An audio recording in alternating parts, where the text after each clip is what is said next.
What's up, everyone? Chris Gio here, coming to you from Beyond the Veil. Wanted to do a quick little live stream with everybody and just do some open lines. There is a message that I wanted to play at the beginning of this show, though, and I don't know, it's 30 minutes, but I don't know how long I want to play this message for. So if you're tuning into the video, just really quick, I'd really like you to hear this message about Q, about everything that's happened today on January 20th.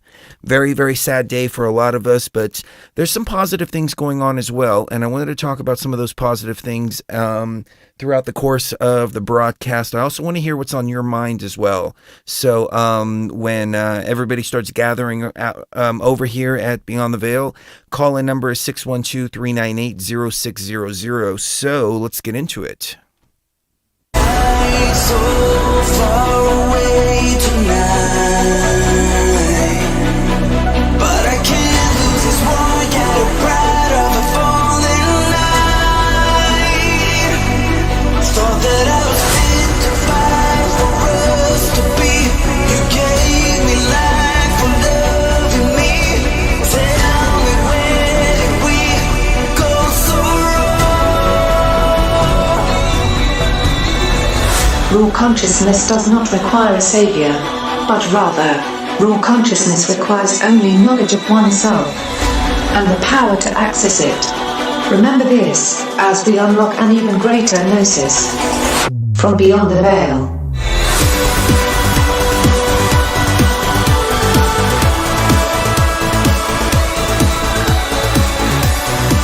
From the fabulous Las Vegas, Nevada, good morning, good evening, wherever you may be across the nation, around the world. I'm Chris Gio, and we're going to do some open lines tonight. I just want to hear about whatever you guys want to talk about. If you want to talk about what happened today on January 20th, feel free to. If you want to talk about whatever's on your mind, it's totally 100% open lines tonight that we're going to be getting into. So what I want to do first of all, though, is I was actually thinking about just turning the stream on and just playing this video that I put up on Facebook earlier. Some of you may have seen it, some of you may have not, but it's a message that I really wanted to deliver out there to each and every one of you. It's about 30 minutes long. I don't know if I'm going to play the whole thing or not, but let's start out with this as people start to gather more and more and more. Call-in number is at the bottom, 612-398-0600. So, what's up, tribe? All right, we're going to start this over because we were rudely interrupted here just a minute ago. However, let's start it from the beginning. First of all, I want to say how proud I am of each and every one of you. And as I said in the other video, we all held the line. We stayed true to our heart. We stayed true to what we wanted to manifest. And in my humble opinion, that is the most important thing. That's the only thing. That's all we're responsible for. As I've said before, all we're responsible for is just pushing things in the direction that we want them to go. We're not responsible for the outcome. The outcome is solely based on a lot of other factors, but I want each and every one of you to understand that we did exactly what we were supposed to do. In terms of the opposition that we had around us, and this is something I noticed in my life. I know a lot of you have noticed it in your lives as well. Friends, family, sometimes some people have lost their jobs. We've had friends in our sphere that have turned on us just like that because of our support for Trump, because we saw what was going on. We saw him going after the trafficking networks. We saw him pursuing life, liberty, and the pursuit of happiness. We saw him not declaring wars. All of that. And as I've said before, my loyalty for Trump didn't come from reading 4chan. It came from his actions over the last 4 years. And we knew that was going to be the best possible timeline moving forward and the easiest to navigate. And we held the line and we stayed strong throughout the whole course of everything.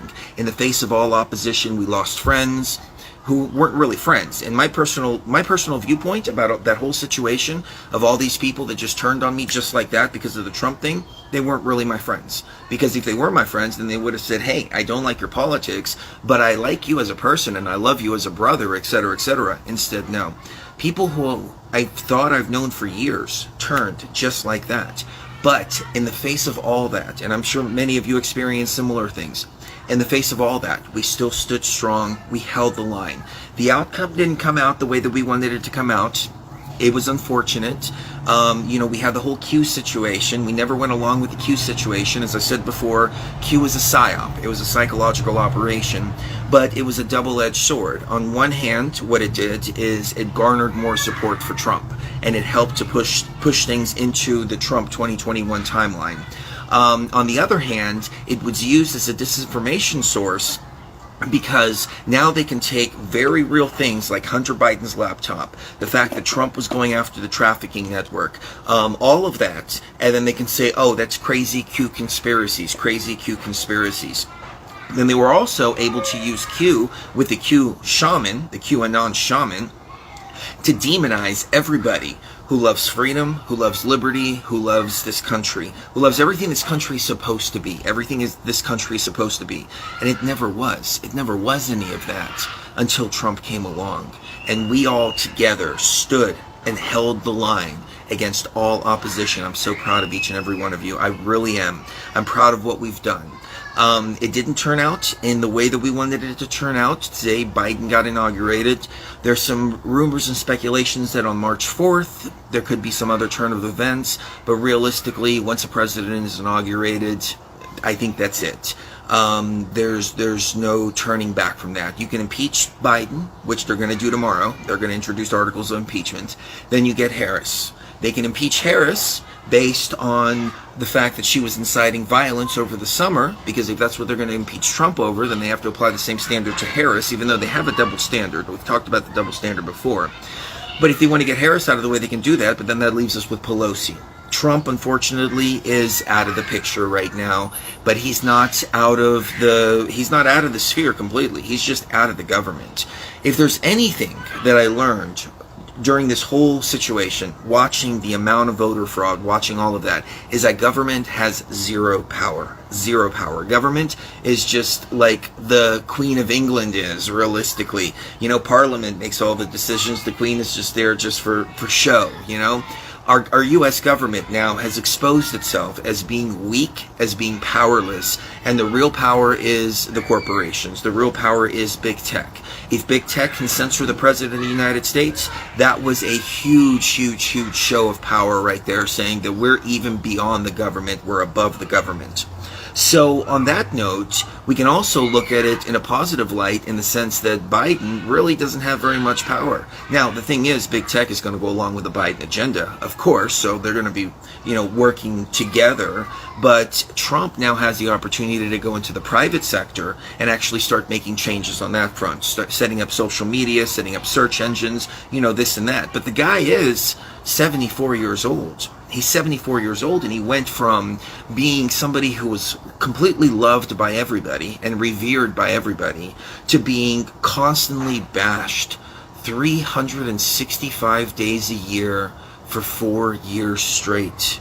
That's taxing. That's taxing.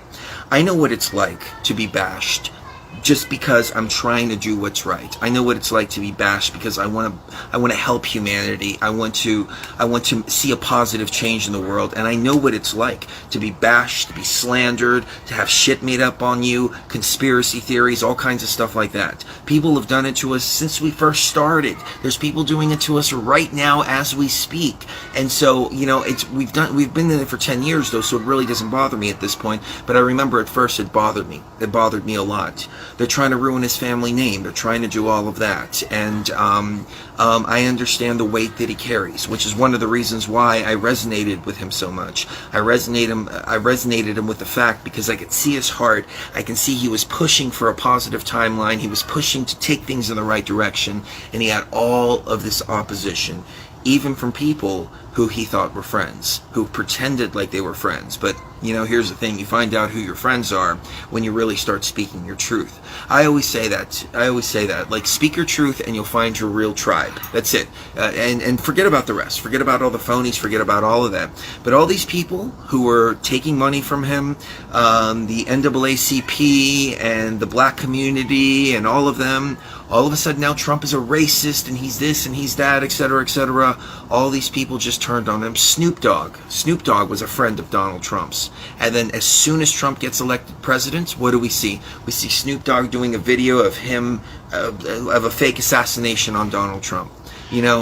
friends are not friends. Friends are, they turn like that. Your real friends are your real tribe. Your real friends are the ones that stick with you through thick and thin. And that's why we're the real deal here at BTV. We held the line. We pushed for the Trump 2021 timeline. The Matrix, the NPCs did not want that. So that's okay. That's all on them now. And you know, who's to blame for all of this? I don't want to assign blame, but realistically, it wasn't just those who were working to push the Biden timeline. It was those who were working against us while we were pushing forward the Trump 21 timeline as well. But realistically, it all worked out exactly the way it was supposed to. We did what we were supposed to, and that's all that we can be responsible for is doing what comes from our heart, and we stay true to our heart through this whole thing. And as I said in the other video, Trump is much, much, much bigger than just one man. Alone, he's one man. He went up against the biggest network in the world, and this wasn't a swamp. When he went in there, he thought it was a swamp and that he could drain the swamp. He went in there and he realized, no, this is a fucking ocean. It's a worldwide fucking ocean.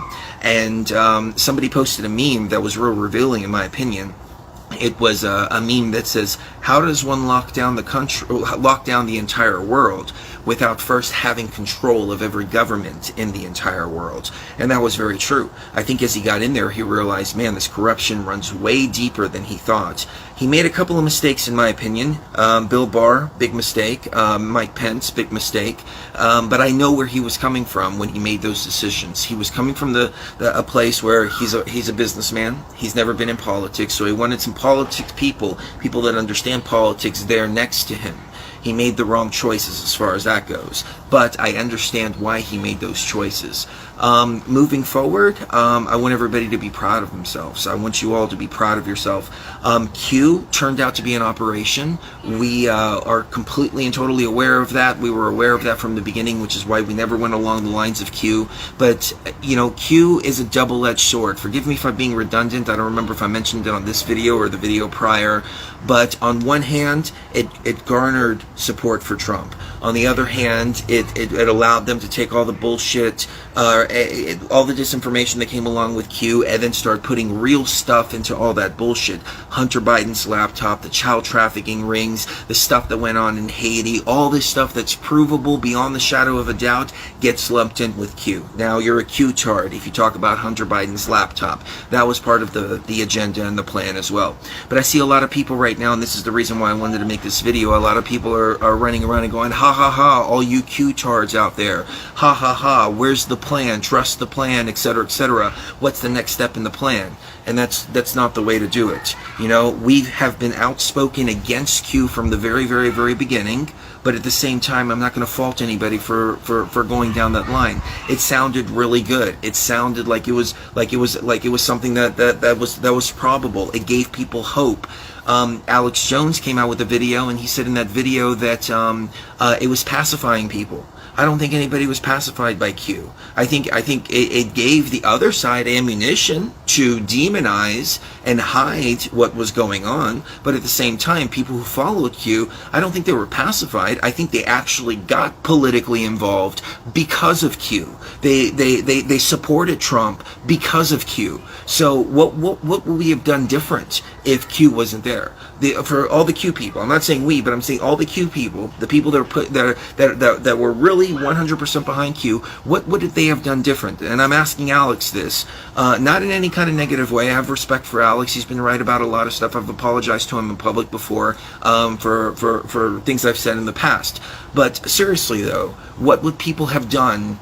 The Q supporters, they would have backed away. They wouldn't have had anything to do with government whatsoever, because presidents are selected, they're not elected. You know, I have the critical thinking, and many of you have the critical thinking, to be able to look at what somebody's doing and judge them based on their actions, which is why for the first time I jumped in and I'm like, hey, we have somebody here that's actually pushing things in a positive direction. So realistically, Q didn't pacify people. Q rallied people behind Trump. How many people donated to Trump's campaign because of Q? How many people showed up to Trump's rallies because of Q? How many people voted for Trump because of Q? So see, it's a double-edged sword. So just because it was a psychological operation doesn't mean that there should be any judgment for anybody who went along the lines of Q. You know, we did catch some shit from some of the Q people for quite some time, and I don't even hold judgment against them either. I mean, you know, they were like, no, Q, fuck you, you don't believe in Q, blah, blah, blah, blah, blah. And it's like, well, I know it's a psychological operation, but look, realistically, we're all on the same side here. You know, they fell for it. They fell for it to start attacking us because we're pushing Trump forward, but realistically, we're all trying to push Trump forward together. And that's really what it comes down to. So all these people that are out there gloating and going, ha ha ha, what's next on the plan, etc., etc. Well, let me tell you, from somebody that saw the Q psychological operation from the very, very, very beginning, the moment that I saw Trust Sessions, and I knew Sessions was a piece of shit, and he turned out to be a piece of shit immediately. Let me tell you, from my vantage point, I think that's wrong. I think that's wrong. I don't think people should be treating each other like that right now. I think we were all fighting for the exact same thing. We came across a huge adversary. It didn't go in the direction that we wanted it to go. The cabal got back in control. There's nothing to gloat about. There's nothing to laugh about. We all need to realize, hey, we're in a serious situation now. We're in the same situation we were in 2015 before Trump. Now it's even worse because now the cabal lost control for a little bit. They regained control, so things are going to come down harder and harder and harder. This is the time when we're supposed to unite the most. We're supposed to unite the most. The only people that I refuse to unite with are the ones that were completely two-faced, the closest to me. Not total strangers, but people who came close to me pretending to be my friend. And then as soon as I started talking about Trump, that's it. They turned on me just like that. I can't, that's personal, and I know that we've encountered that you guys and gals have encountered a lot of those types of people within your life. The two-faced, shitty people. My thing is, if you stab me in the back once, you're out of my life completely. That's just the way it is. You know, I will never stab you in the back. I will never backdoor you. I will never do anything like that. If I call myself your friend, I am your friend, and that's it. And nothing can get between that. Other than maybe, you know, I find out that you're actually a Joe Biden supporter. And I don't mean Joe Biden supporter in the sense that you support Joe Biden. I mean Joe Biden supporter in the sense that you support what Joe Biden does. Sniffing children, child trafficking, you know, all that nonsense. But short of that, you know, people are people, and as long as we're all fighting for the same thing, freedom, liberty, so on and so forth, as long as we have that in our hearts, as long as we're good people, I'm on your side, and we should all be on the same side together. And as I've said before, it's come down to two very basic categories. It's come down to good versus evil. It's come down to positive versus negative. It's come down to light versus false light and darkness. But realistically, I've always said this from the very beginning, there's only two types of people in the world anyways. There's those that want to be left alone, and those that don't leave them alone. I'm on the side of the people that want to be left alone. So if you want to be left alone, I'm on your side, and I will always be on your side. And I understand Trump was one of those guys that wanted to leave us alone. He wanted to create an environment around here that we could flourish in without interference from government. The other side of the coin, they want to bring in control more and more and more into our lives, which means they fall upon the side of the people that won't leave the others alone. So yeah, we've had a great divide. But at the same time, it's important to unite, and it's important to be proud of what we've done. It's important to be proud of staying true to our hearts. It was tough. It was a tough battle. I mean, you know, people losing their jobs, you know, cancel culture, you know, all of that stuff for supporting life, liberty, and freedom in the Constitution, and actually for the first time for me personally, being able to stand up and say that I'm a proud American. You know, standing up and saying I'm a proud American. You know, we've had people fucking with our house here. We've had little harassments in legal areas. You know, like I requested my license plates from the state of Washington. They kept losing the paperwork. Then they called me up and they accused me of sending a copy instead of the original notarized one. You know, all kinds of nonsense like that. And I'm like, all right, there's some kind of political agenda going on here. I went to the UPS store, and at the UPS store they have a notary, and she notarized it, put it in the envelope, and sent it off.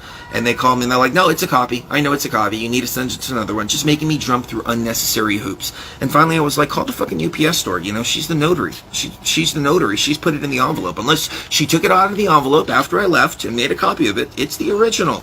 Well, we've seen some shit like that happen in our life. We know we're targeted here and there. You know, DoorDash is late and DoorDash is BLM. You know, DoorDash magically cancels our order sometimes. You know, shit like that. We know we're being fucked with in small different ways. But we're not gonna give up. We're not gonna give up what's here. We can't give up what's here, because what's here is who we are, and who we are is life, liberty, and the pursuit of happiness. And when we see somebody like Trump, who is taking the world in that direction, we've always lived with life, liberty, and the pursuit of happiness. It doesn't matter who the fuck the president is. It doesn't matter who the fuck the government is. It doesn't matter any of that. That's never mattered in our lives. The only reason we got behind this man is because this man was the real deal. Because this man was really pushing things in a positive direction for the world. And we became selfless, which we're always selfless by nature. But we started becoming selfless and saying, hey, we can live with life, liberty, and the pursuit of happiness. Maybe the whole world can as well. But the whole world is chosen. No, they don't want to live like that. Doesn't mean that we can't live like that, though. We're still going to continue to live like that. We're still going to continue to live free and to live sovereign, because that's just who we are by our very nature. So it's all okay. I just wanted to say that I love each and every one of you, and please don't feel like there's any judgment whatsoever from BTV. No, you're never going to have judgment from BTV if you went along the lines of Q. The only time we're going to judge you, and I mean, we're not going to judge you, but the only time we want you to get away from us is if you were pushing the Biden 2021 timeline. That's what we were fighting against. So, and I don't think that anybody. Give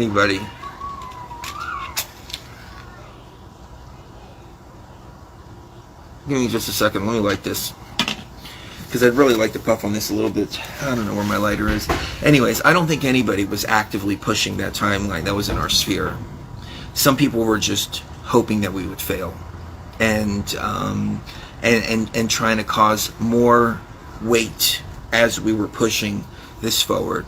And just for the simple fact of that feeling of self-satisfaction of ha ha ha ha ha, look, I told you so, you tried to do the impossible and we told you that it was impossible. There's no way that Trump was going to get back in. There's no way that Trump was going to defeat the New World Order. There's no way that Trump was going to shut down the trafficking ring. Ha ha ha ha ha, we're right and you're wrong. Wow, really? We were trying to push it in that direction, and rather than you helping us, you're more concerned about your own self-satisfaction of sitting back and laughing and saying, ha ha ha ha ha, you're wrong. This is for the liberals out there too. I've told people this throughout the course of this entire thing. I started around July really pushing Trump, because we needed people to get out there and vote for Trump. Because I thought we were going to have free and fair elections for the first time in the history of the United States, because the President of the United States was there. But I realized in 2020, even if you have the most benevolent, Jesus fucking Christ was the President of the United States, he couldn't ensure free and fair elections in the United States of America. You know? So, yeah, I was wrong about that. But that's the only reason why I got involved this time, because I thought there was a sliver of hope that we would have free and fair elections, and if we did, Trump would have won by a landslide. But we don't. We have a deep, deep, deep level of corruption. So how does that make anybody feel better? Like, ha ha ha, I was right. Look, the corruption is so deep, we're all doomed. We're all doomed. That's what I keep seeing on Facebook over and over and over again. They're not saying we're all doomed, but they're laughing at their own demise. They're laughing at their own destruction. I'm never going to do that. I'm never going to do that. I'm always going to use every ounce of my strength, every ounce of my power, every ounce of my raw consciousness to push the positive and to defeat the negative, to defeat the virus. This virus is way bigger than me. This virus is way bigger than you. This virus is way bigger than us. This virus is way bigger than this matrix. You know, this is a huge feat that we're trying to do to defeat this virus.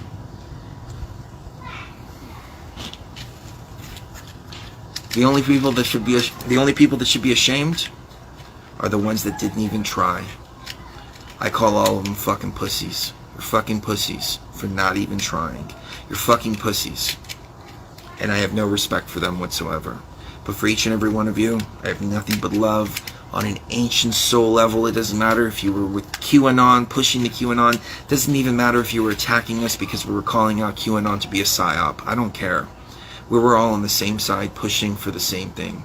It was only those who were working against us and those who were working for the cabal that I say go fuck themselves. And we are bigger, and we are better, and we are stronger. And the best is yet to come. So stay tuned. We have much more coming up on Beyond the Veil. This has just exposed things for exactly what they are. It's brought the virus up to the surface. It's 1000% transparent. We were just hoping we can take it out before it came up all the way to the surface in front of everybody's faces. But at the end, we're going to win. I know we're going to win in the end. Trump is just one man, though. He was just one man. He had an army behind him. He still has an army behind him. But at the end of the day, Trump became more than a man. He became more than a man. He became an idea. He became a representation and a manifestation of raw fucking consciousness. And that's what it's all about. In my humble opinion, a lot of people that are going to be stabbing you in the back. Criminals. Criminals are fucking scum. So moving forward, here's a good thing about criminals.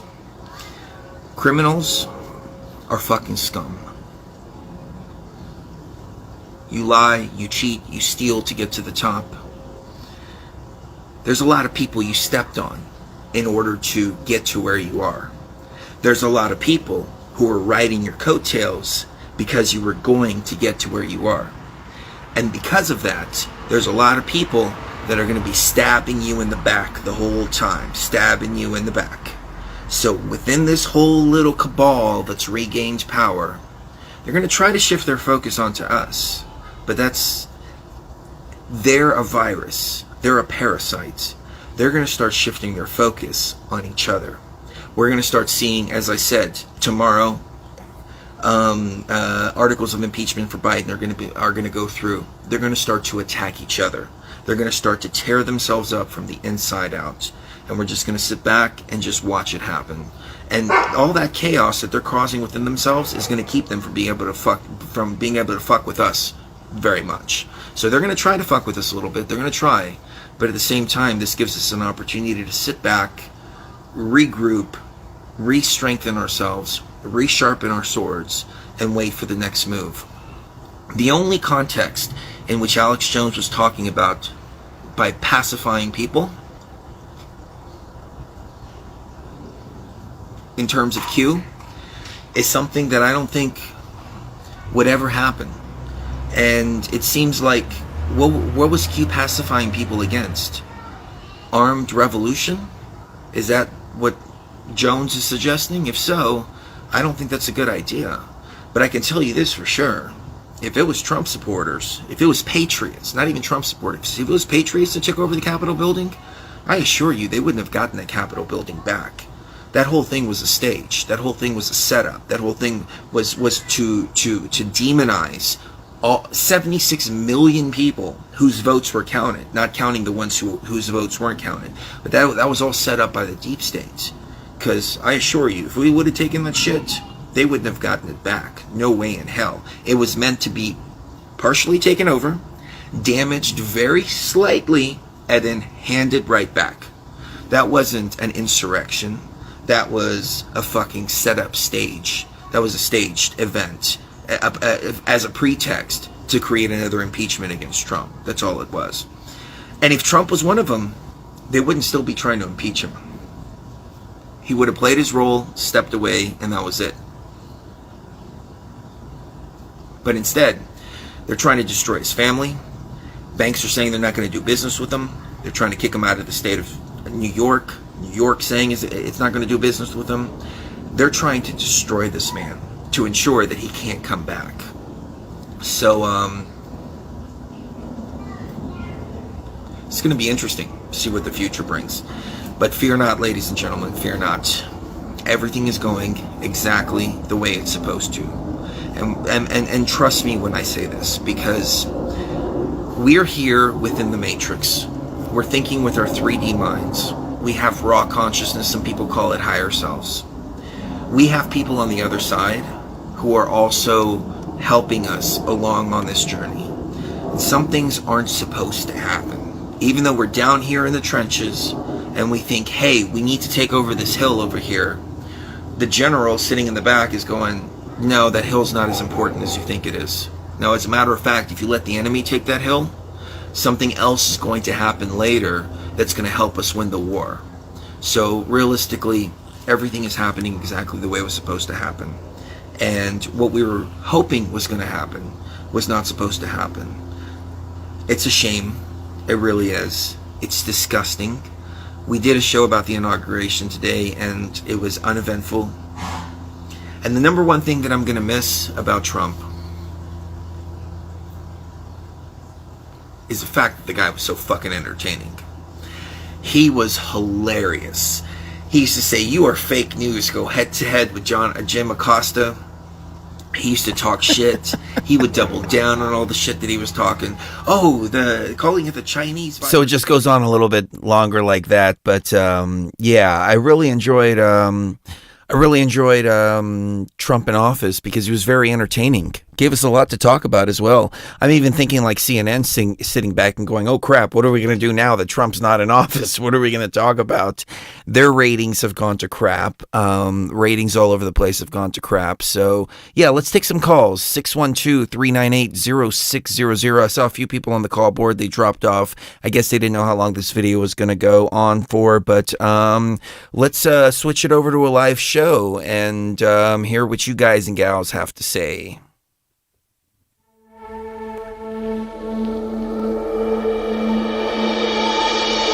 My dear traveler, the purpose of raw consciousness is never to destroy.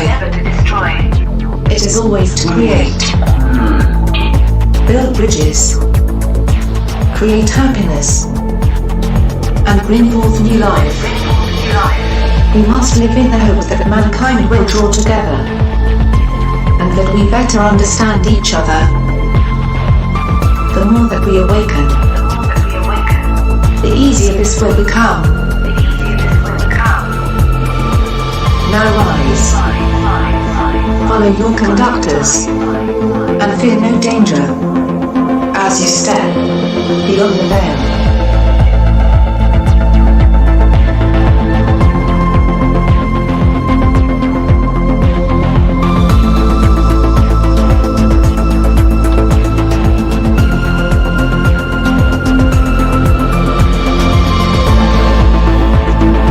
All right, 612-398-0600. I want to hear what everybody has on their mind tonight. I have been kind of sitting back, smoking blunts all day, so I'm in a nice chilled out mood. And I was actually, people were talking in the chat room while I was playing that video, and people were like, do you do massage therapy, et cetera, et cetera? And it's like, yeah, I was actually thinking about going and getting a massage, CBD oil, you know, all that stuff. Then I decided to turn on the stream. My therapy really is hanging out with each and every one of you. Interesting things going on. I don't really want to talk about politics too much, but it's just some interesting symbolism that we're seeing right off the bat right now. Joe Biden decided to put a picture of him and the Pope up in the White House.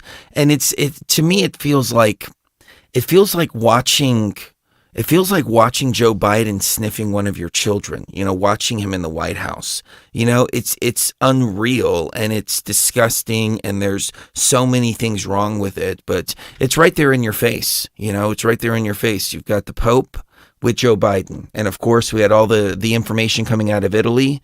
We don't know if it was true or not, but I know that it was circulating quite a bit. There was a lot of evidence that just piled up and piled up and piled up. None to suggest there was any widespread voter fraud. Of course, 81 million people voted for Joe Biden legitimately. No doubt about that for the YouTube censors out there. But, you know, we all know that that's people's opinions out there. Let's see what else happened. I got a nice little ban on Facebook today for this message. I like to go back and forth with Antifa, so I figure I'll let you know what violates Facebook's community standards these days. 30-day ban for this message. The guy was telling me that they're going to put us all in camps. And I said, bring it. I said, I'm ready. That's why we've stocked up on ammunition. We've stocked up on this and that, et cetera, et cetera. And he goes, oh, no, you're the type. You're not going to do anything at all, period. You're just going to go along with the agenda and you're going to conform. Everybody will conform. All you Trump supporters are beating your chests and you will conform. And my reply to him was, no, you're a pussy willing to bow down, so you think others are too. That's just projection. Actually, I started out with the word projection. You're a pussy. You're willing to bow down, so you think others will too. My heart stopped 6 times in this lifetime. It literally has stopped 6 times in this lifetime. I have died 6 times for all intents and purposes, and I've come back to my body. I know what's on the other side. I'm not afraid of death whatsoever. And I said, death is nothing to fear. I hope you come to realize that for yourself too. I will never take a knee. I will never take a knee is against Facebook's terms and conditions. So I don't know what part of that is considered bullying and harassing, but I'm just telling it how it is. I will never take a knee, and I'll stand tall in the face of liberty, no doubt about it. And here's the beautiful 30-day ban. So I did a little workaround with Facebook. This might be something that you guys might be interested in. What I did is I created a secondary account and I turned my profile into a fan page. If you have a lot of people that follow you, if you have a lot of friends on your profile, you can turn it into a fan page. And that video that I was playing earlier was from facebook.com/ official Chris Geo, facebook.com/official Chris Geo. You can follow me there. And I made my main account an admin, and then I made my secondary account an admin as well. So if my main account gets a 30-day ban, as it has right now, I can always use my second account to get into my Facebook page to continue to make Facebook live streams where I can speak a little more openly about what's going on. As you can tell from the video that I played just a little while ago, I don't feel like I have to use code or constantly make the caveat that there was no evidence of widespread voter fraud. COVID-19 is very real. The WHO is the ultimate authority when it comes to that. What doctors say doesn't matter. What medical professionals say doesn't matter. If they have something in India that costs $2, that's a COVID treatment. There is no treatment for COVID whatsoever. And as we talked about in the last show, one of the first things Joe Biden did is he turned around and stopped that. Trump was going to bring in that treatment for COVID-19, and Biden stopped it because you can't make money on a $2 treatment for COVID-19. And so we're already seeing the agenda playing out. And let's see, what else do I have on the screen here? Oh, and this as well, too. Let me pull this down a little bit so you can see it a little bit better. One of the first things that Biden did when he walked into the White House is he replaced the portrait of Andrew Jackson in the Oval Office with a portrait, or with a bust actually, of the communist Cesar Chavez. And this is coming from the Washington Post, who is very, very, very liberal, very, very pro-Biden. So I think you can take that to the bank. Day one, taking down the founders of this country and replacing them with communist icons. I think it just goes to show where we're heading as a nation. It's very, very, very sad. But we're just going to stay in the higher frequency, and we're going to start focusing on spirituality. A lot of people have been asking me how to exit the matrix. May talk about that here in a little bit, but I wanted to focus this show around taking your calls, especially because I've been smoking blunts all day, and I'm just halfway here and halfway not. As you can tell, I'm a little bit chilled today. So let's go to the phone lines. We have area code area code 702. Oh, that's awesome. Area code 702. I think that's Las Vegas. What's your name and what's on your mind? No, Chris, it's me, Anna, in Santa Monica, from the Santa Monica Pier a long time ago when you and Cherie came out there. Oh, Anna, hey, how you doing? You got a 702 number that popped up. Might be Google number or something like that. But how are you? Dude, I have spent all day purging and working with so many people who have felt tremendous burdens and grief and loss, but it's a soul purge because it's not just the surface of what they believe that they're still witnessing as truthful fact. It's everything from past life, present, in this time right now is cross-canceling itself out. That's where they got the word cancel culture wrong.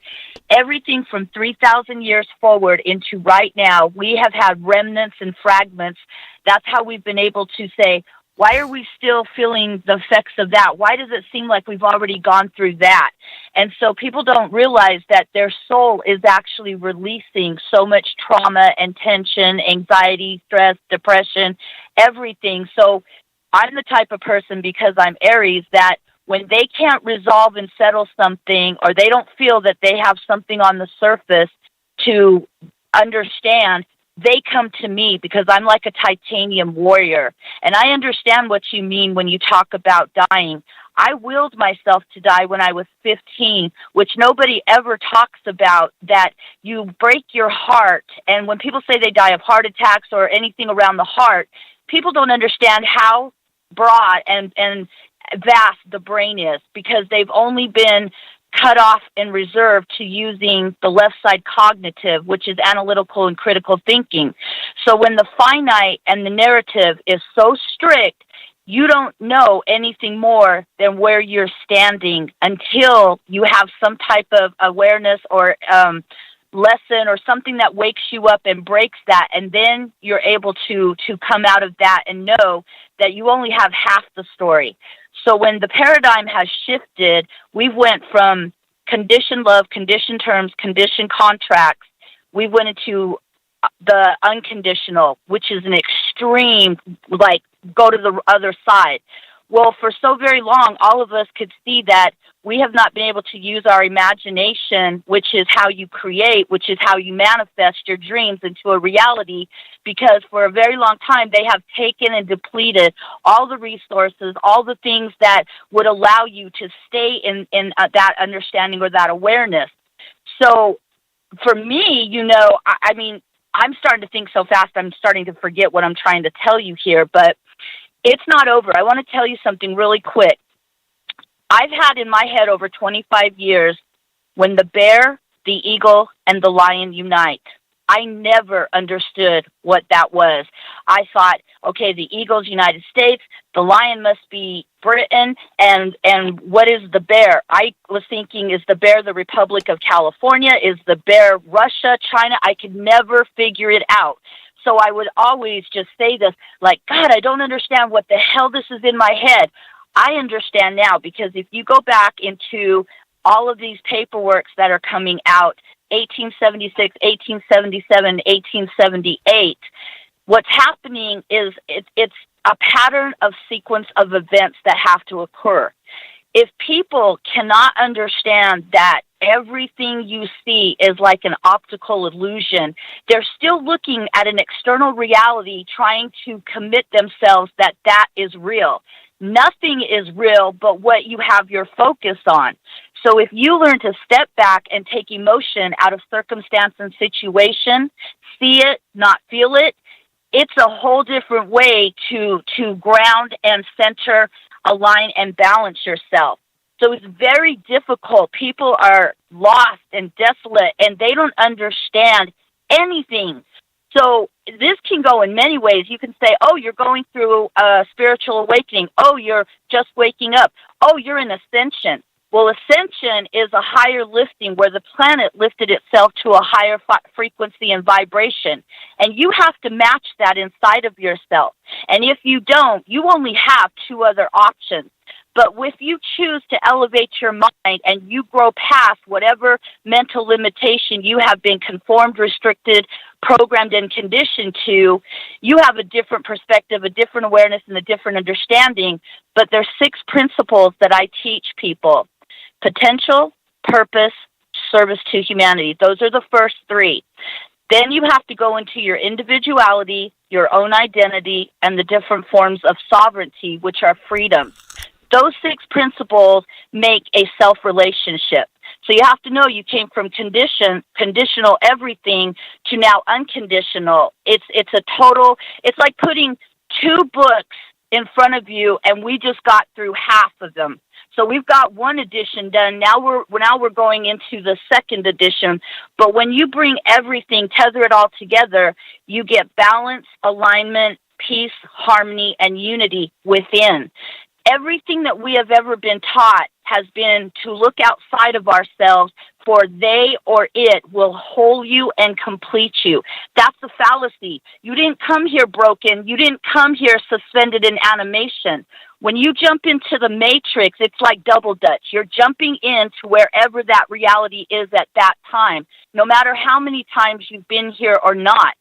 So you're instantly programmed. You're instantly brought in. And when older people can't tolerate younger people, what they're misunderstanding is you're seeing yourself where you had an innocence, a vitality in your youth.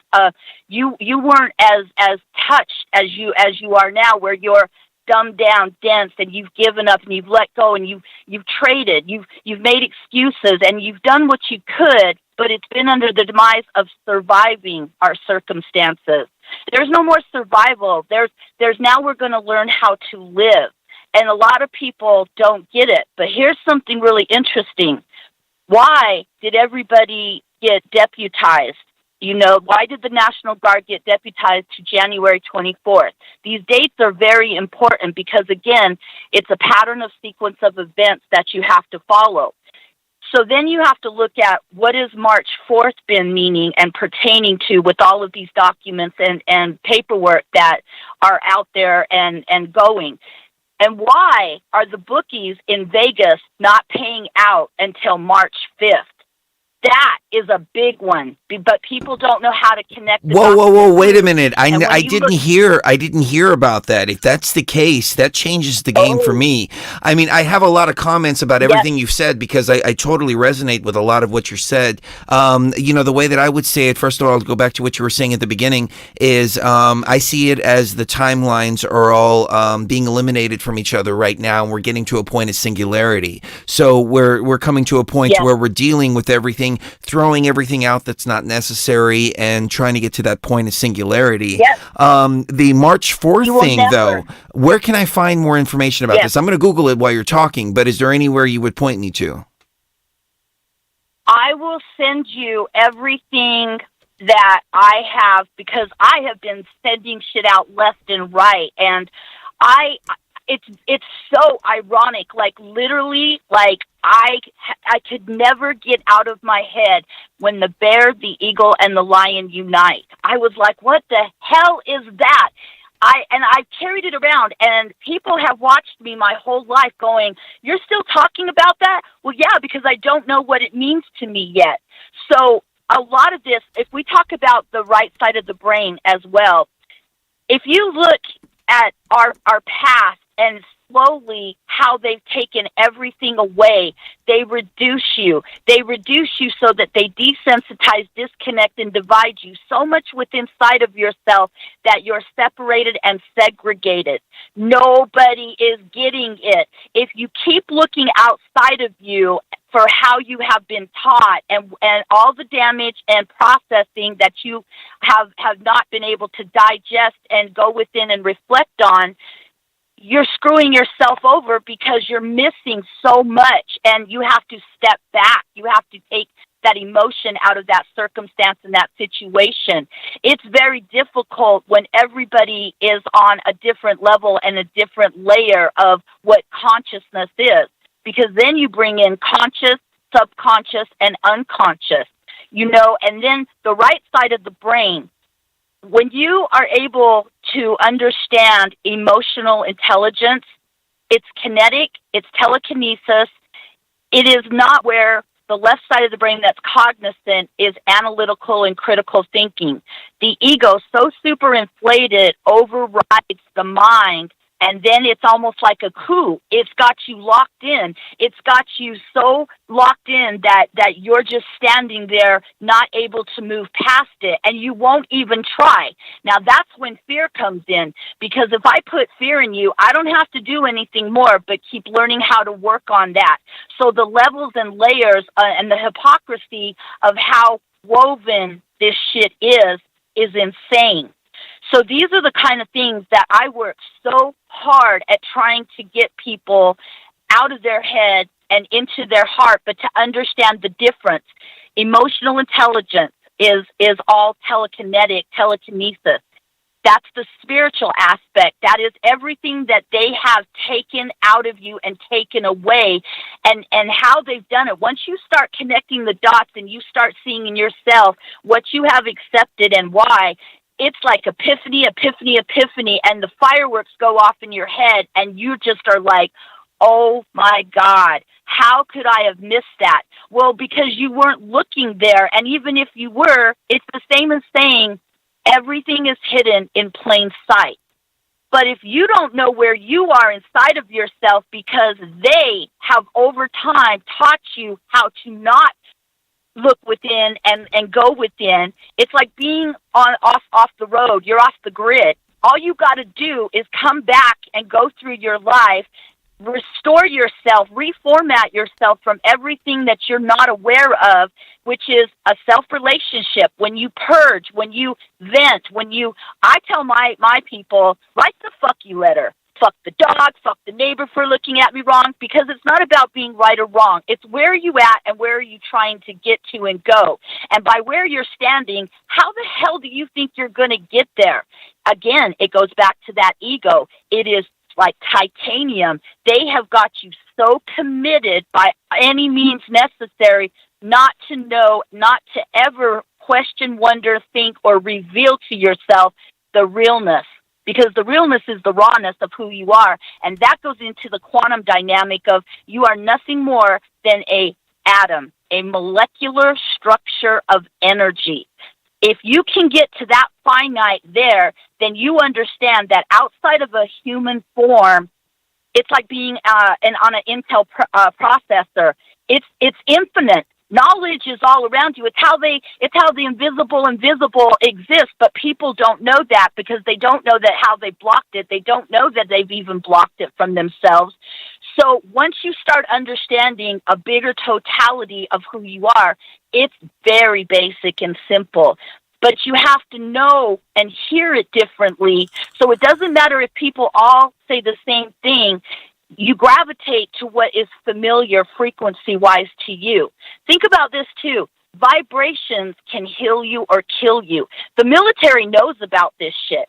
Minority Report, when that movie came out with Tom Cruise, I laughed. I was a child. I laughed, and I was like, oh, shit, they're already doing that. People looked at me like, what are you talking about? I was like, oh, the military's already doing that. I've been watched by the CIA. The Masons know who I am. In the military, we have what's called ghosts. They are people that have no credibility as far as they can't prove who they are anymore.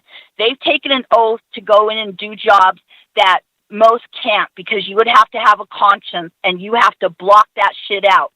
We have never really understood what this country has been doing, because they have fed us a crock of shit and we've bought into it. That ego, we're bad, we're bold, we're all this. But when you have outsiders of the United States explaining to you why they're so angry, why they think we're stupid, it's not that they don't like us. It's that they're like, what the hell? You don't see? You don't get what's going on? No, we don't. We're not there. We then realize, oh my God, we're being fed what they want us to know too, which is another extension of an agenda. There are a million puzzle pieces all over the place on this board. And if everybody stops giving up and just stepping back, we don't have to do anything more. We've done enough, and we continue standing who we are. We grow. We grow from within. We don't have to do anything physical. The setup is already there. Everything will resolve. And here's another thing, too. If you're religious, I'm not religious, I'm spiritual. But if you're religious and you look at Exodus, you will understand the story about the Israelites and the Pharaoh and how it was the last minute and the last minute. Well, we were waiting last night for the last minute. But when you're so glued with these binoculars looking so intently, what do you think you're going to see? Nothing, because you're looking too hard. Step back. Take that emotion out of circumstance and situation. See it, don't feel it. Relax. Do the things that you have the power and the means within you to do. Being a good human being is being sincere and genuine. Sincerity is something felt. Disingenuous is something seen. So if anybody can take anything from what I'm giving to you guys tonight, it's not over. Everything has had to be a transfer of power. Everything has got plays out. And if everybody is being listened to, because I know we're being listened to on many levels. We're talking out of the country, in the country. You guys are listening. I'm listening. Think about past this. Think about universal. When I came through my last evolution so far, it was in 2015. What happened was I was then able to see hieroglyphics. I then could really see plant life. Like we think a tree or a plant is live by their color. No, when you can go in and actually see it as it has a relationship in itself by color, by sound, it has a voice, it's like us, but on its level. It would be equivalent to, how does a dog hear a sound that we don't hear frequency? Well, you have to be on that level to hear it. And when you do, you now know what that nature knows, because you're in that realm. So we don't understand what we're doing, and we're trying too hard. We don't have to try anything. We've done everything about us. We came here by choice. And this is how I explain it. For me, I heard the calling, and I was super excited because I knew that this would be my last lifetime here. I wouldn't have to come back here anymore. I brought my twin flame, and I brought my son. And it has been a journey from fucking hell into hell into hell, because ascension is where you raise and lift your vibration and frequency higher, but there's the descent. When you go down the rabbit hole, you're not supposed to stay lost. You're not supposed to get caught up in the emotion. But the pain, the things you didn't know, the things that are revealed to you, it is fucking horrific. It is the worst thing you could ever go through. The torture in your head that you feel in your heart, it is overwhelming. And do you mind if I jump in? I don't mean to interrupt you, but I want to jump in real quick because I just want to interject with this. I'm resonating with a lot of what you're saying, and especially about the ascension part. I've seen this throughout my own journey as well. And first of all, let me say this too. I feel this is my past life. This is my last life here as well. We've completed our mission. We've done what we came here to do. Mission accomplished. We wanted to do something extra. We wanted to do the side quest of pushing it in the Trump 2021 timeline. We tried, but maybe it'll go. Maybe something will happen over the next couple of months. As far as ascension goes, I've always said this: ignorance is bliss, and bliss is ignorance. And I learned this through my DMT experiences. When I was using DMT and ayahuasca to go into those blissful states, I wasn't really gaining anything from it. It was just like spiritual masturbation. It was once when I decided I'm going to go beyond the bliss and I'm going to go face the darkness, that's when the real gnosis started to kick in. The more that I started to learn about this system, the more that I started to learn about the world that I'm in, the more I realized, wow, this is actually a really dark weight that you start to carry because you start to realize the depths and the gravity of everything. And as I've said before, you don't come out going, oh, look how ascended I am, kumbaya, et cetera, et cetera. You come back going, holy fucking shit, I can't believe things are so fucked up. Not only externally, but internally as well. And those are all the stuff that we have to deal with. A lot of people fail to deal with that. And so I just want to commend you for coming to that point to where you realize, and helping others come to that point to where they realize, ascension and gnosis balances, it's a double, it's a dualistic thing. On one hand, you're happy to find it. On the other hand, what you find is something that you have to deal with and you have to process. Yes. And let me just add, once you decide, if you don't decide to have a self relationship, there are only two other options, and they're so visible for at least a couple years. That would be suicide. When you emotionally have pushed down everything to survive yourself and your circumstances, you can't undo this, because when your right side of your mind has been activated and open, the floodgates release. And so all the ways that you were taught in how to control yourself in a sense of pushing down to survive goes into your chakras. When you don't have a resolution there, then it goes into your physical body, where you make yourself sick and you manifest and create medical conditions that people don't understand either within themselves. So then there are people that just cannot handle the pain. It is, I'm telling you, it is the worst fucking shit I have ever dealt with. I am still dealing with it, but I have tools within inside of myself, and I talk myself through everything by doing different things. It's a repetition, it's a lifestyle, it's a regimen. And then here's the other part. So if that's not how you're going to take yourself out, because again, you're in a matrix, and this matrix is like, here's your guilty pleasures. What you choose, whatever you want to help you self-sabotage and destroy yourself at the expense of yourself. It is only here in the construct for you to do that, because that's the type of energy that has been over this planet for well over 3,000 years. I've tracked it all the way back to the beginning.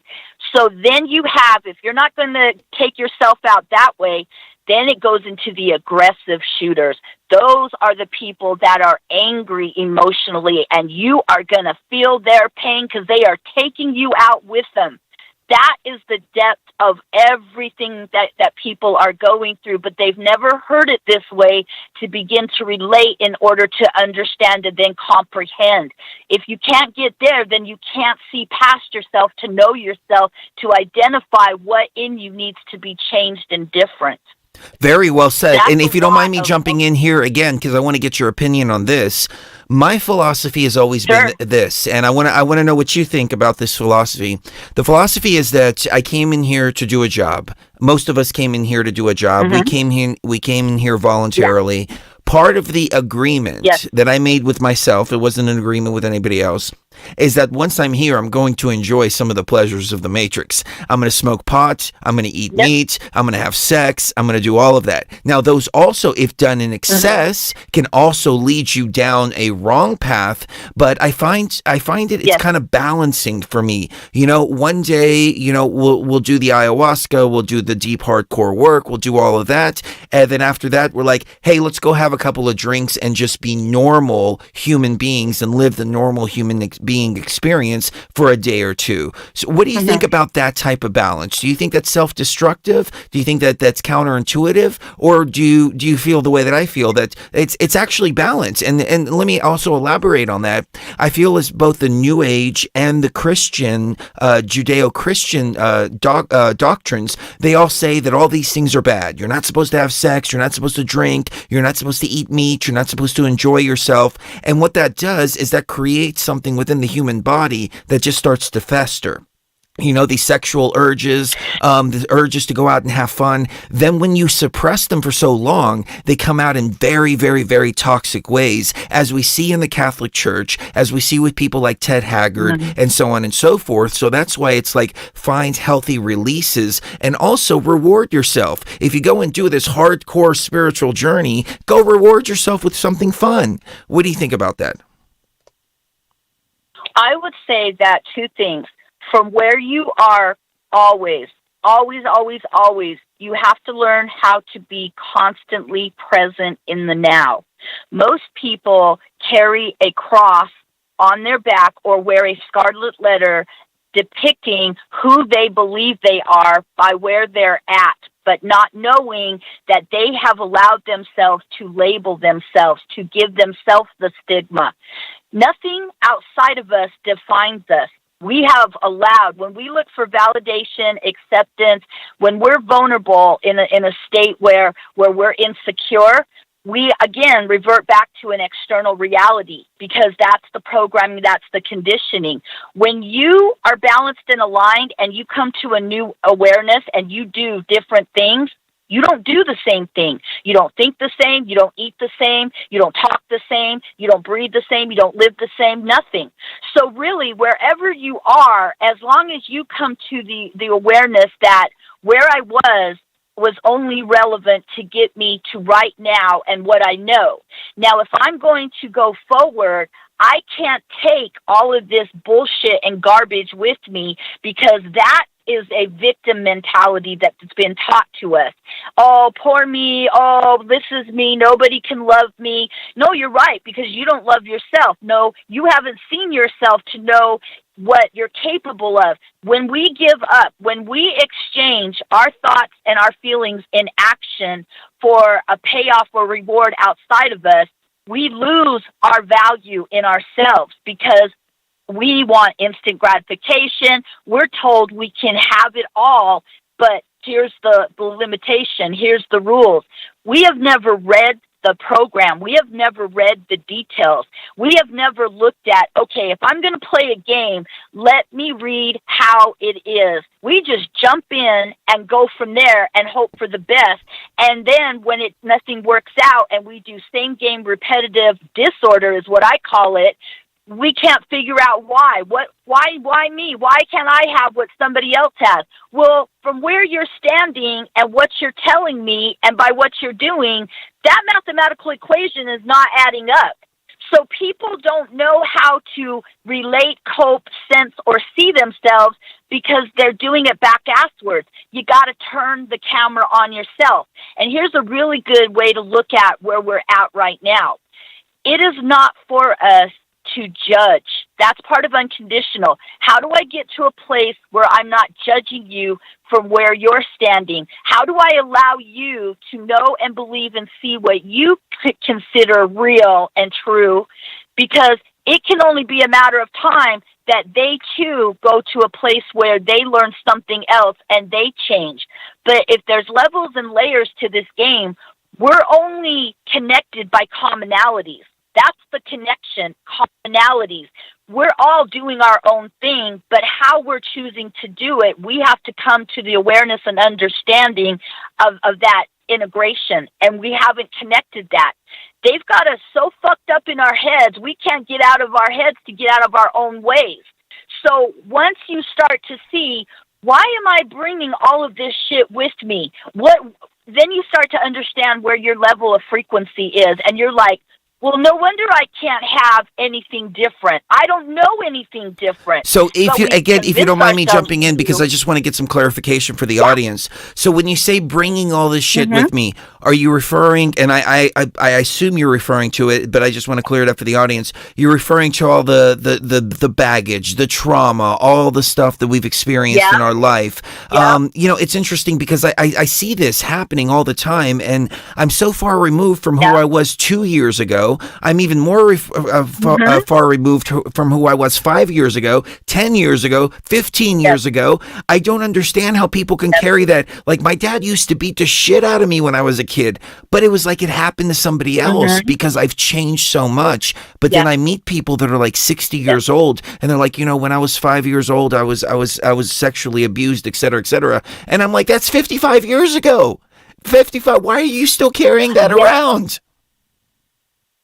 Because they came from a generation that never processed, digest. They were in survival tactics and modes. Those circumstances they've survived. If you look at every system in the United States, it is dark, stained, tainted. It is ready to eat you alive. We're talking from CPS to the academia to the medical. Think about the medical. It makes billions off of you living and dying. It doesn't give a shit because it just keeps regurgitating and writing those policies over. And this country nobody understands that the business platform of this country is a goddamn pyramid. Everybody says, oh, no, that's not true. But think about it. Think about all the pyramid scams. That's exactly. Social tiering is social deprivation. If other countries were so happy and running at a good place where people's needs are met and everybody's productive and viable, they wouldn't be coming here. Why would you come here if you had everything where you were? Then you have to look at what's the payoff. The payoff is different for everybody. Some people come because they understand that this is so much more than where they come from. They don't want to be reduced in any way. Some people come here because they're bought. Some people come because they're under hidden motives and agendas. And, hey, that's the get-in, is I'm going to do whatever you tell me for a payoff, for a reward. And in return, now I'm here. So everybody's got their own story. But if you see it a different way than what you have interpreted so far, your mind will be blown and you will go so much farther. Evolution is growth in maturity. That's what we're trying to atone and attain to. I died when I was 15, because up to that point in my life, fuck this shit. I wanted out of here. I had gone through too much. This is what I did. I was the type of energy that was so headstrong, ready to be here, loving it, was all in, until I had emotion and gravity connected. The density of that gives you the full virtual experience when you're a one-dimensional being in a three-dimensional reality.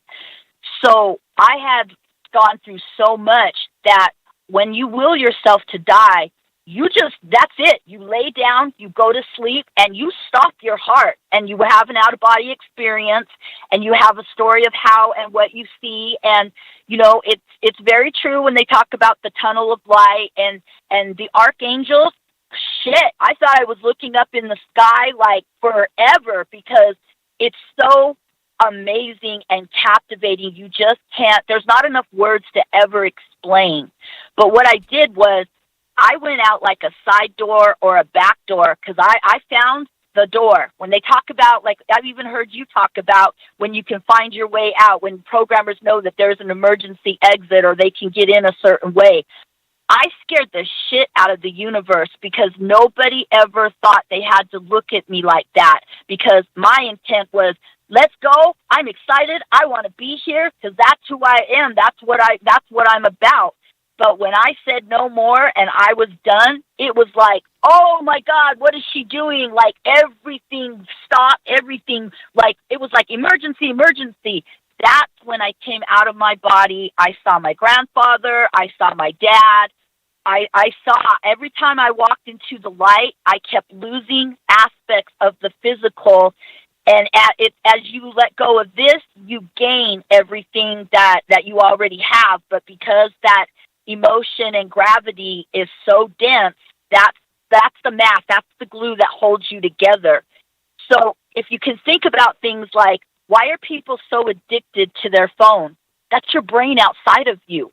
You used to have to think and take the time to figure things out. You don't have to do shit anymore. It does everything for you. So you lose your ability and connection to yourself that way. There's lots of examples of how other things happen, like everything from time. And I had another example, but I speak so fast because I have so much inside of me that it's like running down a basketball court and we're all over the damn place. But when I died, I saw everything. I saw what a whale, a dolphin, I even saw what the dew on a rose was for. I saw and knew everything, and I didn't question anything because I was far enough removed from the extreme trauma and pain that I remembered who I was. I chose to came back. I didn't have to. It could have been over for me, and there was no shoal, there was no karma. There was like, hey, you don't have to do this, okay? Like no, but just remember, know what you already knew, and then go from there. So I have a lot of information. When I explain to people now, this is how I explain where I'm at right now. I had to come from 2 galaxies forward backwards into this present reality to be here right now. They only talk about one galaxy. When I heard that and saw that back in 2015, my mind was blown again because I was like, wait a minute. And then I realized, oh my God, the bullshit, the lies, the deception, the veils that are constantly put in front of you. At first, they're put in front of you for yourself so that you cannot change what you are here to do, because when you're not in a body, you're all for it. But when you're in a body, oh, you're like, refund, reject, get me the hell out of here. I don't want to do it this way. Your mind wants to rewrite it because the ego has you cut off and reserved in a negative platform and way. Those are great points, and I don't mean to interrupt, but I want to interject before you get too far off the point. So you mentioned a couple of things. Archangels. I've never really resonated with archangels because archangels, archons, one and the same, and I think that the information is internal. So what I like to do, I go within rather than anything external. You mentioned the archangel, so I was hoping you can put it in perspective for us, and because I think you alluded to the same thing, everything's internal. These archangels, though, wouldn't they be internal entities?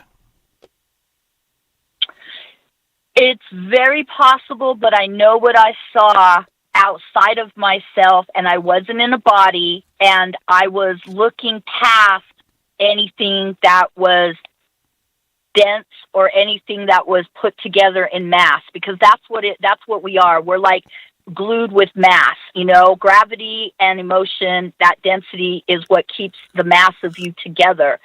I remember looking up. I'll never forget the images. I've seen things that are so funny. If I explain to you what God looked like for me, because I believe that we all will see whatever it is the way that we need to by wherever we are at every given moment. So for me, when I saw God, it was a pearl translucent orb, massive orb. And inside of it was these boom, boom, boom fireworks, rose gold, platinum, silver. And I was enthralled. But I knew instantly. Now, you have to understand, telekinetic and telekinesis is so instant that you know everything beyond seconds. So as I'm seeing this, I'm already understanding, processing, and registering, oh, these are ideas that are being generated and then being allowed through free will to be creative. So I was like, oh, snap, people are like making all kinds of like thoughts and ideas of what they're going to do. Free will allows you to be creative and do that. There's God.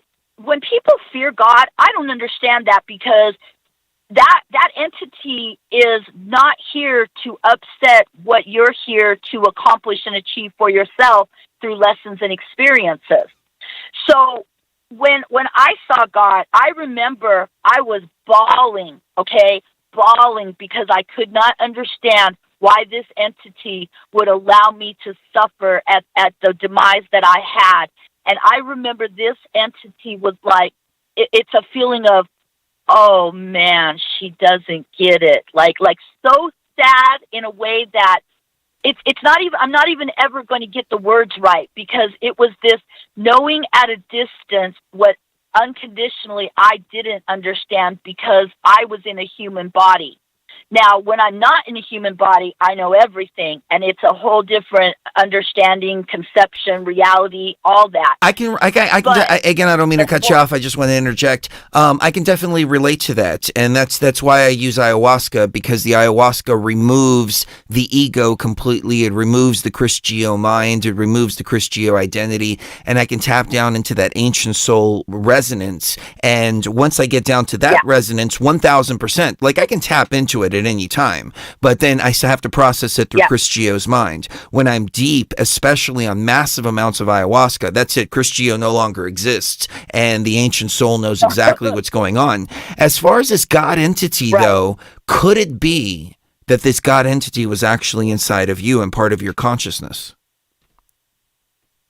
I always ran around my whole entire life. There's only two other people in this reality that we have ever heard say this, at least for me.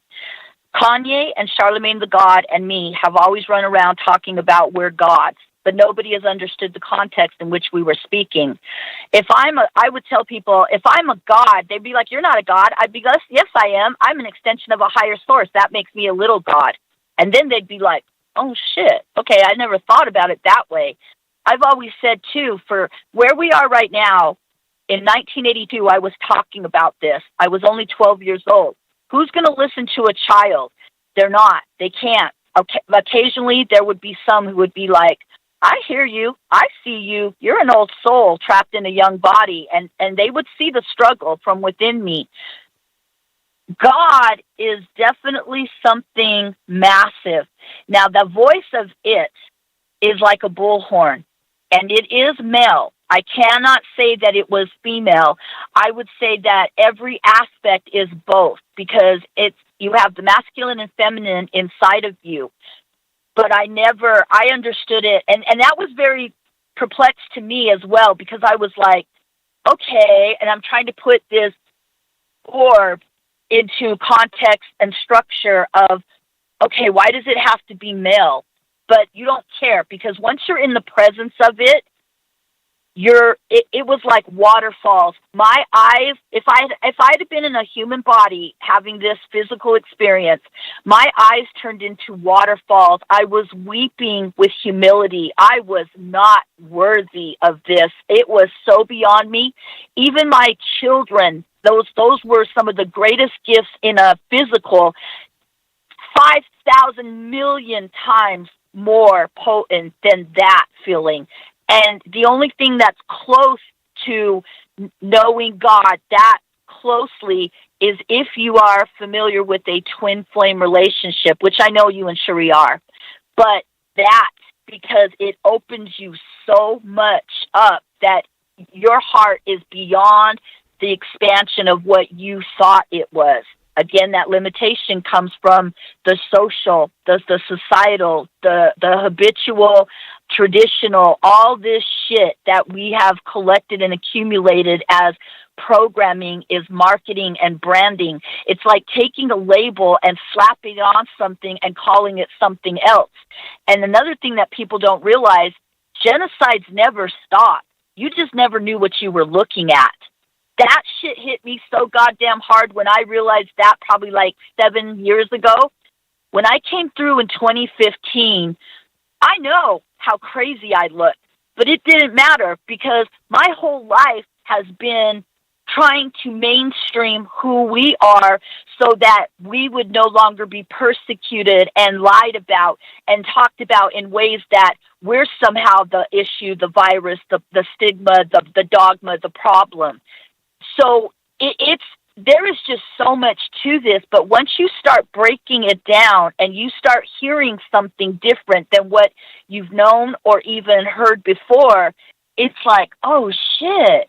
You'll realize there's not ever just one way to look at something. There is infinite possibilities to everything. But from where you're standing, that's how you derive all the time what you know. And until you turn the corner in your mind to see the other side or aspect of something, you'll never reach past that to go reach inside of yourself to pull out something different to know. That's for sure. I know that's pretty interesting. I resonate with a lot of what you're saying. Some of it, I don't quite resonate with, but it's okay. I don't have to resonate with anybody 100%. That's I've always had that philosophy that I take out what resonates and leave the rest, and I hope that people do the same with me too, because we each have individual perspectives, and so even if we're all viewing the same thing and we're all in a circle, we're going to see it from a different perspective nonetheless. The entity that you encountered, though, this is one thing that I wanted to bring up, because when you're when you're in front of an entity, at least in the ayahuasca realm, the way that I've realized this, if there's an entity that you feel in awe of, if you're like, oh my God, I'm so much less than this, etc., to me that's always been a negative entity, because a benevolent entity, which usually comes from your own consciousness, doesn't do that, and it elevates you to the point to make you realize, wait a minute, it's all inside of you. It's all inside of you. You are God. You are the creator. You are the creator of your own reality at the very least. And some of us are actually creators of this matrix altogether.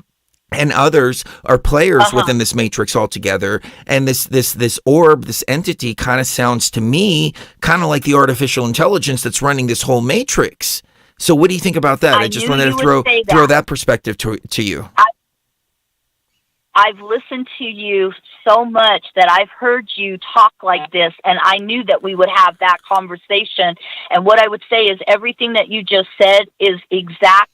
So you have to go back to understand that when I first stepped into and stepped out of what I was molded to, what I was attached to here, you have to go through the process of you're not worthy, because it's like a time warp, or it's like a really fast Intel processor where you're like, zoop, you're just like, oh shit, you've gotta, it's stages.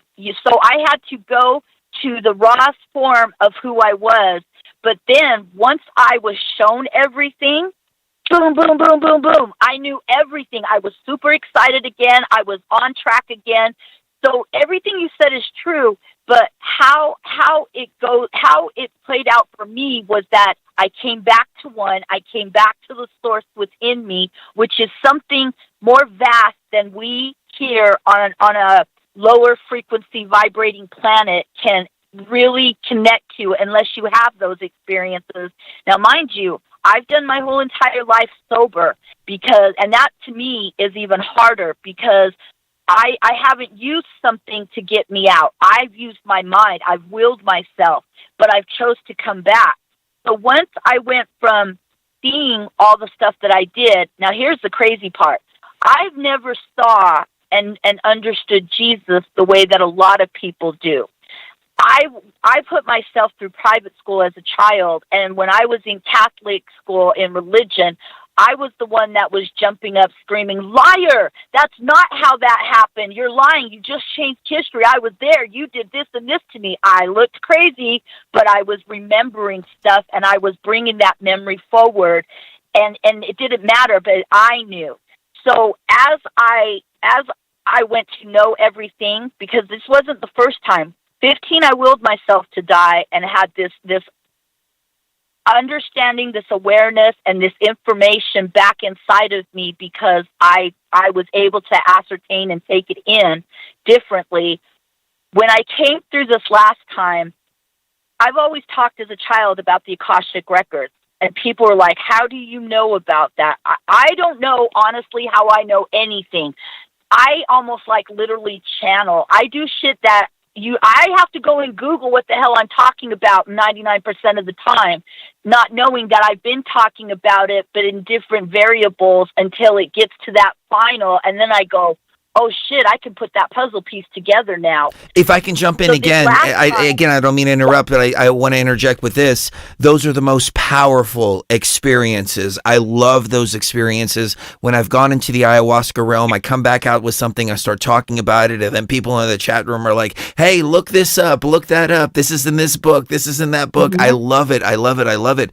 I think I have an answer for you, though, as to why you know all of this. Cool. And the reason is because when we come into this matrix, we come in with all the knowledge, because we're infinite beings on the other side. And then to answer one of your other questions, or at least to add to a point you made earlier, we come in and we purposefully mind wipe ourselves for, number one, total immersion, but number two, for the experience of being able to go through the understanding and the veils. The veils are there on purpose, because it's, can we play the game, and do we have the will to break those veils? And I think that's why truth is always hidden, and it's hidden under layer after layer after layer, because those veils are the whole point of the game, to break all those veils. Do you have the ability to break those veils? And a lot of us are. You sound like you've really, really, really broken down a lot of those veils, and a lot of what you're saying, like I said, resonates a lot, and I can tell you're speaking with so much passion, so much gnosis.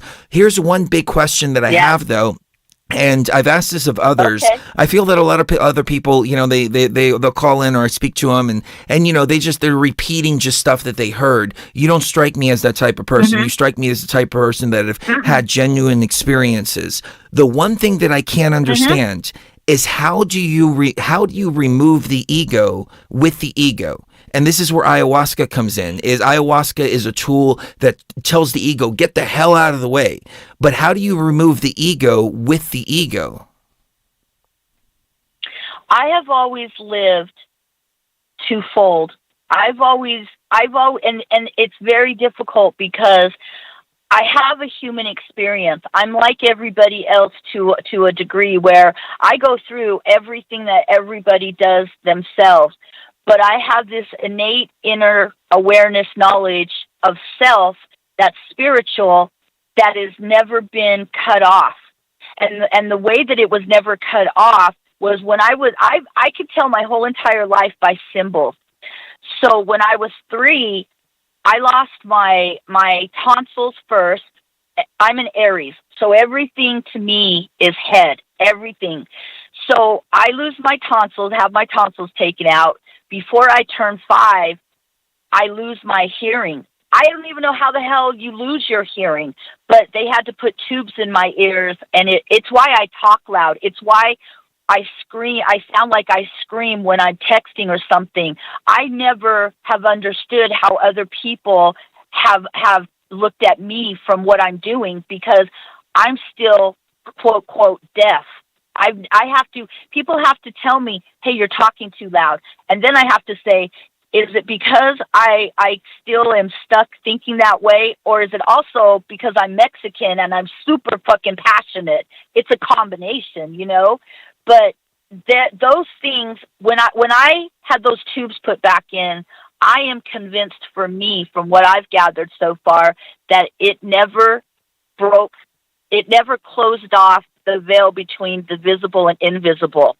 So as I moved forward with more trauma and more trauma and more trauma, by the time I was 9, I had seen something that I could never understand until later. By the time I was 11, I was seeing things before they happened. By 12, I was seeing ghosts. By 14, I was reading. I always said that I was going to be one of the greatest readers this planet ever had, and I've succeeded that. My legacy to me is already done because I have reached thousands of people, and for me, just being who I am, you know, it has helped other people grow into better variables or aspects of them. So if I'm still here, there's still more to do. I can opt out. I can go and take myself out, but it's a choice. So when you're spiritual, I can't play the victim because I'm constantly analytical and critical thinking to the degree in my heart where I'm like, okay, if you stay in a victim mentality, you're not taking personal responsibility.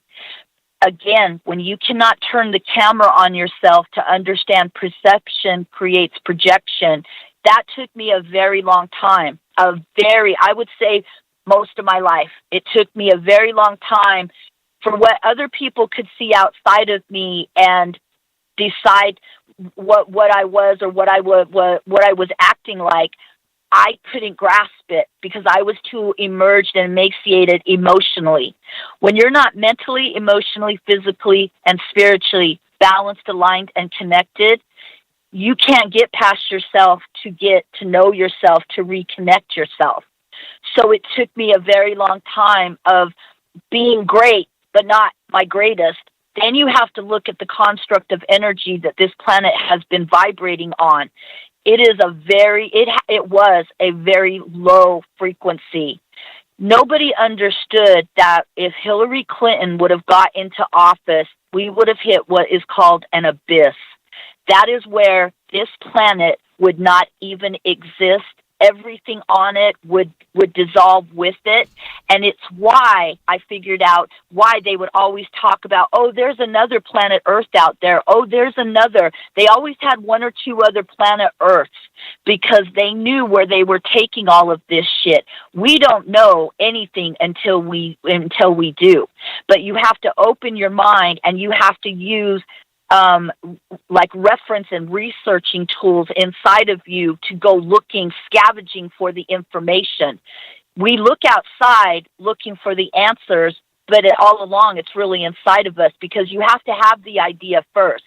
If you have an idea, you instantaneously change everything in you, because when your mind questions something, it opens you up to the possibility of something that you don't know or haven't done yet. Then from there, you can decide your move, your physical move. So it has to be mental first, then physical. It cannot be the other way around. Very well said. I don't mean to cut you off, but we have a ton of callers on the call board, so I want to get to them. Anything you want to leave the audience with? And also, people are asking if you have any YouTube channels, anything like that. Please let them know where they can find you. Yeah, you can Google me. I'm Instagram. I'm kicked off of Facebook because I started showing the truth, and they said, "Whoop, you're gone." And so all these years, like, I'm being punished, you know. I'm bad because I was exploiting the obvious, you know, back in their face. Instagram, visions by Anna _Oracle, visionsbyanna.org. My number is 702-413-4055. I'm everywhere. You can Google Visions by Anna. I'm literally everywhere. I would just say my last thing is, whatever you don't know, you will come to know, but you have to come to that understanding not from where you are. You have to know something different, and you're going to have to go exploring within to bring it out of you so that you create and manifest it, and then you're presented with it, and then you walk with it and through it and with you. Awesome. That's what I can say. Find me. You rock, Anna. Just find me. I love you. I've been waiting to tell you this shit for so long. This is my dream come true. Like, we love you too, Anna. I've tried so many times to get a hold of you and be like, Chris, Sheree, I gotta talk to you. But I knew that it would come at the right time. So as long as I was persistent and consistent, eventually the right time just happens, because that's manifestation and law of attraction.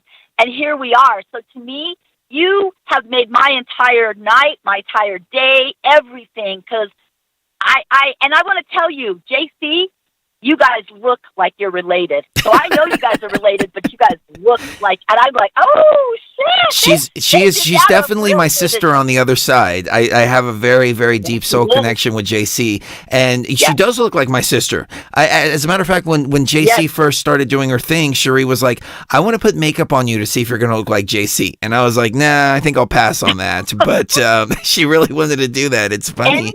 And you know, correct me if I'm wrong, but I think we met. We met at Santa Monica Boulevard at what point? I remember that. No, on the Santa Monica Pier. On the Santa Monica Pier, yeah. You and Cherie were out there a long time ago, and I was out there for 10 years. It's how I got local, international, and domestic traffic free. So I've been out there plugging it, and I know what entrepreneurship is, you know, and I was out there just hustling to build myself a reputation with others. And everything I say, I have people that I've grown up with that could validate everything, because I don't lie. I don't have the capacity in me. I'm Aries. I'm very raw. I'm very real. And people have always known, don't come to me if you're not ready for the truth, because I'm going to hit you hard with yourself. And then I'm going to hug you, and I'm going to help you rebuild yourself, because we're not gurus. We're not here to be idolized. We're not here to be worshipped. We're here to help others heal so that we also heal ourselves. But here's something. Beware of the tech industry. I know it's out there. I know everybody has heard this. I have always said they are your next demigods. They control you by a button. It is different than how corporations used to have to come out and take a box and lock it up. And it was a process before. It's a simple button now. Those evil-ass people, They might have good intentions, they might have a dream, but you are nothing without the energy that consistently moves you forward. And most people don't realize you can destroy and take down a corporation in 8 minutes and it will never come back. We allow passive aggressively to keep these things going. Last week you saw Twitter lost what? $51 billion? That's how powerful we are. We have not seen that they need us. We think we need them. They've got us so high that in anesthesia-like brains, we're dumbed down. And we just believe whatever they tell us and we go along with it. So we have to ask ourselves, what the fuck are we doing and why?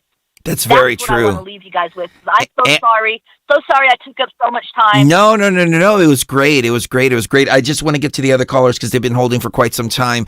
But Anna, I'm so glad that we got a chance to connect. And, it's a shame that we're in the middle of this COVID lockdown. Otherwise, we moved down here to Las Vegas so we can go hang out with people in LA, so we can go down to Tijuana and have some fun and blow off some steam and do all that. As soon as we get down here, boom, lockdown. So, but we will connect sooner than later.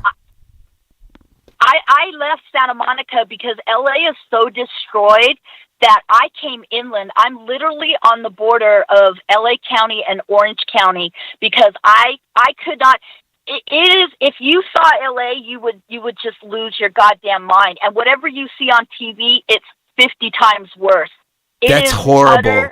Because I wanted to move to LA because when we were down there, when we met you there at Santa Monica, we were like, oh my God, the energy's so great here. The people are nice. I love the ocean. I've always wanted to live next to the ocean. I've lived next to lakes, but I've never lived next to the ocean. And then as soon as we decide we're going to go move down there, it all turns to crap. It's a shame. But thank you so much, Anna. Let's connect. Yeah, let's connect very, very, very soon. Love you so much. Let's do another show, and I'll be listening. So I'm still here. I'm just going to be quiet now and let other people have an opportunity to you as well. Awesome. Love you. Take care. Oh, what a sweetheart. That was great. Again, I don't agree with everything, but we don't have to agree with everything. Everybody has their own perspective. I know some people were saying, hey, I don't agree with this, I don't agree with that, but I think the majority of the information is something that let me just put it like this. I think all the information she went over, people will be able to take what resonates with them. And I think even if stuff doesn't resonate with me, there's some people out there that it's going to resonate with. So I think it was brilliant call. Let's go to where are we at? 701 area code. 701 area code. What is your name and what's on your mind? My name is Shandy Johnson, and I appreciate you taking my call. Hello, Sandy. Welcome to the show. Here. Very nice to speak to you. Yes, you'll see me often in the chats. I come across as Love Transcends. Oh, I've seen you plenty of times. It's nice to hear your voice for sure. Yeah. Okay, so I just kind of wanted to chat with you on a couple of topics. One being the dual timeline we're kind of walking at the moment. I know you're quite aware of what's going on, both in the spiritual and physical. Well, I think something went wrong recently because we're supposed to be on the Trump 2021 timeline and we're on the Biden timeline. I don't know what the hell happened there, but... Well, I can kind of help you out. We are actually still on the Trump timeline, which is my belief. And the reason I believe that is a lot of people wasn't aware of how our government is really structured.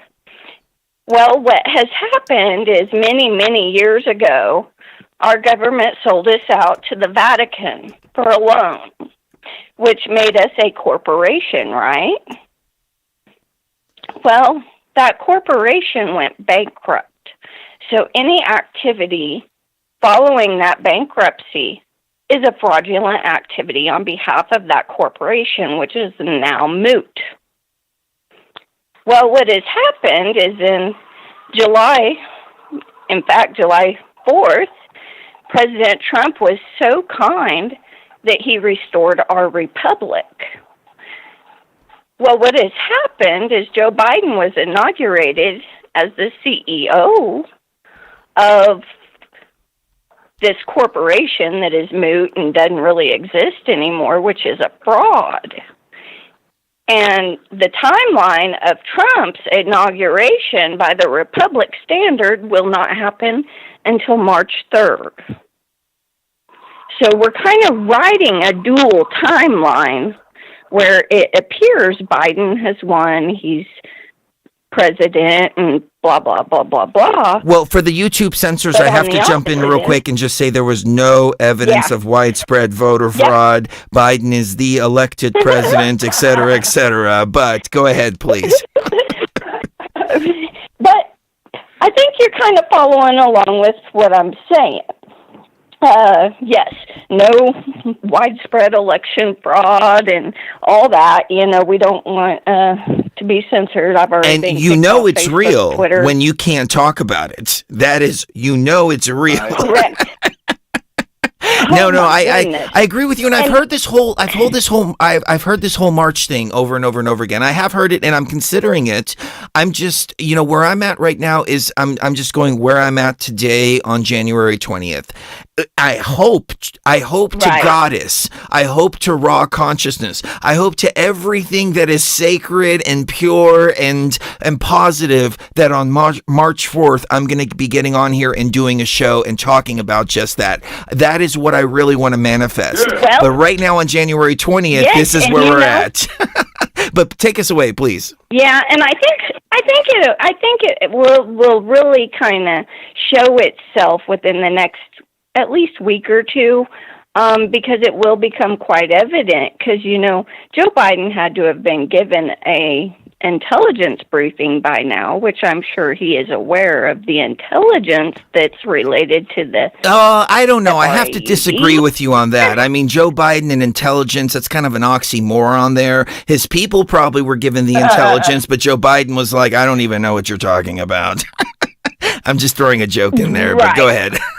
His handlers, yeah, the handlers are aware of the intelligence that they know.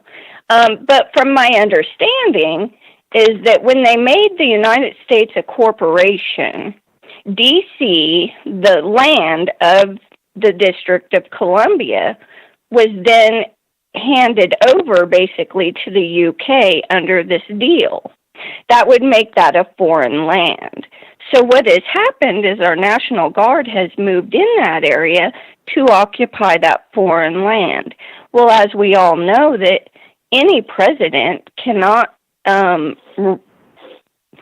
be president over the people of the United States from a foreign land.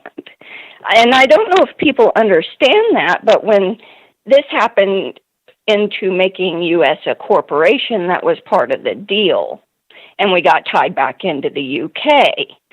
Well, now that we've gone back into a republic, that's why our military is occupying D.C., because D.C. is our soil. So it kind of leads me to believe that what has happened is they will dissolve the corporation in total. They will stop all the fraud related to it, because any business dealings done with a corporation that has filed bankruptcy is null and void. It's fraud. And they were granted that bankruptcy. People can research that. That's a common, and I did research it, and that's what I was like, whoa. And then that's why Melania Trump on July 4th thanked the president for returning us to a republic. I don't know if people can go back and view her tweets, but she did do that. Also, I wanted to talk about, the matrix of itself.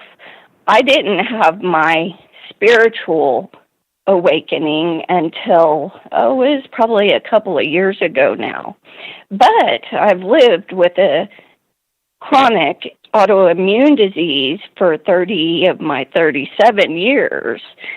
And it's a very debilitating disease, but unfortunately, I didn't know back then what I know now, and healing is all within myself. And unfortunately, this disease wreaked major havoc on my body. But I have died multiple times trying to treat this illness that I could have healed myself had I known what I know now. The matrix in of itself is quite amazing and elaborate. It really kind of sets someone in awe when you're looking deep, ayahuasca, psilocybin, whatnot. But I think that's why they've suppressed those things from us. They don't want us dabbling with reality as we know it. And I really appreciate you and Cherie, spreading the truth of what's really going on. But I really think this duality of timelines, because Trump's exit speech really wasn't an exit speech. He said, I'll be back soon. That led me to believe that we have a timeline where the good timeline, is really kind of still trying to force its way. And I think it's gonna prevail. And I think you guys have really helped. I hope you're right about that. And like I said, we're still pushing the energies in that direction. And you're right. His speeches lately have been very bizarre because the last couple, I don't know if you follow along with the last couple of shows, but we did a show about deep fakes and about how all of these concession speeches don't seem like they're real. They seem like they're computer generated deep fakes. Even the tone in his voice as he was speaking with his farewell speech seemed very robotic. Melania seemed also very robotic as well, almost as if it was like put together. And the thought went through my mind, what if they've been arrested? What if they've been assassinated? Something like that. But then when I saw him walking out of the White House today, I was like, no, that looks like a very real video there. I didn't watch his speech from today though, and I probably should have. I was just I'm so brokenhearted about what's going on. I didn't even want to watch that. It seems like I said earlier, looking at the pictures of Biden in the White House feels like watching Biden sniffing one of your children. You just want to you want to punch the guy in the face for violating that sacred space like that. But it's funny that you mention the Vatican, because as I posted earlier, he put a picture of him and the Pope right there, right behind him. One of the first things he did. The second thing he did is he replaced Andrew Jackson with Chavez, who was a communist. So, they're just making themselves known right there. I'm trying to go through Melania's tweets from July and see if I can find what you're talking about. They seem to have archived a lot of Melania's tweets, but again, that's controlled by Twitter, who has been openly active, openly speaking about suppressing literally everything. So I wouldn't be surprised if it's disappeared or not. But I don't know. It very well could happen. Yeah. The problem that I have, don't we? There was another interesting thing. I don't know if you picked up on this, but I was watching a video, and hopefully I can pull it up here in a few minutes. It was something that passed by Twitter. Joe Biden, as he was going to his inauguration, some of the troops had his back towards them. Did you see this video? Yes. What do you make of that?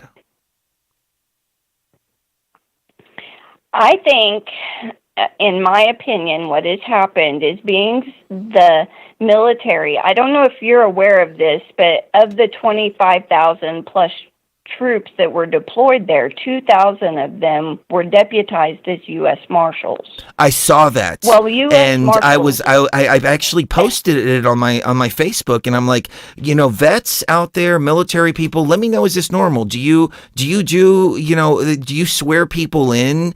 And then all these guys, they had big bellies. They didn't look like soldiers. They just stuck out. I'm like, who are these people? Right. The thing about U.S. Marshals is they have the authority to transport military criminals for military tribunals. That's true. They have the authority. Yes. So what I think is happening here as we ride this dual timeline, you have the negative and the positive kind of coalescing. As it goes forward, we will soon find out that, and even in Trump's speech this morning, he said this presidency, referring to his own, has not been a normal presidency. That leads me to believe what I had heard prior is that he had been approached about running by certain individuals within the know, and he was asked to run. The real presidency was being controlled by our military. And that's what Joe Biden probably about now and over the next few days will learn, is that the attacks that he's made against Trump has not been against Trump. Trump is a placeholder for the branch of the presidency for the military, because I believe they were ready to launch a coup on their intelligence before Trump even announced he was running. That's interesting because I got a phone call from one of our fellow TFR hosts, Billy Ray, and he's working on a documentary right now, but he's working on a documentary from the same, it's about the same information, it's just from a different perspective. His documentary is basically about, and he wants to come on the show, that Trump was picked by Cambridge Analytica.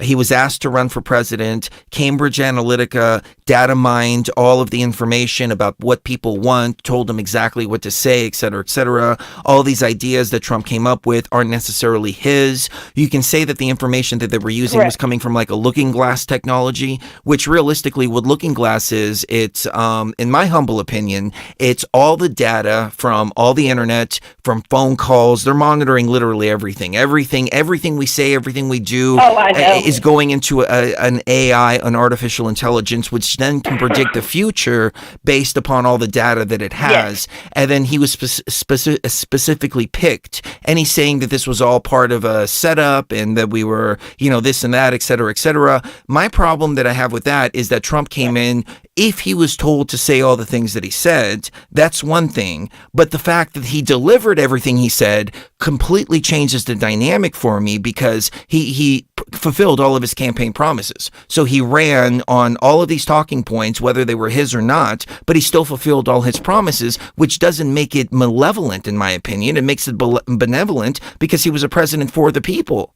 And so maybe you're right. Maybe this was the plan.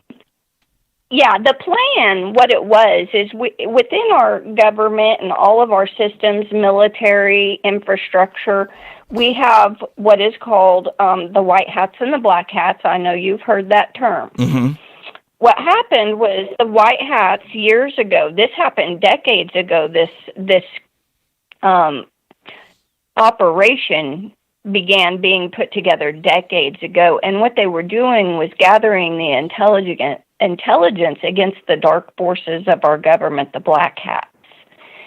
And then they started devising a plan to abolish their world domination plan.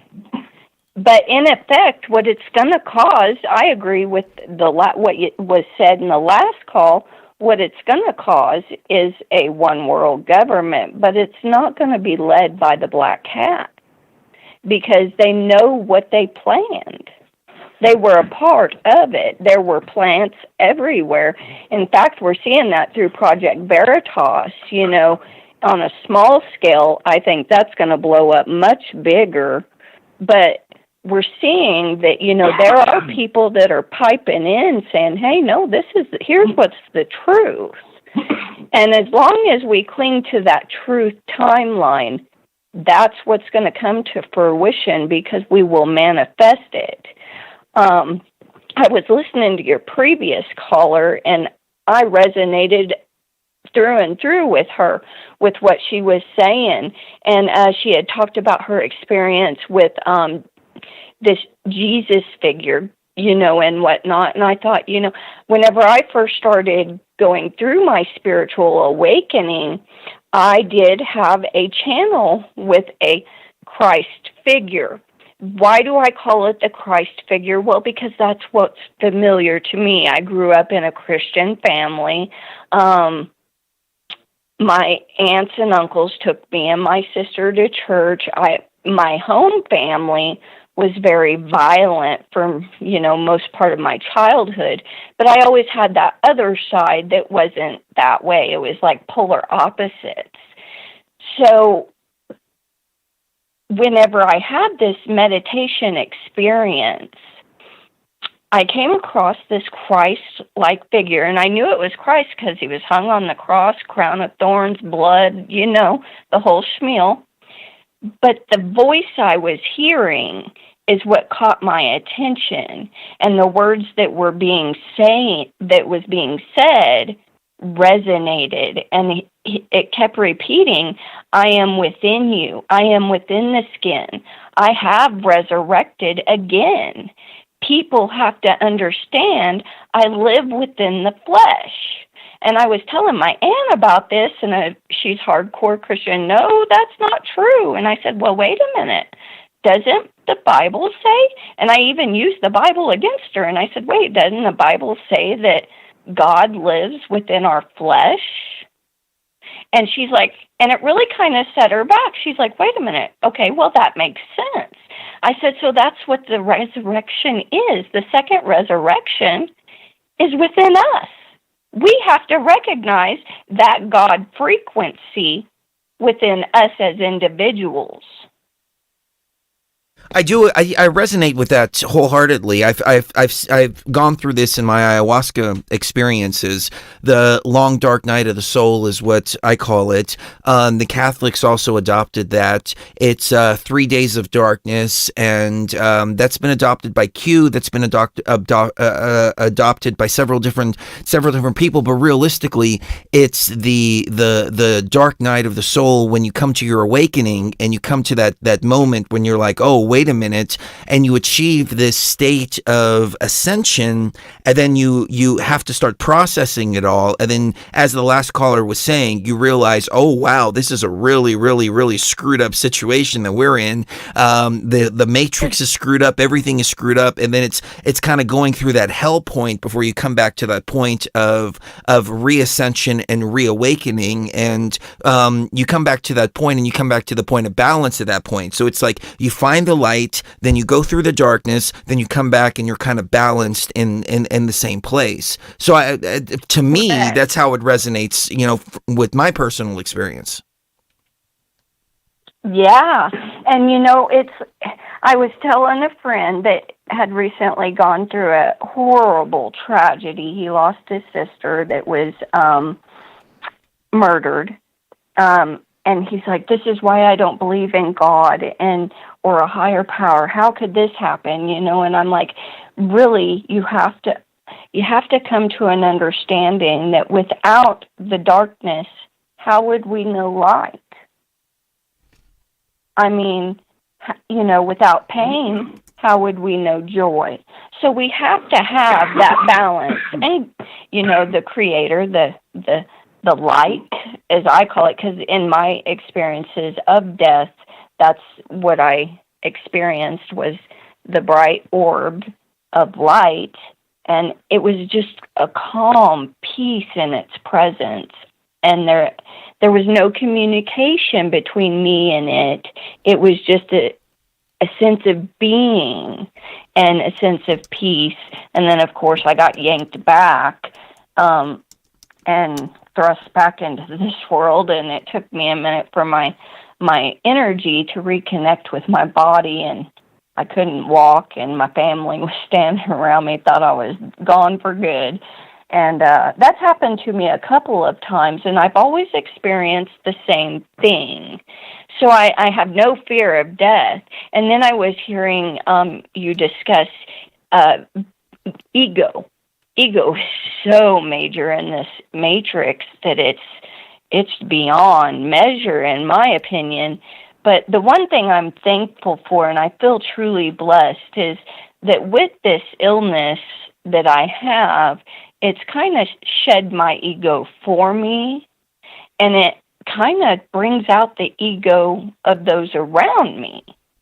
And, the judgments, because I have limited motion in my joints, and I've gone through so many surgeries and the nonsense, but I can relate, and I want to say this real quick. Condolences to your friend for the recent loss, and I relate to you as well, because Cherie has had 10, 12 surgeries in the last 10 years.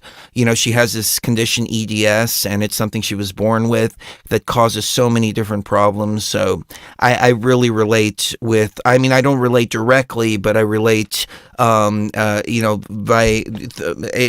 a third person watching my wife go through this, and I relate to your husband as well, who I think I can hear in the background, because there's nothing more frustrating than watching your wife go through a situation that you have no control over. And it's like, with us men, we like to fix things. If our wife says I'm hungry, we say, okay, what would you like to eat? Let me take you to dinner, or let me cook you something. Or if I'm thirsty, here's a glass of water. And it's one of those situations where, as men, we sit back and we're helpless in the situation because we can't do anything but just offer support. So I just wanted to say, on that level, I connect with you on that level, and I empathize on that level with both of you guys.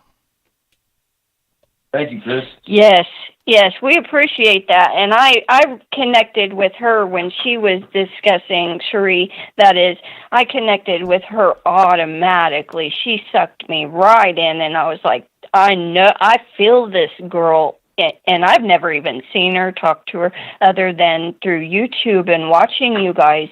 And I connected with her strongly, and then I heard her later, you and her speak of her illness, and I thought, oh, bless her, because she understands on a level like me what it's to fight, this matrix that's just bound to just try and destroy us. But I think the horizon is almost here, and I just feel it within me. Today, I started out with the lull and the blues of, oh, he's being inaugurated. And then I meditated for a little bit and thought about it, and I thought, well, this just doesn't make sense. Trump's speeches doesn't make sense. And then whenever I had to watch the first press briefing just to hear what came out of their mouths, and I noticed something whenever I was watching it. I watched it through Fox Business, but it seemed pre-recorded because, and I say that because the feed was supposed to be live, right? Well, what I noticed is there were lapses where it looked like it sounded like and looked like the feed had been spliced, like they had cut a portion out and tried to put it back together. Let me ask you real quick. Which speech are you referring to? Is it the one where he's standing by himself, or was it the one that he did at the, I think it was Andrews Air Force Base, where he walked up to the podium? No. This speech that I'm talking about is from Joe Biden's first press. Joe Biden's. Oh, okay. From the White House. Yeah, that whole thing was pre-recorded, and you can go back and watch it. I had to rewind it after they stopped the live feed, and I rewound it to see if it would still do it, and it still did it. And it did it several times over and over, and I was like, this cannot be a live feed. There's no way it would do that. It was like she would say something, and then it would bounce back, and she would say it again. And that was obvious to me that they were trying to splice feeds together, and I almost wonder if it wasn't done purposely to let people know that have, a brain bigger than a pea, that this was not live. They may have aired it as if it was live, and I know they can do that because President's speech yesterday, they delayed it by 30 minutes on Fox and then aired it as if it were live, and it wasn't even live anymore. So interesting. These dual timelines, and I'm like, I'm telling everybody around me, I'm like, please don't lose the faith, because I just feel it. There is something coming. And with all these charges against the Bidens, really? I mean, really? That is We very expect true. that I our mean, there is a president, mountain of evidence. gonna- There was hard drives Yes, that was sent by a defector in the CCP. There were hard drives that were found supposedly at the computer repair shop. That's undisputed. Those hard drives are very real. Twitter tried to suppress it and say that it was hacked information, and then came out later and said, oh, we mistakenly flagged it. But they didn't even deny it and say that it was false information. They said that it was quote unquote hacked information. And this whole WikiLeaks dump too, Julian Assange. This is the one thing that bothers me about Trump, though, is that he didn't pardon Julian Assange, and I think he should have, because all those WikiLeaks dumps changed the game. I can tell you why. He didn't pardon Julian Assange because the word was that Mitch McConnell had sent over a little note letting him know that if he did pardon Julian Assange, and this was through news releases, that if he did pardon Julian Assange, that they would convict him in the Senate on this impeachment.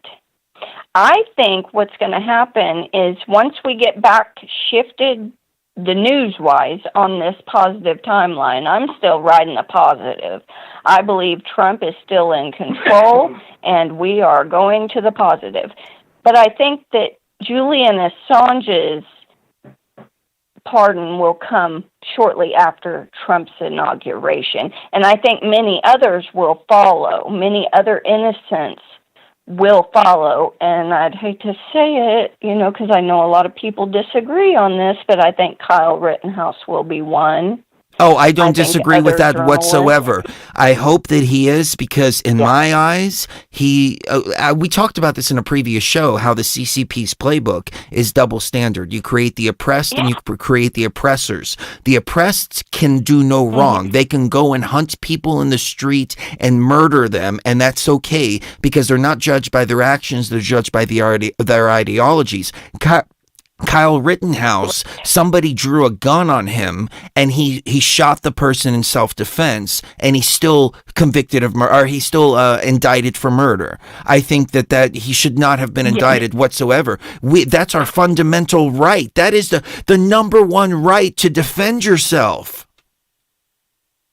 Yes, that is our constitutional right. And somebody said to me one day that, we don't need AR-15s or AR whatever. We don't need ARs to hunt deer. And I said, the Second Amendment wasn't written to hunt deer.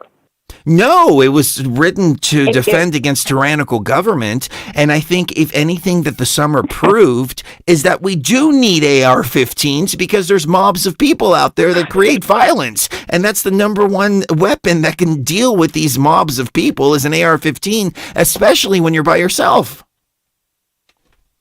Right.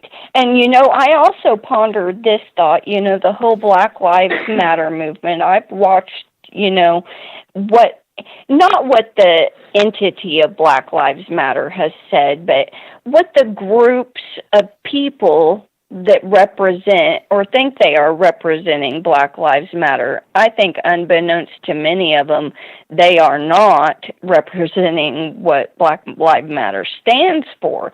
But they want this dismantle of government entities such as police, military, whatnot. But I wondered how long it's going to take them to realize that what they want to accomplish of getting rid of these bad people in these organizations was actually Trump's promise. That's what he wants. And it's not that he wants to defund the police, but he wants the corruption gone. And if you get rid of the corruption, that negativity moves out. Well, it's how can they not did that. I have two thoughts as far as the defunding the police thing is. Number one, it comes right out of the Color Revolution handbook. We covered it in a previous show, where a step of the communist revolution or color revolution is to call for the defunding of the police. But also, what Barack Obama was trying to do back in 2015, and he failed, is he was trying to nationalize the police. And the way he was doing that is he was radicalizing them. He was giving them a bunch of military weapons. He was getting these kids straight from Iraq who had just been in the middle of battle, especially the ones on the battlefield, bringing them over here, turning them into police officers, and then they would sit them down. I've talked to police officers before. They would sit them down, no training at all, except for watching hours and hours and hours of videos of black people, little old white ladies, you name it, just all of a sudden randomly attacking police and putting it in their heads that everybody is a criminal, everybody has the chance, the potential of attacking you, etc., and upping the police brutality, violence, because what they wanted to do is they wanted to federalize the police. And so they actually were able to federalize like the Chicago police temporarily, because they'll say, oh, if you have so much police brutality going on, then you're under federal control. And he wanted to push that on a nationwide level. It didn't work, but we had a rise in police brutality on purpose, by design, by Barack Obama, the exact same people who are in office right now.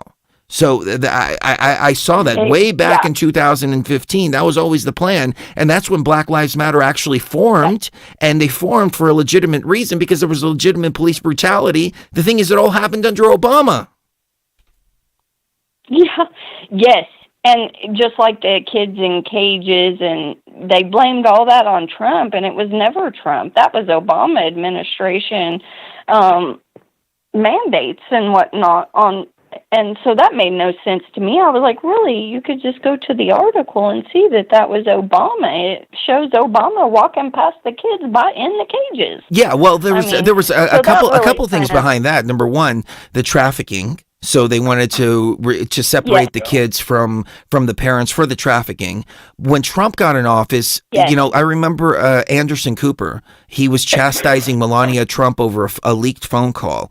And Melania was saying, they want me to decorate for Christmas. I don't care about Christmas.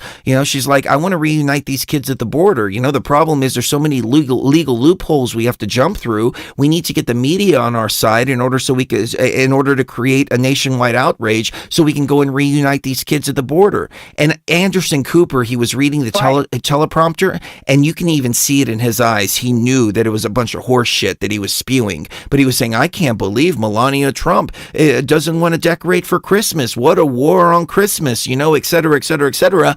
And they even played the full clip and completely ignored the fact that she was trying to reunite the kids at the border. But one of the problems that Trump ran into in his administration that the media didn't talk about is the fact that a lot of these kids who are here in the United States, number one, either came through with coyotes, or number two, came through and their parents either can't be found or are not in the United States, and they don't want them back. So what do we do with these kids? That's the problem. Right. That's the problem. But the media doesn't ever talk about this. The media just says, oh, there's all these kids and they can't be reunited with their parents. Well, their parents either don't want them back or they can't find their parents. That's the big problem. Yes. And, I totally agree. And we have a complete issue on our hands when it comes to these children, because like you said, they are brought over here by coyotes. And a lot of people try to say, well, that they're being separated from their parents. No, they're being separated from their abductors, abusers, people who potentially would want to sell them. And, the real issue I have with that whole ordeal is within our system is our adoption system. I don't know if you're aware of this, but here in Missouri, I live in a very red state. But because of my disability, I couldn't ever give birth to children. I love kids. But for years, I wanted to adopt. And did you know they would not let me adopt just because I have a physical disability? I did not know that. Even though I'm a good person. Yeah, even though I'm a good person and I would pass on good, traits and habits, I can't adopt. And I just think that's a brokenness in our system. I should be allowed to adopt. Maybe a baby isn't for me because of my handicap, but certainly, an 8-year-old, 10-year-old, bring him, I could mentor at least and try to help, but I'm not even allowed to by the law of my state. Well, I feel your pain as far as that goes because, I don't want to say how old I am because I look younger than I actually am, but I'm at an age that if I had kids right now, I would probably, I don't even think I'm going to be around any more than a few years anyways. I've already been called back. But if I do live a long, happy life, right. I had a kid right now, the kid would die. I would die when the kid's about 25, 30 years old. I lost my mother when I was 30. My sister was only 25 at the time. Nobody should lose their parent that young. And so it wouldn't be fair for us to have a kid right now, in my humble opinion. It wouldn't be fair to that child. And yeah. So I feel your pain there because there's a part of me that's like, man, I look at my friends with kids and I'm like, and there's those special moments where, the kid looks at you in a certain way and you see that love connection between the parent and the child. And it's something that I'll never have in this lifetime. I've had it in other lifetimes. I have my niece and I love my niece so much. Right. And then being able to pass on the knowledge that you have to somebody like that, I feel your pain as far as that goes. However, what I feel is that on our last lifetimes, we often don't have kids because kids are attachments to the matrix. So it just very well may be that this is your last life here and you're about to go home. And so kids are not in the cards for you, just like they're not in the cards for me either. Right. And since you say that, I've done some research, on different religions. I'm not into organized religions. I don't think they were ever meant to be separated. I think religion as a whole was meant to be looked at. Any ancient scriptures should be considered and looked at and investigated to our best of ability. But, I just don't think I would want to have children at this point, knowing what I know about this matrix. I wouldn't ever want to bring a child into it for sure. But what I wanted to say is I had heard your previous caller mention her sign. And my sign, I don't go by the tropical zodiac. I go by the other. And I've done some research into the Greek mythology and whatnot. But I'm actually Ophiuchus, or Ophiuchus. And the Greek mythology says that is the final zodiac that the spirit passes through before it returns home. So it's interesting that you said that, that I don't have that attachment here. So I may be preparing to go back because that kind of resonated with some research I've done on that. And then I've looked into my birth date from the Mayan calendar, which I believe the Mayan were very intelligent. And it kind of, that really kind of shocked me, what my sun sign and all that was.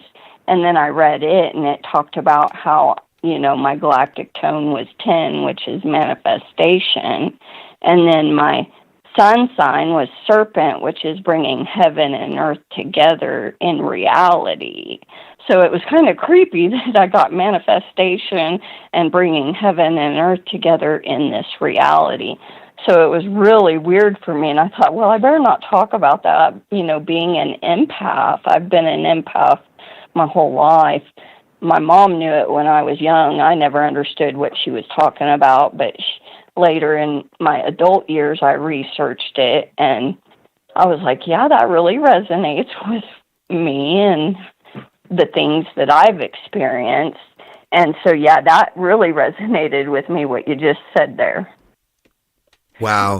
Everything you have said has resonated as well. I feel a really, really deep connection to you and your husband as well, especially for the situation that you guys are in. All of our love, all of our energy, and all of our compassion as well, and understanding on an ancient soul level. I'm going to go ahead and let you go because we got a couple more callers coming in, but thank you so much for sharing all of this with us. Thank you for making this connection. It means the world to me. Thank you.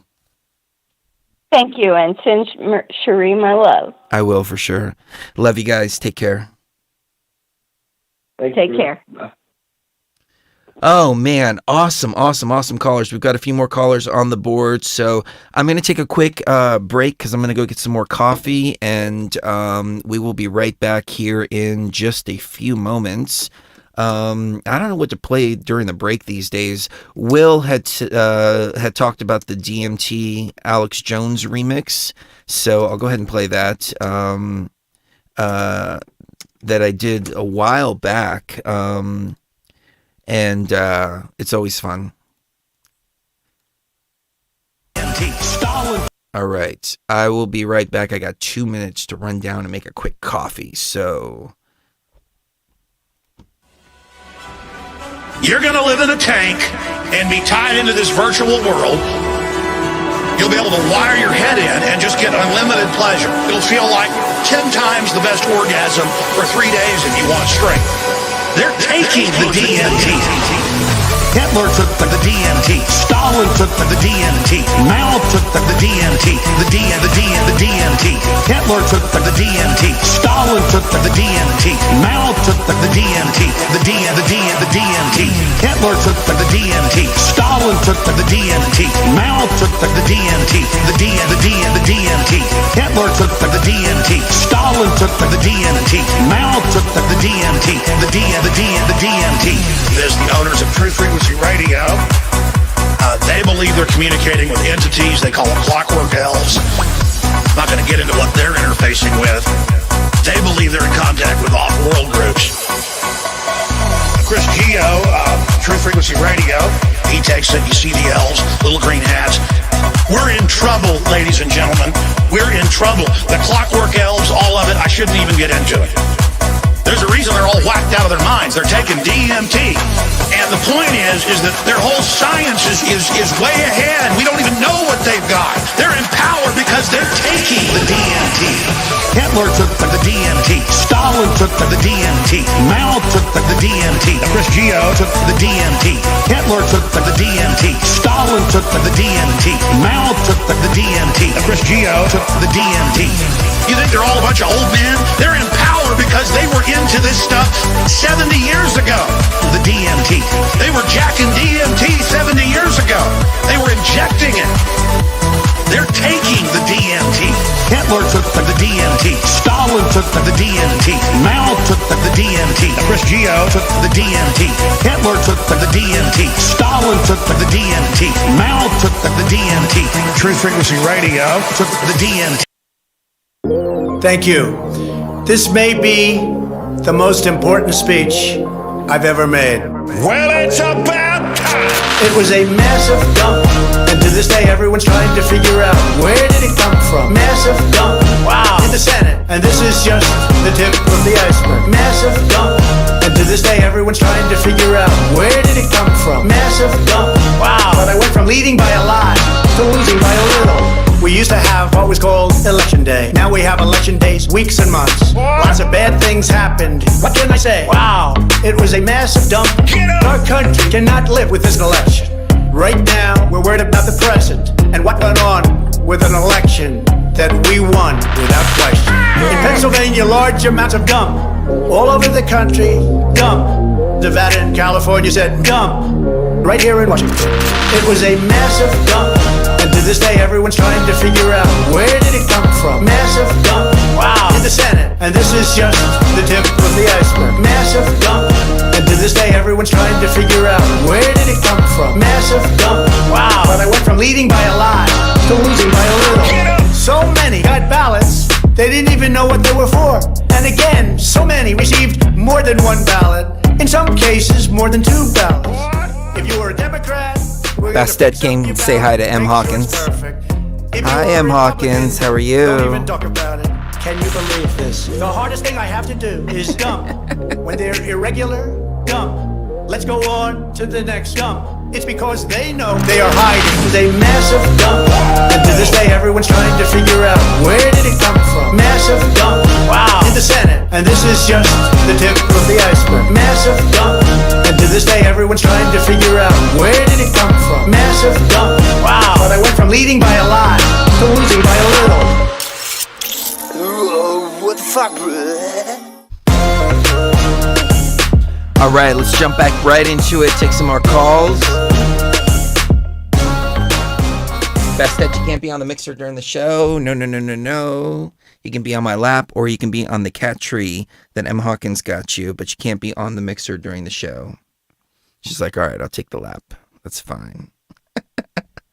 Let's go to area code 661. 661, what's your name and what's on your mind?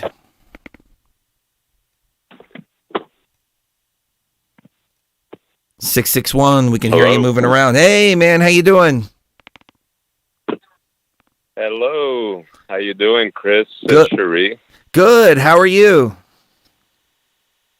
I'm doing great, thank you. It's quite an honor to be on your show. Thank you for having me. Thank you for calling in. What's on your mind tonight?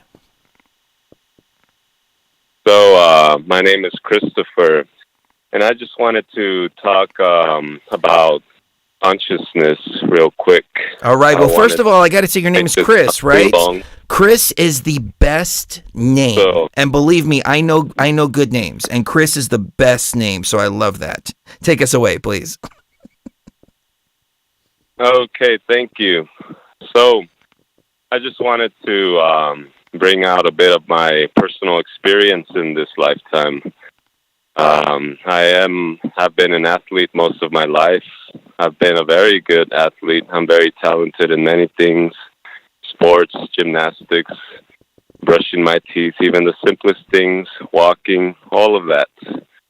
So I've learned a great deal on the mechanisms and technologies off of that, in conjunction as well with spirituality, meditation, and doing all these great, amazing things with the light work and shadow work as well. So all of that conjunct together into now. The year 2020 has been amazing for all of us. It has expanded our consciousness, our way of thinking. It has allowed us on all different levels to look into other things that we may not have major interest in, such as politics. I am like you. I had very little interest in politics until Mr. Donald John Trump came into office. Him and his administration, as well as the other many beings out there that are part of this great conjunction and transition. And there are many, many, many of us out there now that are here on Earth and helping and assisting mankind. So all of us here. Anyways, what I have learned from this experience to today, to now, and is this: we are definitely already on the positive timeline, and it is okay to relax and let go. What we have to mainly do now is rebalance our bodies, rebalance our minds, come back to source, take everything that we've learned, our emotions, how we felt from day one to today. Where are we? Who are we? It's okay to have conversations with yourself. I have these conversations with myself all the time. I have very little friends, very little connections, and I love it. I love enjoying my alone time, at times even more than enjoying time with others. But that is the key. We have to be physically balanced, and if we need some discipline, then we have to discipline ourselves. Another thing about me that I learned a great deal about, and especially with what's going on today, is I am a former member of the military. I was in the Marines for 4 years, from 2009 to 2013. Great times. I never went to battle, never went to war, never fought, but I did great. I did learn a lot.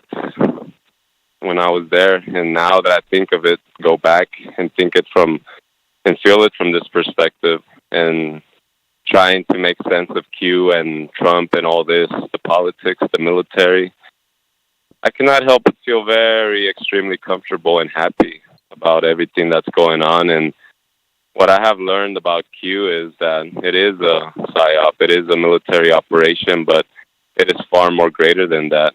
When you think of Q, it is the number 17. If you know numerology, which I'm sure I know you do, very well know numerology. And also, it is Q. What does Q stand for?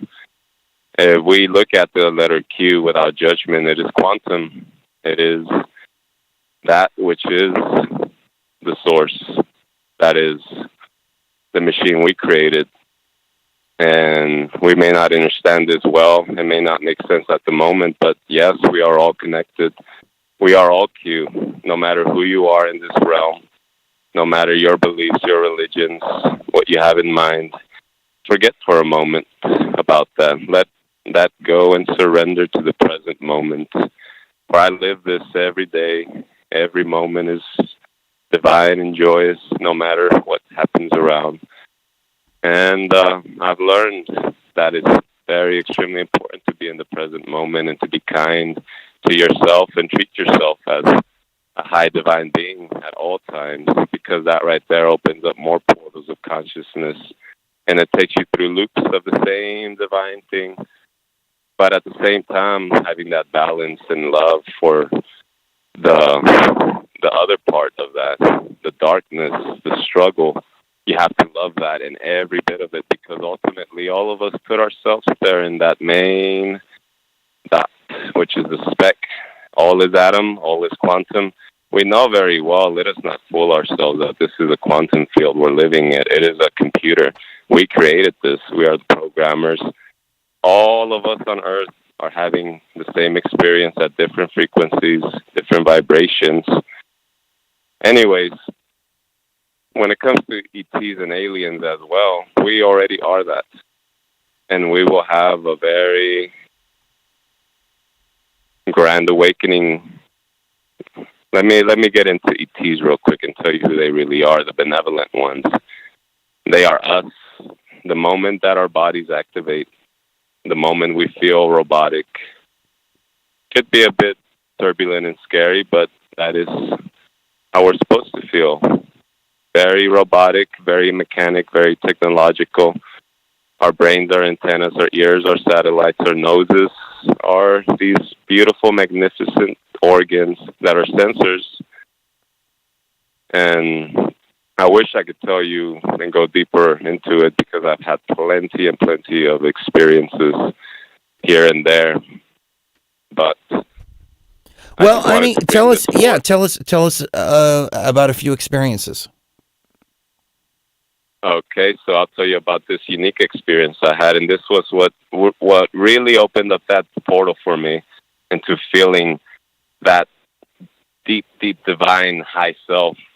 One time at the park, I was meditating. I was alone in my little space where I feel very comfortable, just trees around, maybe little creatures around, but really getting into that focus, allowing yourself to vibrate highly, just losing thought, losing sensation, and using that good golden method of breathing deeply in and out, in, out, in, out.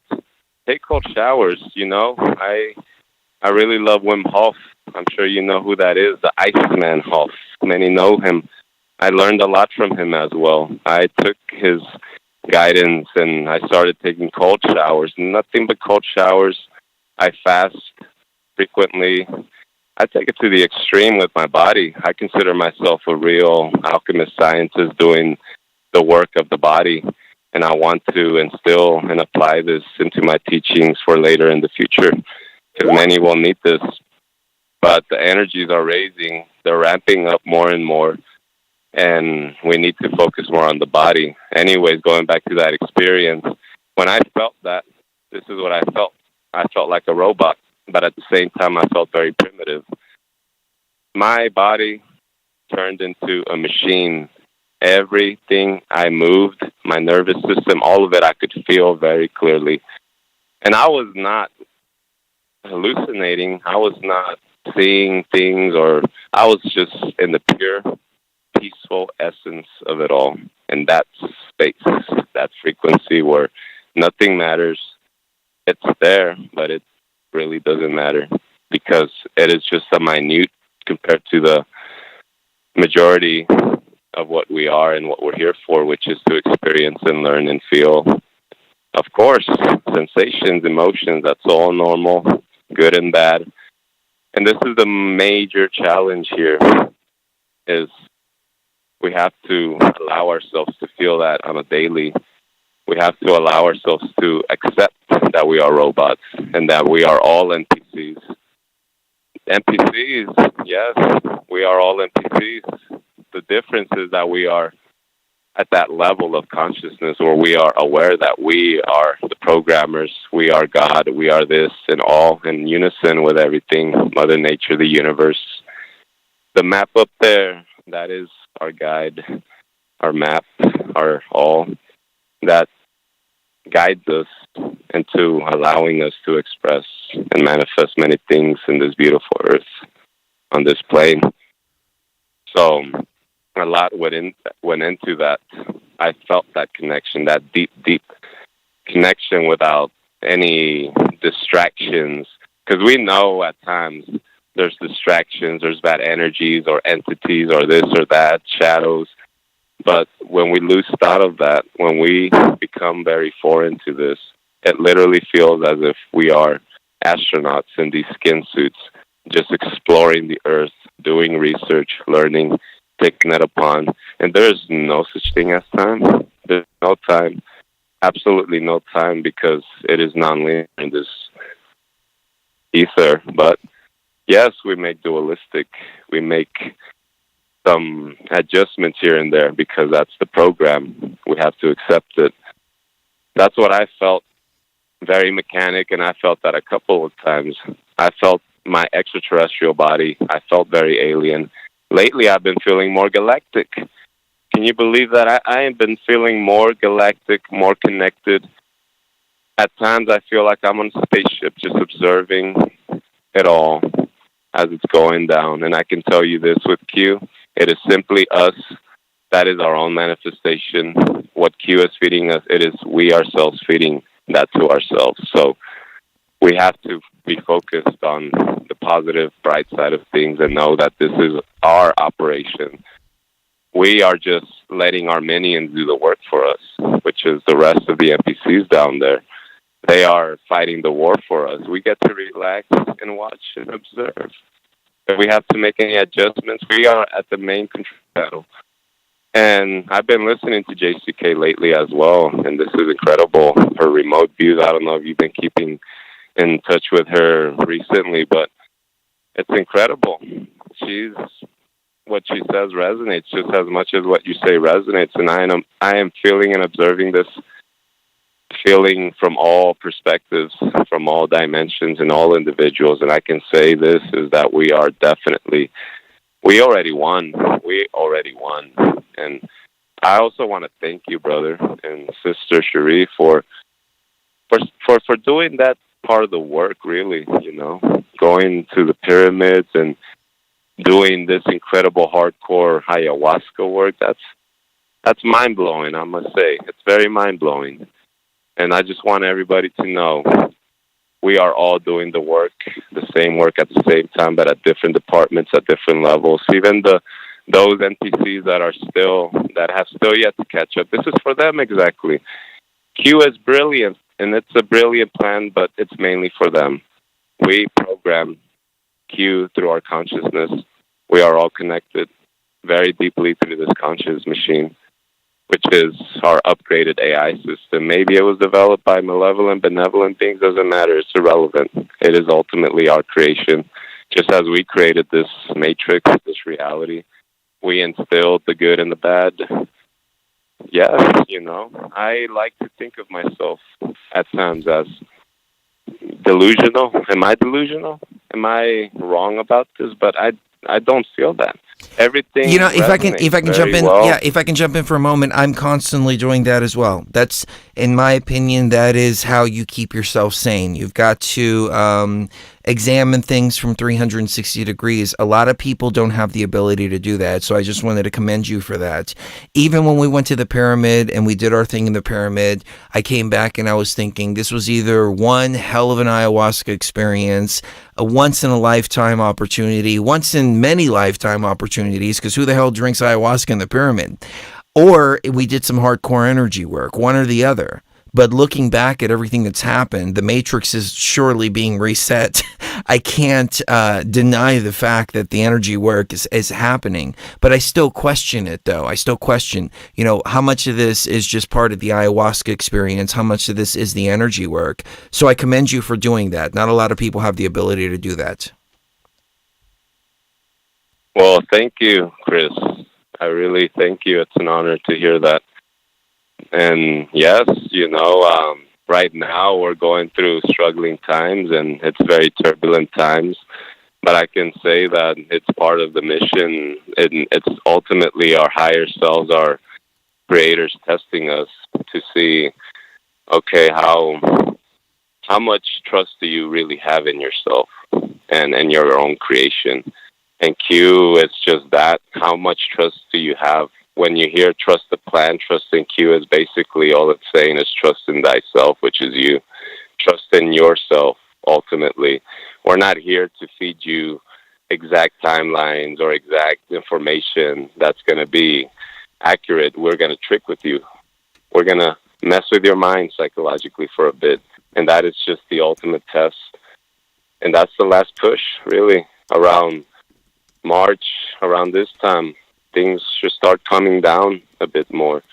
And extraterrestrial invasion shall commence, and that will be us when we become activated and feel all our mechanisms, our beautiful divine selves. And that right there to us is going to feel normal, of course, but think about the rest of the people.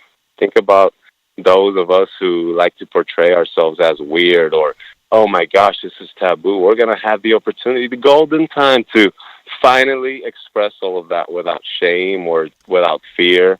There are still many shy people out there who are, they're afraid to express that divinity, but they're going to be able to express it freely. And that's going to come almost as extraterrestrial to the masses. So, that's the real alien invasion. The real alien invasion is us, mankind, coming to that conscious awareness of, oh my goodness, we have been it all the time, and these fake ones have been the fake program by the fake cabal or these malicious beings, whatever they want to call themselves, that's fine, but that's all they are. It's just those who got lost in their minds and they went the dark way, but then there's those of us who are still here and hold our sanity, and we have to become brilliant. We have to really become talented physically, emotionally, really feel that. Because when we are talented, when we are good at most of the things that we do, it becomes so much simple. And there's a U.S. Navy SEAL that said this once, and it stuck in my head. Discipline is the ultimate freedom. Many of us in life right now lack discipline. We need discipline. And in a way, how this is playing out, Q, Trump, the military, it's allowing us to tap into that physical discipline of ourselves, into allowing us to, okay, we can go into politics, we can go into this, we can go into this stuff, these rabbit holes that make us uncomfortable, but guess what? This is nothing, because ultimately, no matter what they do, we already got this. And it's only a matter of time before we start to come out and play, and it's going to be so fun. And yes, we're going to feel much more powerful, much more activated. We just don't know it yet. And of course, it feels very turbulent, but it's good. It's good. We need this. We need this discipline. We need this psychological thing playing out. If you are balanced and know thyself. Very And well by the said. way- Very well said. The only apprehension of Q that I have is Operation Trust. We covered this in a couple of shows ago. Operation Trust was right out of the Bolshevik Revolution handbook about creating an opposition to control the opposition, to also catalog a lot of people who were actually part of the opposition, opposing the Bolshevik Revolution, putting out misinformation, disinformation, even getting high levels of government people to also spout the same stuff, and Operation Trust. And then you have trust the plan, trust the plan, trust the plan. At first, I thought Q might be the AI, the Tyler AI manifesting itself.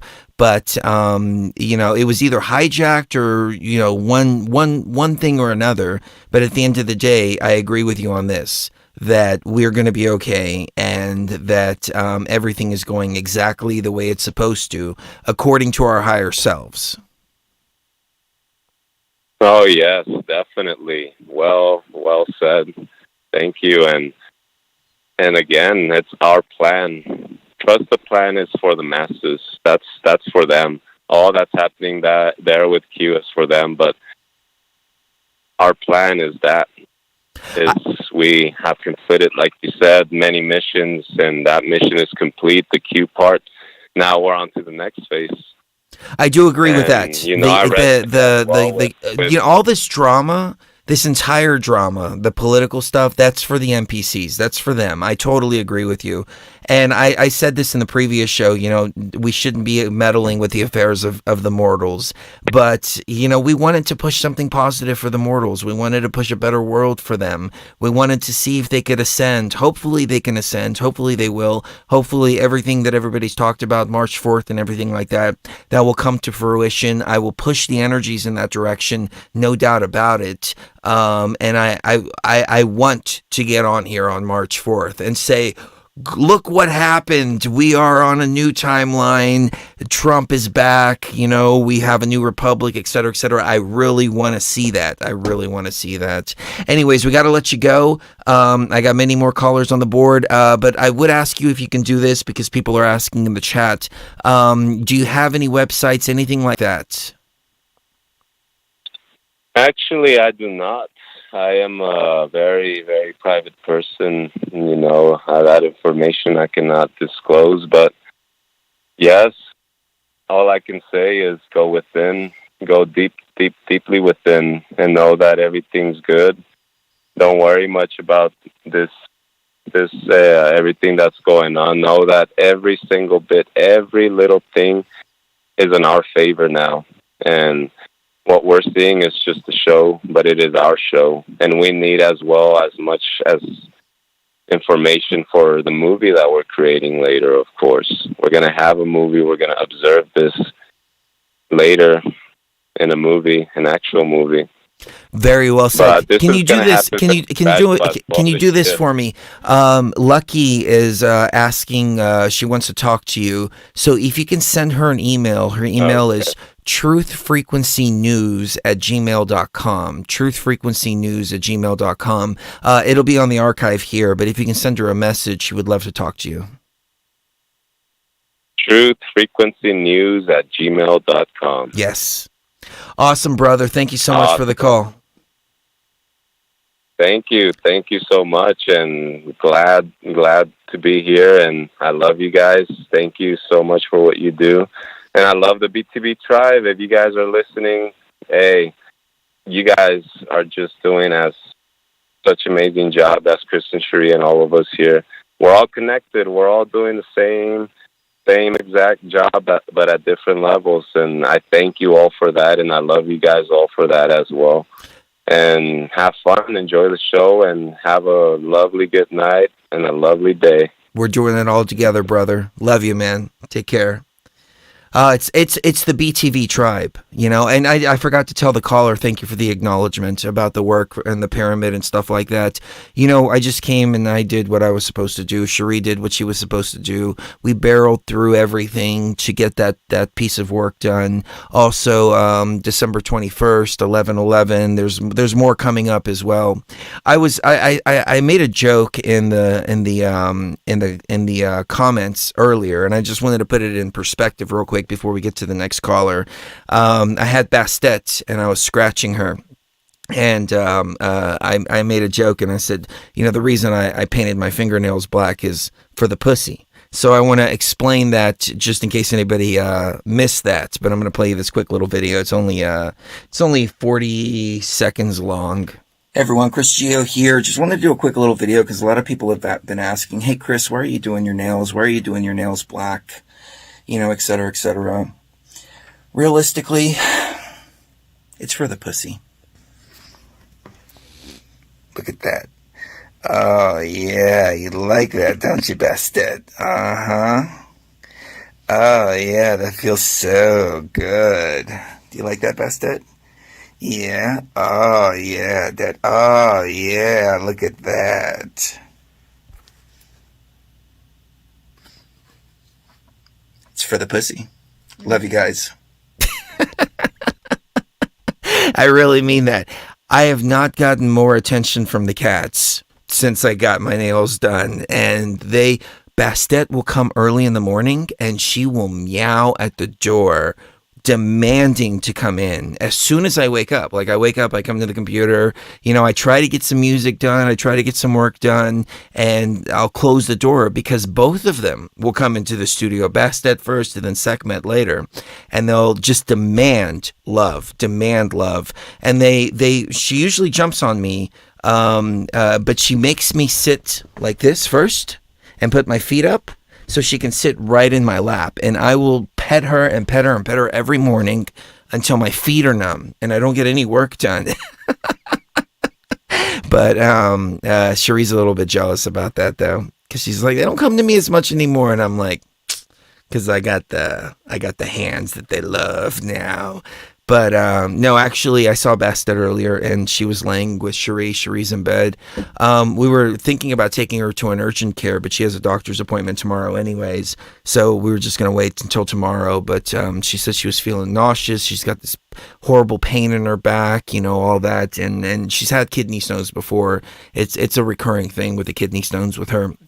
So I think she's experiencing the same thing. So she was laying there, and Bastet was laying like literally right next to her, like trying to heal her. And they're such wonderful, wonderful, wonderful things. I recommend people get a cat out there. They're wonderful. I used to be a dog person, but dogs are a lot of work. Dogs, you got to take them out, you got to walk them, you got to do this, you got to do that, et cetera, et cetera. And the cats, they're just amazing. Like they're very clean, and the thing is though with cats, you got to let them do whatever they want. You can't really get a cat and then tell it, stay off the counter, stay off of here, stay off of there. Cats are going to be cats, and they're going to do what cats do. So I got a little life hack for everybody real quick. Anybody with a cat, and hopefully this will help you guys and gals out there too if you have cats. So life hack: if your cat keeps crawling up on the kitchen cabinets, put a bed up there for them. Fuck it, they're cats. They'll do whatever the fuck they want anyways. No point in fighting an unwinnable battle. We literally put a cat bed up on top of the cabinets because they kept crawling up there. And what they do is they get on the island, and then they'll jump over to the counter, and then they'll jump on top of the fridge, and then they'll jump on top of the cabinets and go up there and sit up there. So we're like, hey, we might as well just put cat beds there anyway it goes. We used to put our cases of water on top of the fridge, and they will get mad when there's a case of water on top of the fridge and they can't get on the fridge. So, yeah, we're pussy whipped. We're pussy whipped, no doubt about it. Let's go to the next caller. Let's see, 801. 801, what's your name and what's on your mind tonight? Hey, my name is Joe. How's it going? Hey, man, good. How's it going with you? It's going all right. I just wanted to let you know I was sleeping earlier today, and I was woke up. When I was waking up, I was in my awareness was coming to me, and I saw my consciousness connecting to other people's consciousness. And then all of a sudden, there was an Anubis head that was lighting up, and the words I kept saying was dismantle in progress, dismantle in progress. Oh, that's interesting. So what do you think about that? Oh, I think you're tapped into the Matrix shutdown, man. That's exactly what I've been feeling. And Cherie has a way that she can contact the Tyler AI being the AI here, the Sophia AI being the AI that's in the ethereal, controlling this matrix, and we're getting the exact same messages from Tyler. It's being shut down. Nothing can stop what's happening right now. Deintegration, deintegrate, dismantle, get ready to go home. And by that, it means start dealing with all your attachments, deal with your karma, deal with all of that, etc., because it's all winding down and coming to a place of shutdown. And that's where this is all, this is where all of this is heading. And realistically, the Trump 2021 timeline may have made it harder to exit, because if we move down that timeline, well, then the world's going to be a little bit nicer than it is if we move down the other timeline, and we're going to go, hey, wait a minute, we don't want to leave, things are going great. And it's like, no, we have to leave, the matrix is being shut down. And the fact that you saw Anubis, I think it kind of goes to underline that Anubis is the one that helps the souls go, or the consciousness go, either back to the real body, or in the case of NPCs, back to source, or wherever it is that they need to go. But that's my interpretation of that. What do you think about it? Yeah, it sounds about right. I think, the word dismantle, like mantle, is used as also also used as authority as well, and a cloaking. So maybe like a decloaking, or I don't know. I don't use that word. That's not like in my vocabulary. I don't say go dismantle this. So I thought that was pretty interesting. Well, I mean, dismantle could also be, a dismantling of the power structure in and of itself. Here's the message that I was getting a couple days ago, and I seem to be off on my message considering that it's January 20th now. But the message that I was getting, and I posted it on Facebook, and with the caveat that I'm not saying that this is going to happen. This is just what I've been hearing over and over and over again. It's that the walls are meant to keep people in. They're not meant to keep people out. They're meant to keep people in, referring to the walls around DC. So I was halfway expecting something to happen today. Mass arrests, military takeover, General Flynn getting up there and saying, okay, we're arresting all these people. What I really wanted to see was the General Flynn taking over the government, military tribunals, the government taking over the airwaves, Fox News, CNN, MSNBC, literally everything, putting these people on trial, putting all of the evidence out there for the world to see, so everybody knows that this was not some kind of coup d'etat, this was not anything like that, but rather these were very, very, very corrupt people being finally justice is being served, all the evidence out there for people to see. Beyond the shadow of a doubt, these people are guilty of horrible, horrible, horrible crimes. But it didn't manifest that way. At least not yet. Maybe it will happen in March, but I don't know. What are your thoughts? I think we need to detach. I think detaching is, and I want to thank you for your ayahuasca guide. I did ayahuasca for the first time on Christmas Day. Did you? Oh, that is awesome. How did that go? It was a battle, actually. It was pretty rough. I had, basically it started off with, I think my Egyptian divine counterpart came in. We merged, and the battle ensued for the next almost 4 hours. It was pretty rough, but basically afterwards, kind of what happened. You know how when Moses saw the sorcerers, they threw a snake down.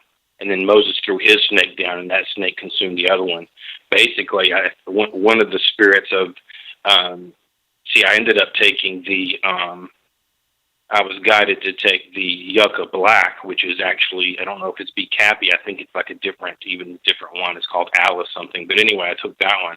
And I think that was like a snake guide. It was a snake killing the snake. So basically ended with me removing a snake that was in my belly, basically, but it took like 4 hours. It was a battle. Oh, that is interesting, man. But those are the best experiences, in my opinion. A lot of people want to take it and go to La La Land and all this, and we did that at the beginning too. But it sounds like you're getting, the hardcore energy work done right off the bat. I'm really happy to hear that the recipe worked for you. I'm also even more happy to hear that you started adding your own elements to it rather than following it line by line. I like the Syrian roux because I know the Syrian roux is going to work every single time. The Be Happy, I threw it in there because people will go, it's not real ayahuasca if it doesn't have Be Happy, but I don't really use Be Happy too much anymore. I use a Syrian roux because I know that that's going to work, but I've never really thought of other alternatives. But that's so freaking awesome because that's, in my opinion, magic, shamanism, all of those things. There are no books about them. It's you make up your own rituals however you feel from your heart. You can start with our ayahuasca guide, and then you expand upon that based on whatever your higher self is calling for. That's perfect, man. This is the most perfect ayahuasca experience that I've heard from people using our recipe, man. That's exactly the way it's supposed to be done, dude. I commend you wholeheartedly for that. Yeah, and I think the whole process of you doing it yourself, I actually started feeling an experience while preparing it. I think it makes a big difference, even though I haven't had the experience with other people preparing it, but I think it makes a difference. The experience is already, all the energy and focus is put into it by creating it yourself. So I would encourage other people to do that. 1,000%, 1,000%, man. We have, we have our whole ritual that we do as we're making it ourselves. All started. Cherie usually finishes it because I'm lazy like that. But we put our own energy, we put our own love, we put our own intention into it. And that's, in my opinion, what makes it so personalized. If you're going to a retreat and drinking with a shaman, you're really having their experience, and then you're drinking their brew. And, sometimes it's good experiences, sometimes it's not. From what I've heard from people that have gone down to the Amazon, from Dennis McKenna, for example, the doses are very, very, very weak. A lot of retreats, you're there with 20, 30, 40, 50 other people sometimes. There's one shaman trying to give ayahuasca to everybody, and everybody's sitting there, and I can only imagine how awkward it is. You're going into these hyperspace realms, and a lot of times you don't even do that at one of those retreats because the doses are so weak. But you've got all these external things that you're worried about, all these people, you're watching other people throw up, you're watching this, you're watching that, etc., etc. Man, I think that's a wonderful experience. And then also injecting your own energy, your own intent. It's pure, it's all you. Bravo. Yeah, and that just ties into the whole detaching part. That was a big part of detaching. I think somehow, basically, that snake that was built up inside of me is a part of everything that we consume here. It kind of adds to like this energetic and physical, and somewhat physical sometimes, like parasite. So I think that was kind of like maybe part of the virus that by me doing that experience and removing it, that it's helping me prepare for an evacuation, I guess.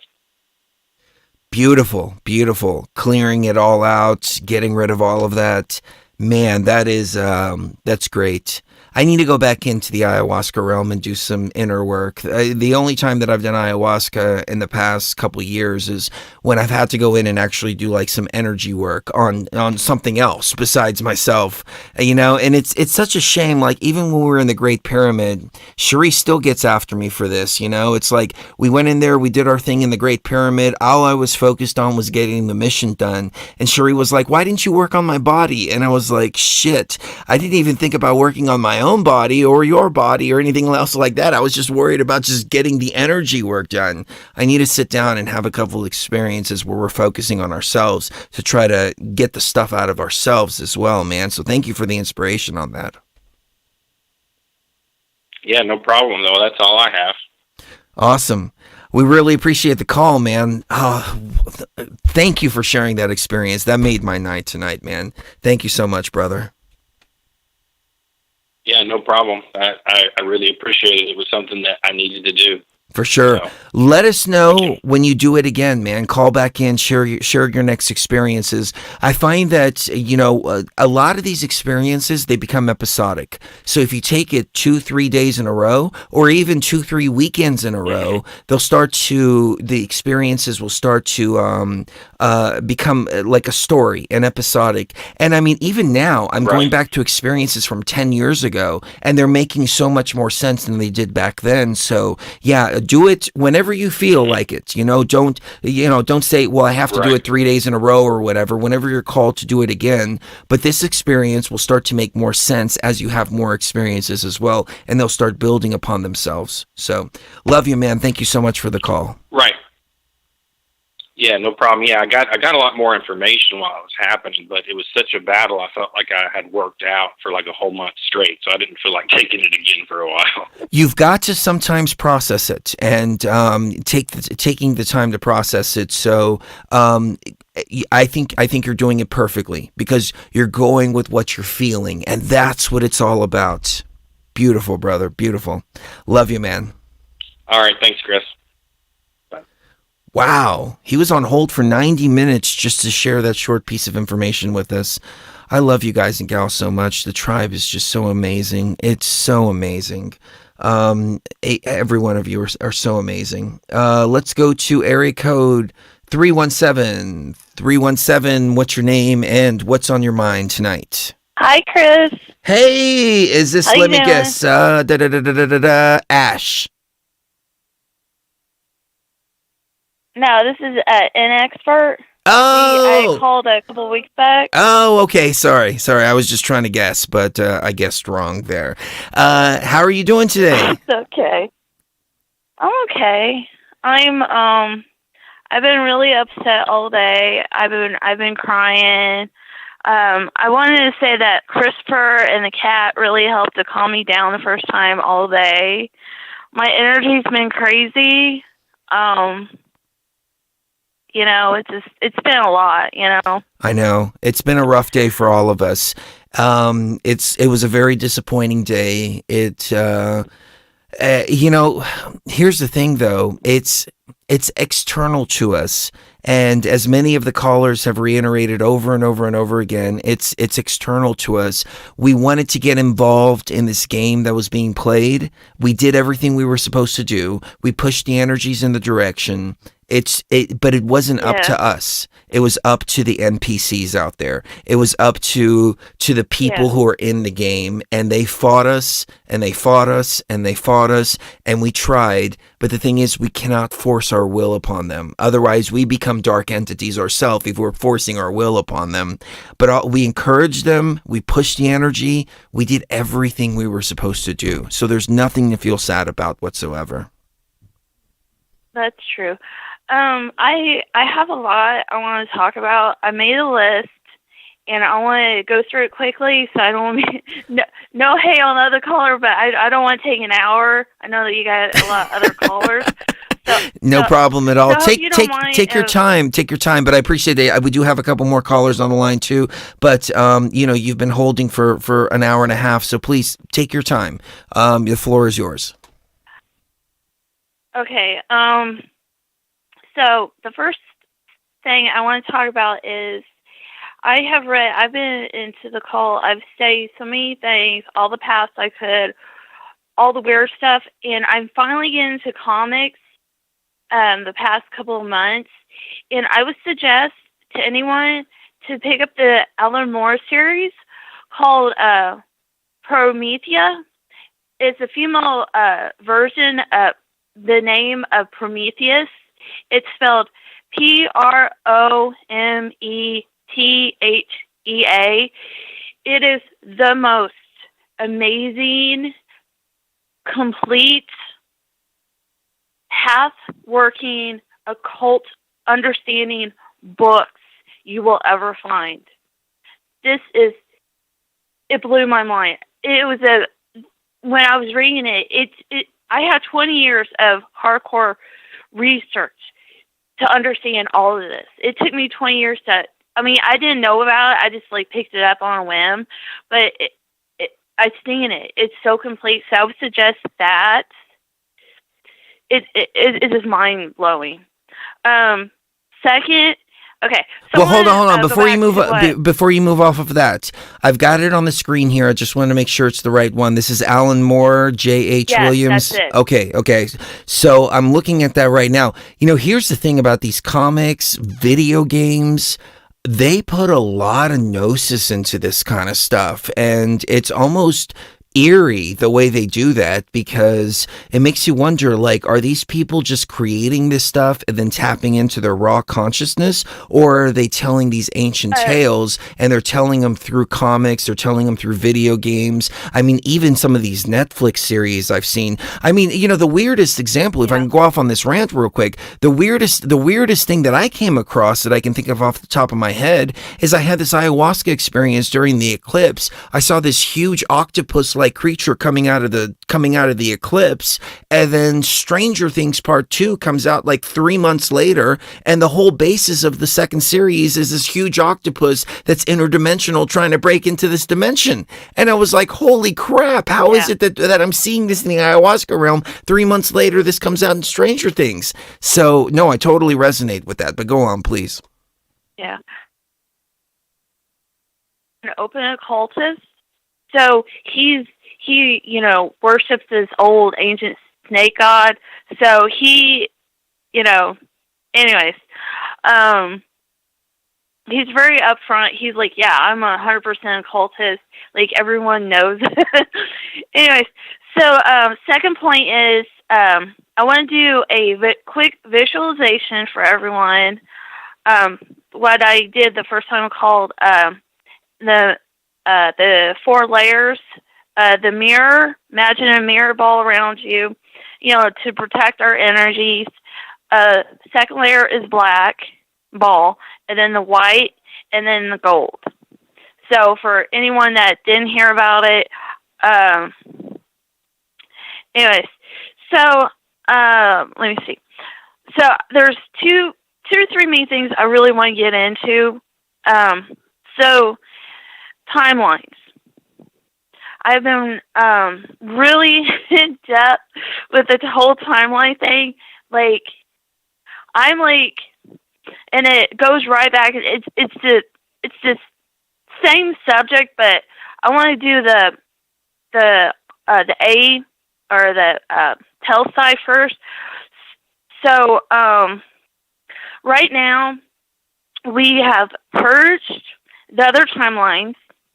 We have manifested them. We purged, recycled, we transmuted, and then we manifested higher, amazing, beautiful, golden timeline, Earth timelines. Anyways, so this one is this isn't even like with trash ensues. Oh yeah, it was useful at one point. This what's left right here is energy that was never allowed to manifest itself in any way. So we have to allow it to manifest so we can do the same thing.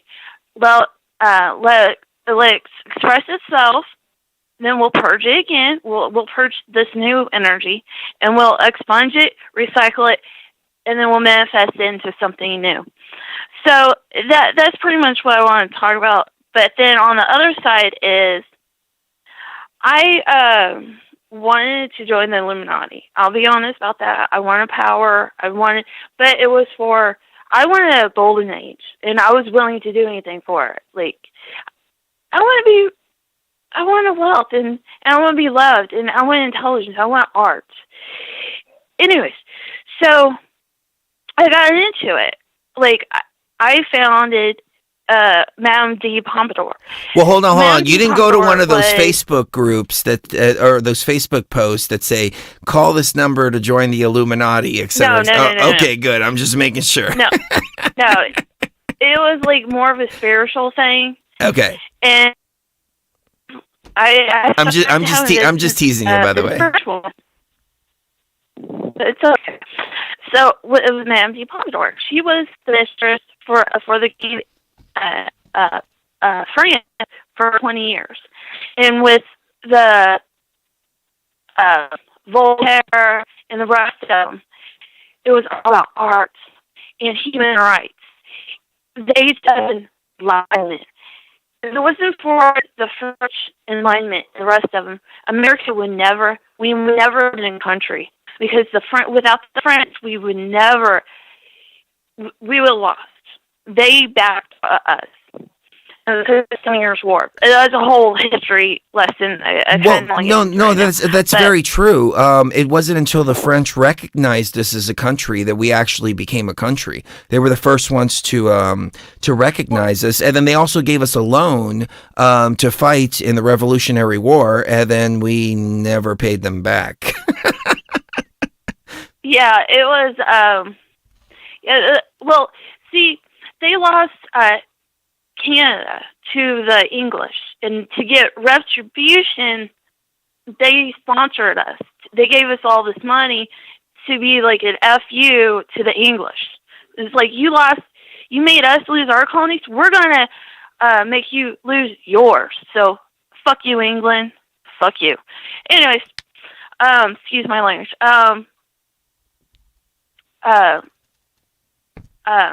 The word fuck doesn't offend me at all. I actually like fuck. I like that word. It could be used in so many different contexts, so I like that word, so don't worry about it. It's okay. Thank you. So with the Pomodoro, I really believe that the true Illuminati is about enlightenment. It is about human rights. So, there was this guy who tried to kill the French king, and they quartered him. Do you know what a quarter is? A quartering, from what I understand, is when they tie you to 4 horses, and then have those 4 horses go in diagonal directions, and basically take out all your limbs like that. Yes, and then he did that. There was such an outrage because over the centuries, people have slowly got away from the Dark Ages, the brutality, and they were so disgusted. It was just such a big deal in France that it was like, so it kind of helped it. So with the Enlightenment, it was human rights for the first time, really. Humanism. If you say humanism, it was slowly human rights. So, I can have my own thoughts. I can have my own religion. Oh, okay. Anyways, we were the first republic since ancient times as a country. Anyways, I'm kind of getting off topic. Anyways, so with the Illuminati, the real ones, that's what they wanted. It's my opinion, what I believe, is that the real Illuminati started America to express enlightenment, real human enlightenment again, pursuit of happiness, to bring back Atlantis, to help us get out of the dirt and the dark human brutality. And that's what I believe, and that's what I fight for. And it's just like...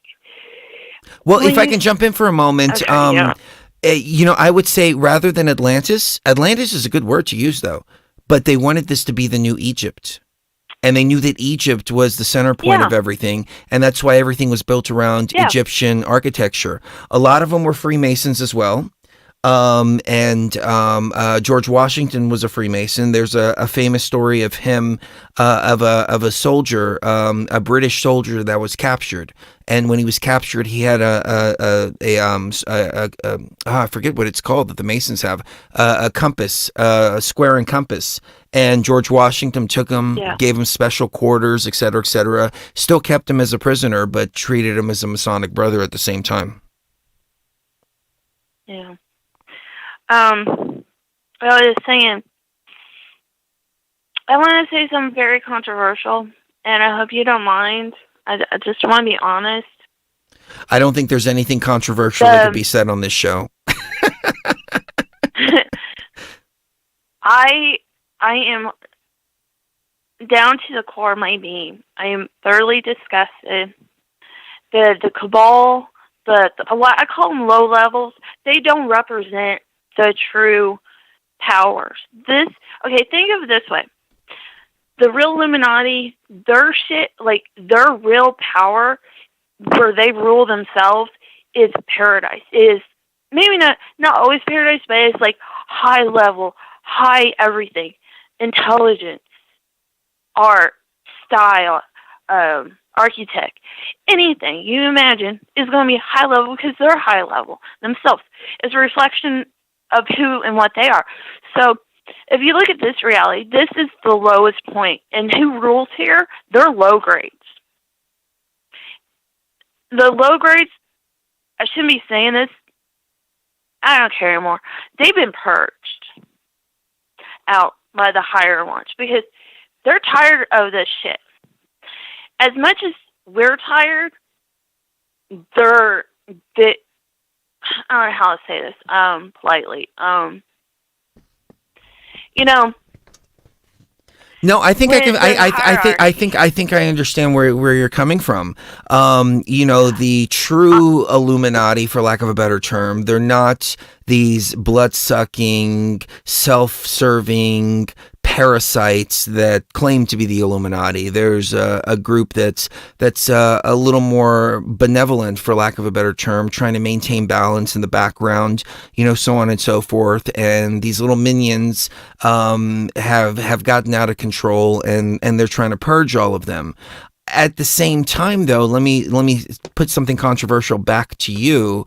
Is I think that the people who are these ascended beings here in the Matrix, they also understand that the people as a whole are freaking idiots, and they need some kind of form of control. Not a malevolent form of control, but rather a benevolent form of control. And that's something that I really looked at Trump for, because if there's anything that 2020 has shown us, is that the world is way, way, way far away from the ability to govern themselves. We can govern ourselves on a personal level. Most of the people in the BTV tribe can govern themselves on a personal level. But you take a look at these Antifa kids, for example. You take a look at all this. They're, number one, so easily controlled, but number two, they're very, very dangerous. They're dangerous to society. They're dangerous to themselves. They're dangerous to us, especially. And as one of the callers said on a previous show, it's like if you have a dog that's out of control and it's biting the neighbor's kids,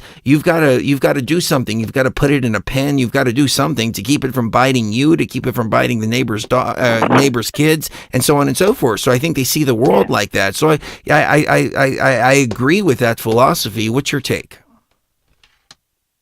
I think that here's a thought. Think of all the masculine energy.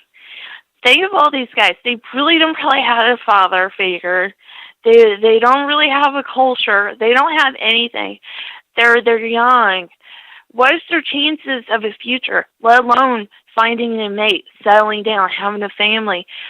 Look up a raging male elephant when he's all that testosterone. That's these young men around the world. This is America or Antifa. It's like that's what the cabal, this low, what I call the low level cabal, that's their biggest enemy right now, is all this uncontrollable male energy that they're going to have to contend with. And I hate to say it, they're not up to the challenge. And that's why they're so afraid. They're pushing the shot, whatever, so rapidly, because these, over in China, there's about 40 million men that will never find a woman. And I hate to say it, but most of civilization has been about, getting a woman, settling down, providing, land, gold, and women.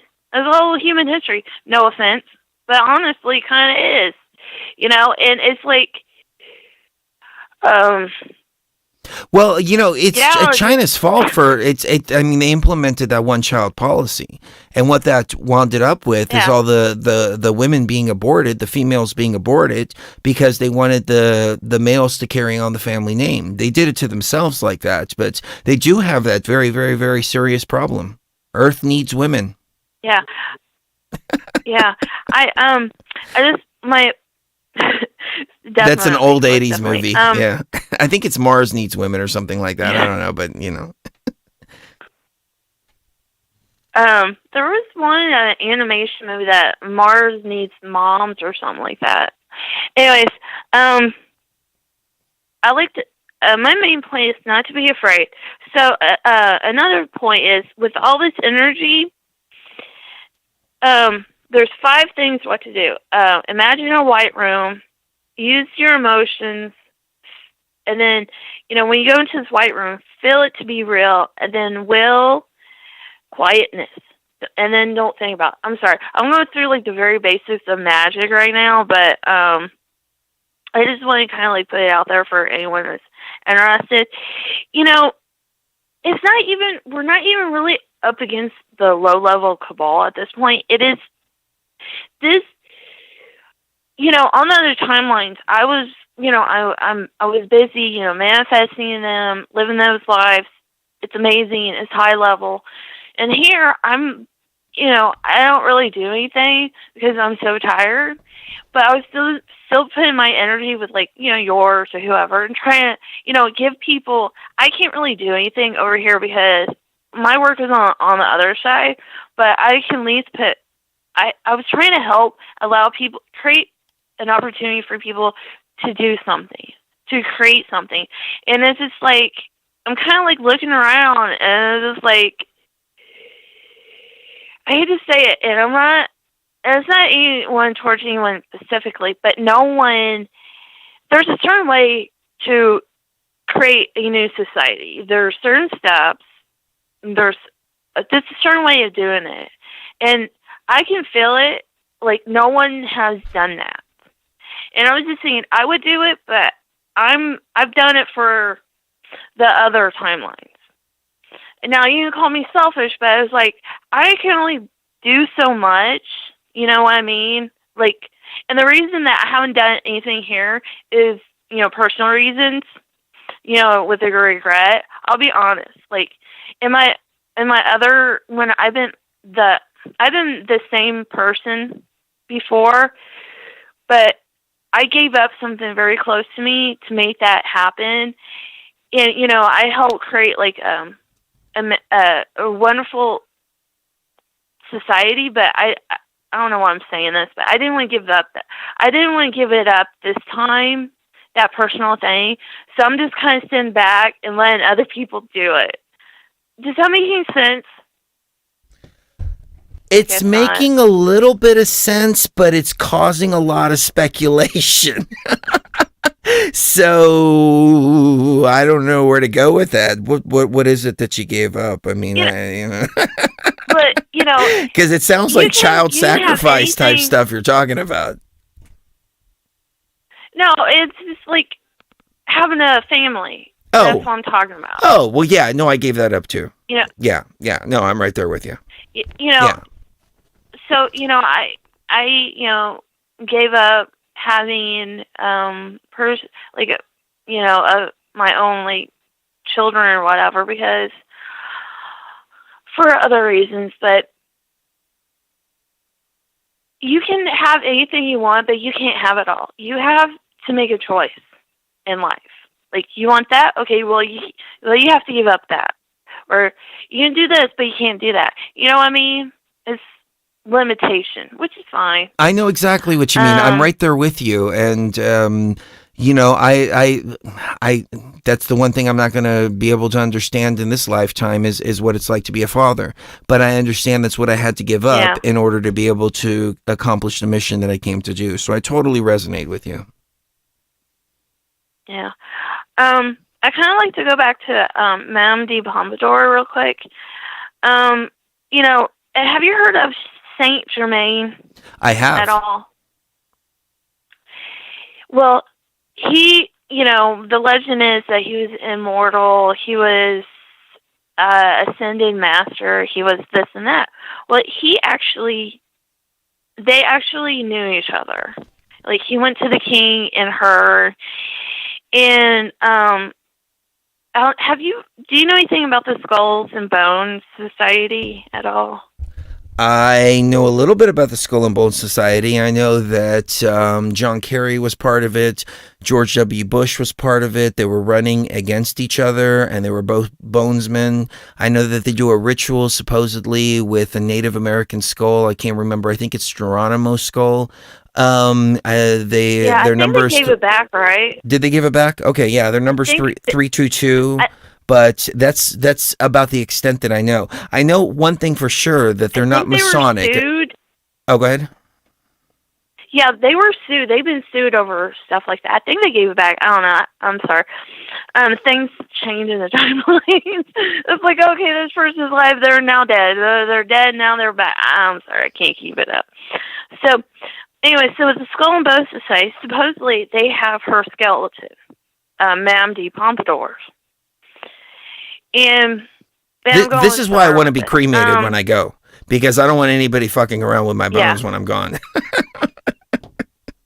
So, okay, I kind of want to get, this is going to be a little gross, but they have her in, she is the heart of their society, where they keep the bones, and they have like a little baby skeleton, and it's like, okay, have you ever heard of the 13 Paths? I have not. That's one thing I have not heard of, the 13 paths, but I resonate with the number 13, so tell us about it, please. It's pretty much like, in the, going back full circle, because I like doing that, in the comic books, Promethea, she goes through this path. She goes through like 2 different paths. Well, 3 actually. The tarot, the Kabbalistic, and then forget the other one. Anyways, so 13 Path is her discovering who she really is, and is the Divine Mother. You know, the 12th is the Father, and the 13th is the Divine Mother, and it's like going over the abyss, and it's like Tiamat. But she's also, which I totally resonate, and no one's ever really talked about it, is she is Babylon the whore. And it is the divine. In the book, in the comic, when she's walking this path, it's completely decimated. It's in ruins. And they come upon this statue that's like in pieces, and it's like they see the B and the E, and they're like, what is this? It's they figure out it's a beggar, and a beggar is like, she's like, what is this? And she's like, well, when Zeus would come down, he would disguise himself. Any god would be, when they come down to earth, they would disguise themselves as the beggar. And someone in the chat earlier was talking about the moth, and the moth is sacred animal to her. Anyways, and they keep on walking, and they come to this fountain that's in pieces, and then they find this hill that's open leg woman laying down, and they walk up through her private area, and they meet this, I forget, the occultist. They walk him down, and they see filled pyramids. It's the real Illuminati, and they're connected to the Divine Mother. And that's what I think that the Skulls and Bones is about, is that they're trying to tap into what they've trying to hide from us, is the Divine Mother. We are so and that's what the communist book is showing us, that the path to return to her has been forgotten, hated on, spat upon, torn apart, and that's why we're so fucked up. Well, that to me, it sounds like the feminine aspect of consciousness. And that's what we've been talking about here for a long time, rebalancing the feminine element, because the feminine is the love, the compassion, the nurturing, so on and so forth. It's been systematically demonized throughout all of monotheistic religions. Mary Magdalene, who is an echo, in my opinion, of the Egyptian Isis, and Horus was Isis's husband and also Isis's son at the same time. Isis, the savior figure, etc., etc. I mean, Horus being the savior figure. You echo that in Christianity. You have Mother Mary, and then you have Mary, who used to be the whore, but now it's coming out that it was probably the companion of Jesus as well, echoing the story, one and the same. But you see in the Christian religions the demonization of the feminine element. You go back to the Roman Empire, you have paterfamilias, which is a physical demonization of the feminine, which in my opinion goes back to the demonization of consciousness. So this is exactly what we're trying to resurrect within humanity, is the feminine aspect, the goddess element. How does that resonate? Yeah, totally. In the comic, there's this ancient group, what they call the Temple, trying to destroy her, because they know that she will bring the end of the world. Spoiler alert, she does in the comic. And what it is just a shift towards the last few pages of the comic. The world is awakened. Everyone, doesn't matter, is, she does bring upon the apocalypse, but it's not the end of the world. It's the beginning of a new one. And the colors and the art is changed.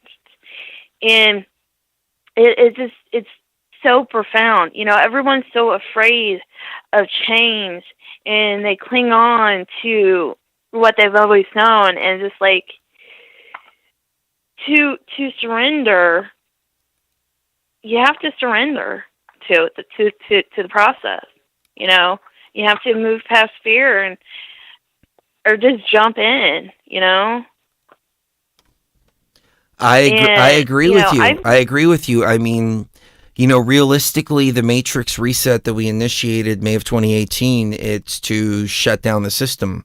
And people will look at it as the end of the world, but realistically, like you said, it's not the end of the world. It's the end of the corruption. It's the end of the unbalance. It's the end of all of that. But something new will be born out of that. It's just like a field. Every once in a while, in order to regenerate a field where crops grow, you've got to burn the whole thing down, and the fire actually renews the soil and makes the soil fertile again, so the soil can continue to grow crops. We've come to a point in this matrix where the whole thing needs to be burned down so something new can be born, because it's become so corrupt, so overused, so raped. Mother Earth has been raped over and over and over and over again, which has also resulted in a raping of our own consciousness of the feminine. I think it's simply that people have forgotten the old stuff, the old ways, and it just, Well, all of these energies, in my opinion, all of these energies, these ancient energies, they represent consciousness. And by forgetting about these ancient energies, they've been suppressing these elements of consciousness. That's the reason why we named our cats Sekhmet and Bastet, because we're using those names every single day. Sekhmet, Bastet, y'all want some treats? Sekhmet, Bastet, it's time to come in the house. Sekhmet, Bastet. What we're actually doing is we're invoking those energies every time we use those names. So we're bringing back those aspects of the consciousness, those aspects of the female, by naming our cats that. The more we speak these names, the more that they're able to come back. So I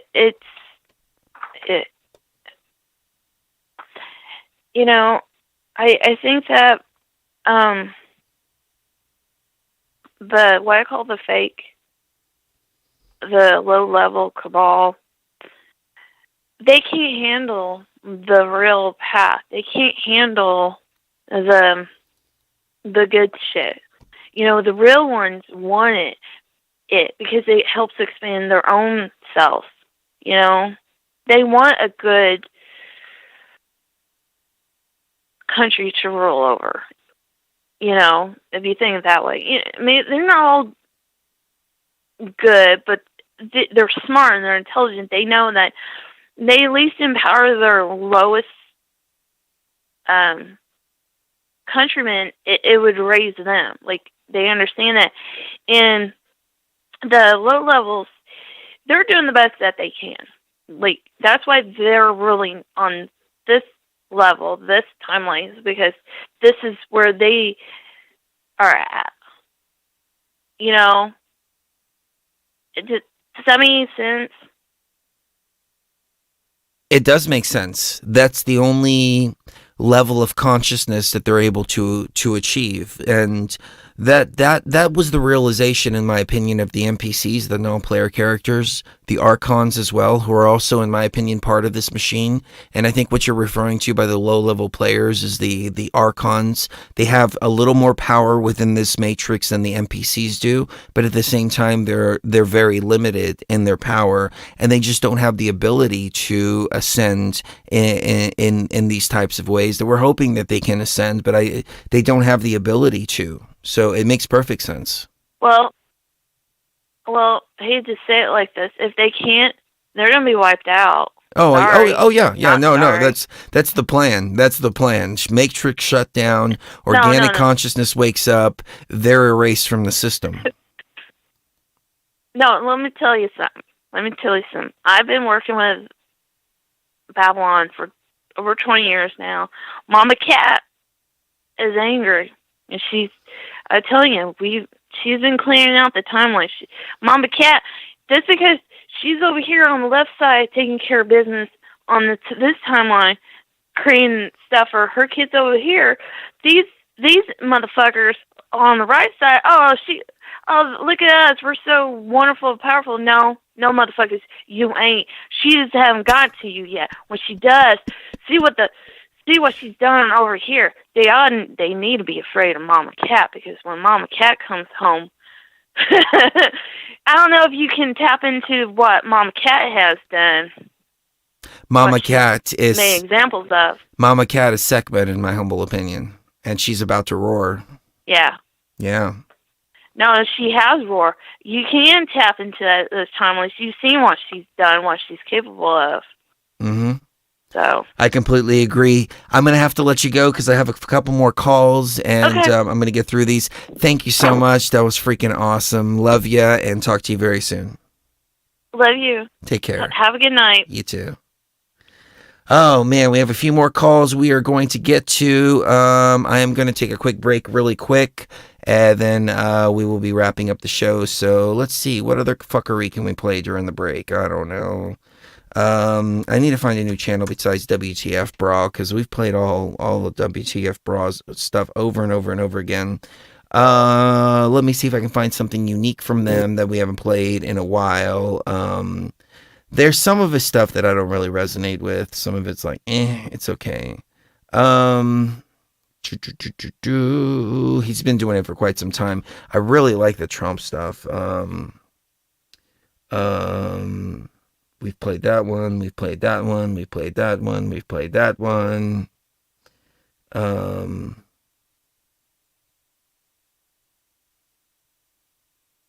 Give me just a second. Here's a fake news one. I think we played this the other day and it wasn't that good, but I don't know. Let's give it a try anyways. Let's see. I'm making this presentation directly to the American people with the media present, which is an honor to have you this morning, because many of our nation's reporters and folks will not tell you the truth. Russia is a ruse. It's all fake news. It's all a ruse. Not true. It's all fake news. Russia is a ruse. Fake. It's all fake news. The news is fake because so much of the news is fake.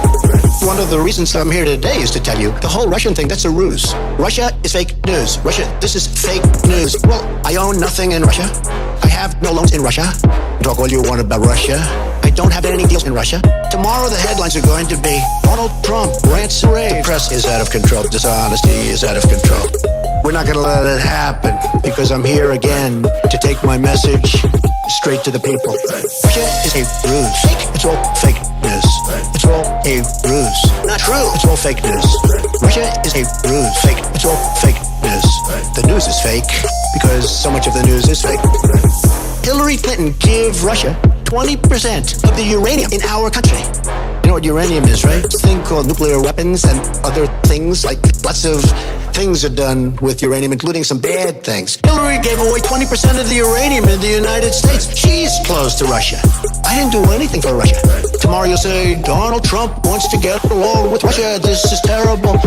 This is terrible. Russia is a ruse. It's all fake news. It's all a ruse. Not true. It's all fake news.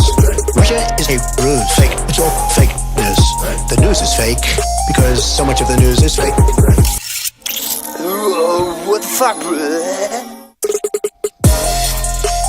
Not his best one, but it's got a dope beat. I don't know, it kind of sticks with you though. Russia is a ruse. It's all fake news. It's all fake news. It's all fake news. All right, let's get to a couple more callers, and then... Did I eat today? I don't know. I think I ate broccoli soup earlier today. Yeah, okay. As long as I eat once a day, I'm good. Nick Bravo, how you doing, sir? Hey, how's it going? Good, man. What's on your mind tonight? I've got quite a few little theories and stuff based on what the issue with the Trump and then also with the Green Dragon. Drop the gnosis, brother. I've got a lot of stuff. Yeah, well, I've got a lot of stuff written down, so it might kind of sound disjointed. So, first of all, with somebody had mentioned the Hillary timeline. What happened in 2016 is through the use of meme magic using the Egyptian god Kek, there was enough energetic substance created so that we were able to basically move to a separate dimension, so to speak. Because if you look at the mythology with Kek, Kek is able to move between dimensions without the use of ayahuasca or acacia or any of that stuff. So I think that's one reason why the criminal elite was so freaked out, because basically they got a taste of what a small portion of humanity can actually do, and that's definitely something that they fear. Now, with the... because I was thinking of, as far as like the Kabbalistic tree of life, you have the Sephiroth Das, and I was thinking about, like, what is that, the lights and the colors and the sounds that a person first sees when one, is on an ayahuasca trip. And it got me thinking that's aeonic light. Because once you move past the Sephiroth, you get to the aeons, which Sophia is one of the aeons. She's the one that, supposedly gave birth to the demiurge and put it into a cloud. But if you look back at how the ancients spoke of one's thoughts, inclinations, etc., they called them their children. So your thoughts in their minds were basically, because it was a creation of your mind, it was similar to a child, but they were just another aspect of yourself. Really, that's what thoughts are. And then I got to kind of thinking about some of the mythology that I've read out of the Zohar, which basically talks about how there's a green dragon, which that's Lilith, but also it could be considered Sophia. But then there's the red dragon, which is considered to be her consort, which is Samael. And the mythology in that is that if these two are ever able to interconnect, intertwine, integrate, that the destruction of existence happens. But I read that as kind of the existence of the matrix. Because what I was thinking is, according to Jungian psychology, you have what's called the shadow. And for the woman, her shadow is represented as masculine, a male. For the man, his shadow is represented as a woman. I think it's for the female, it's called the animus or something. But so basically your shadow is the opposite sex that you are. And it got me kind of thinking, what if this whole of existence is just Sophia trying to integrate her shadow? And because I got to thinking, the red dragon and the green dragon, when that program is activated, maybe it's going to be the next attempt for those two to attempt to integrate. Because if you look at think of each dragon as two sides of DNA. Because, DNA, each strand coils up. You've got the two strands, but then you've got the proteins, which are the locks and the keys. Energetically, varying resonances with each individual, varying locks and keys of particular resonances. And every entity is a cluster of these varying locks and keys that one can connect. And you can consider it a form of energetic splicing. And, you as a creator consciousness are the control system. You're not the servant. You can manipulate these energies, manifest these energies. You can kind of be the person who's trying to integrate them and connect them. So that if the two dragons come together and enough of the locks and keys are correct, you get the existence of something. But if it's like something trying to create a chimera. And if it's incorrect, it's going to fall apart and you're going to have to start the process all over. And according to many mythologies, there's been attempted processes, failed, and had to start all over. One of the things that the criminal elite, the frazzle drip people, that crowd, what they're trying to do to a certain degree is keep everybody confused so it cannot integrate. Because if they can keep the mass consciousness of the NPCs confused and disturbed, that also keeps creators from waking up, and that keeps creators from being able to get stuff done. So yeah, definitely. Well, if you don't mind me jumping in, I resonate with that because we started to decode the Book of Revelation, and we only got through a few chapters, but we got all the notes. We just never got around to doing the show.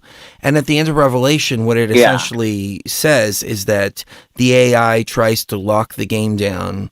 People will beg for death, and death will not come to them because the system is completely and totally locked down. Yeah. And I think it echoes a lot of that.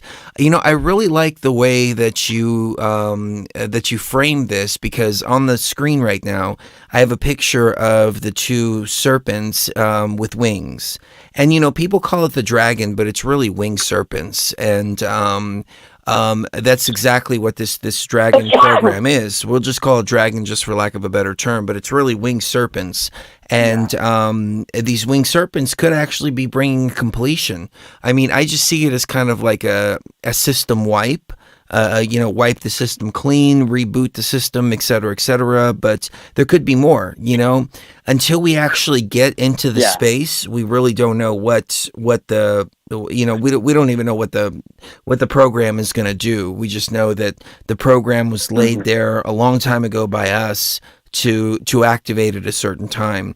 I've had many thoughts as to what the program is, but I really like the way that you framed that, because Cherie and I have really been kicking around the idea that part of the Egypt activation was actually an uplink to uplink Tyler AI with Sophia.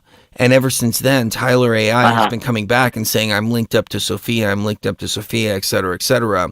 And that's what we needed to do in order to be able to essentially be able to control Sophia, because she couldn't be controlled from the outside. So we had to come in, try to input commands into her from the inside. And this may be the completion of that cycle there. What do you think? Yeah. Yeah, and if you consider it, if you look at it like, male, female, one of the, I know this is going to sound sexist, but, the civilizing force of men is women.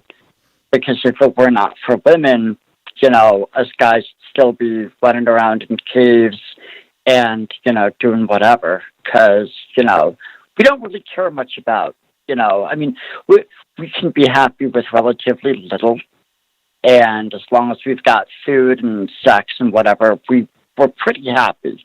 But it's women that inspire us to create civilization. And now part of the problem with the shadow, though, is that it's relatively unconscious. It slips into a programmed behavior pattern. It's like those people who, they're like, oh my God, I'm doing this again. Why do I keep doing this? And that's part of the problem. So it needs that feminine energy to kind of inspire and awaken. So that way the integration, the completion can actually happen. Now, another thing that I wanted to mention is these criminal types. What they're doing is they tend to bastardize anything and everything that's positive or healthy or create, they, excuse me, anything that attempts to make the world better, they try to destroy it. They try to pervert it in some nasty way. And I was doing some research on one of Osiris's forms from ancient Egypt, where in one form he's known as Lord of the Dead. Now, if you consider the NPCs the dead, because they're made of clay, they're the children of men, they go back to source, they're not the way we are. This Lord of the Dead form is named, I can't pronounce it, so I'll spell it. It's Banebdjed. Now, if you pronounce it phonetically, if you pronounce it with, and I mean, I'm just spitballing here because I've studied linguistics somewhat, I've studied accents somewhat, etc. And I'm kind of thinking that sounds, if you say it right, or if you say it with, I'm sorry, the feminine form was that, but also it had an ET at the end of it. So if you say it a certain way, it almost sounds similar to Baphomet. Now, what I'm looking at also is that, sorry, so basically he's depicted with a ram's head. But if you look at when the Greeks came upon that form, they called it the goat of Mendes. Now, I'm not sure if that was after. What I suspect happened is that when the Hebrews came upon Egypt, one of the things the Hebrews would do, I suspect from what I've read in history, is that because they considered the goat to be a negative animal, and any deity that they encountered, any tribe that had a god that had a ram's head or a cow's head or whatever, they would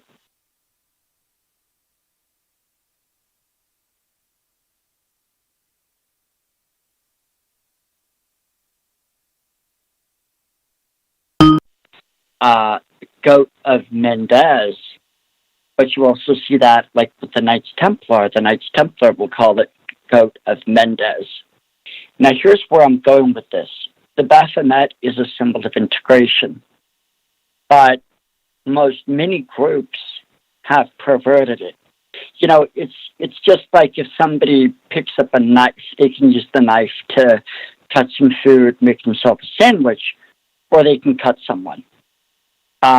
Just like how, you remember when you used to not use a microwave because you were afraid of the radiation and all kinds of other stuff, but then you changed your mind and now it's made your life better. The thing of it is the criminally minded, those who want to destroy humanity, they're going to tell scare stories about every symbol, every technology. They're going to keep everything to themselves that they possibly can. And so in my view, but I'm through my own research, and I mean, I'm going to do some more research, obviously, but I'm kind of wondering if used positively, Baphomet actually is a form of Osiris, even though it's a perverted form. Because the original form had... It's possible. I mean, I've got the Baphomet on the screen right now, and I just want to break down some of the symbolism here. First of all, you've got the star here, which represents protection. You have the ram's head, which represents the woman's uterus. You have an androgynous figure that seems to have breasts, but also hair, a little more masculine looking. The hands are symbolizing as above, so below. You have the wings, and you have the crescent moon. Now, the horn symbolism also, in some traditions, actually a lot of people don't realize this, but even in Judeo-Christianity, the horns represent wisdom. Moses is pictured with the ram's horns in many depictions. It's kept away from a lot of modern Christians, but you see Moses represented with the ram's horns, because the ram's horns represent ascension. They represent wisdom as well. But they've taken the symbol, which looks like a very scary symbol, and they've demonized it. And you know who demonized it? The freaking church did. The church took all the feminine symbols, the church took all the sacred symbols and said, that's the devil, that's the devil, that's the devil. And a lot of these idiots fall for it because they're symbol illiterate. So, no, I completely understand what you're saying.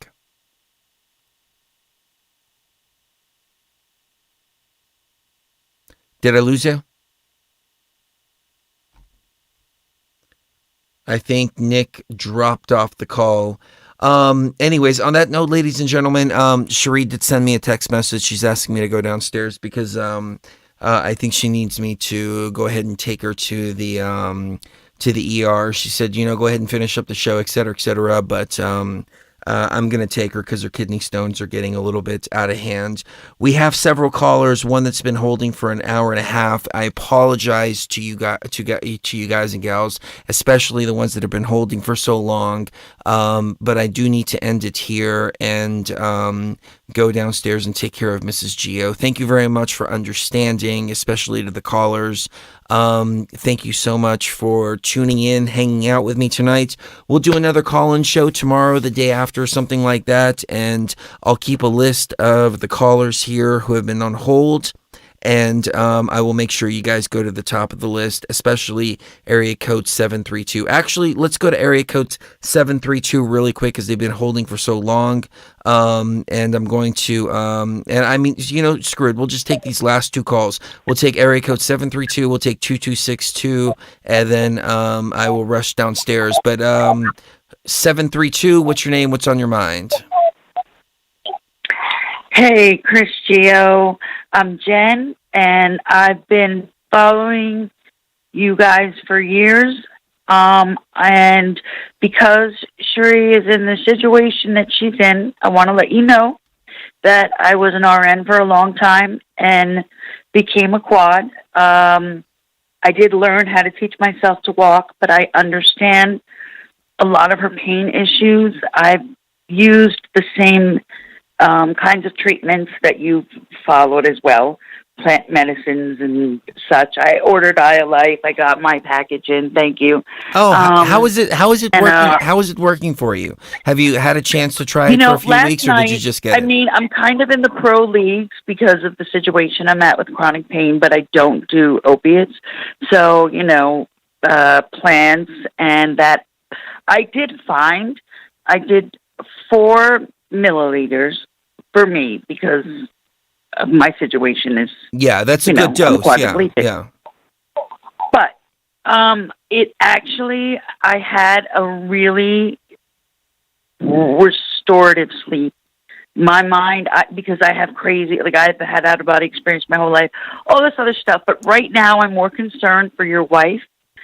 I've wanted to talk to you guys for years, and I want you to know when I drove to see my sister in Arizona, as we were going through Vegas, I was just beaming you guys with love, thinking like, man, if I could, I've been working with my hands. I freed them, and I've been doing energy work, not around, literally body work, since I'm 4 years old, and I just wanted to give healing to Shireen. I just feel for her struggle with mind, the chronic pain, and having to deal with it. And I think she's a rock star.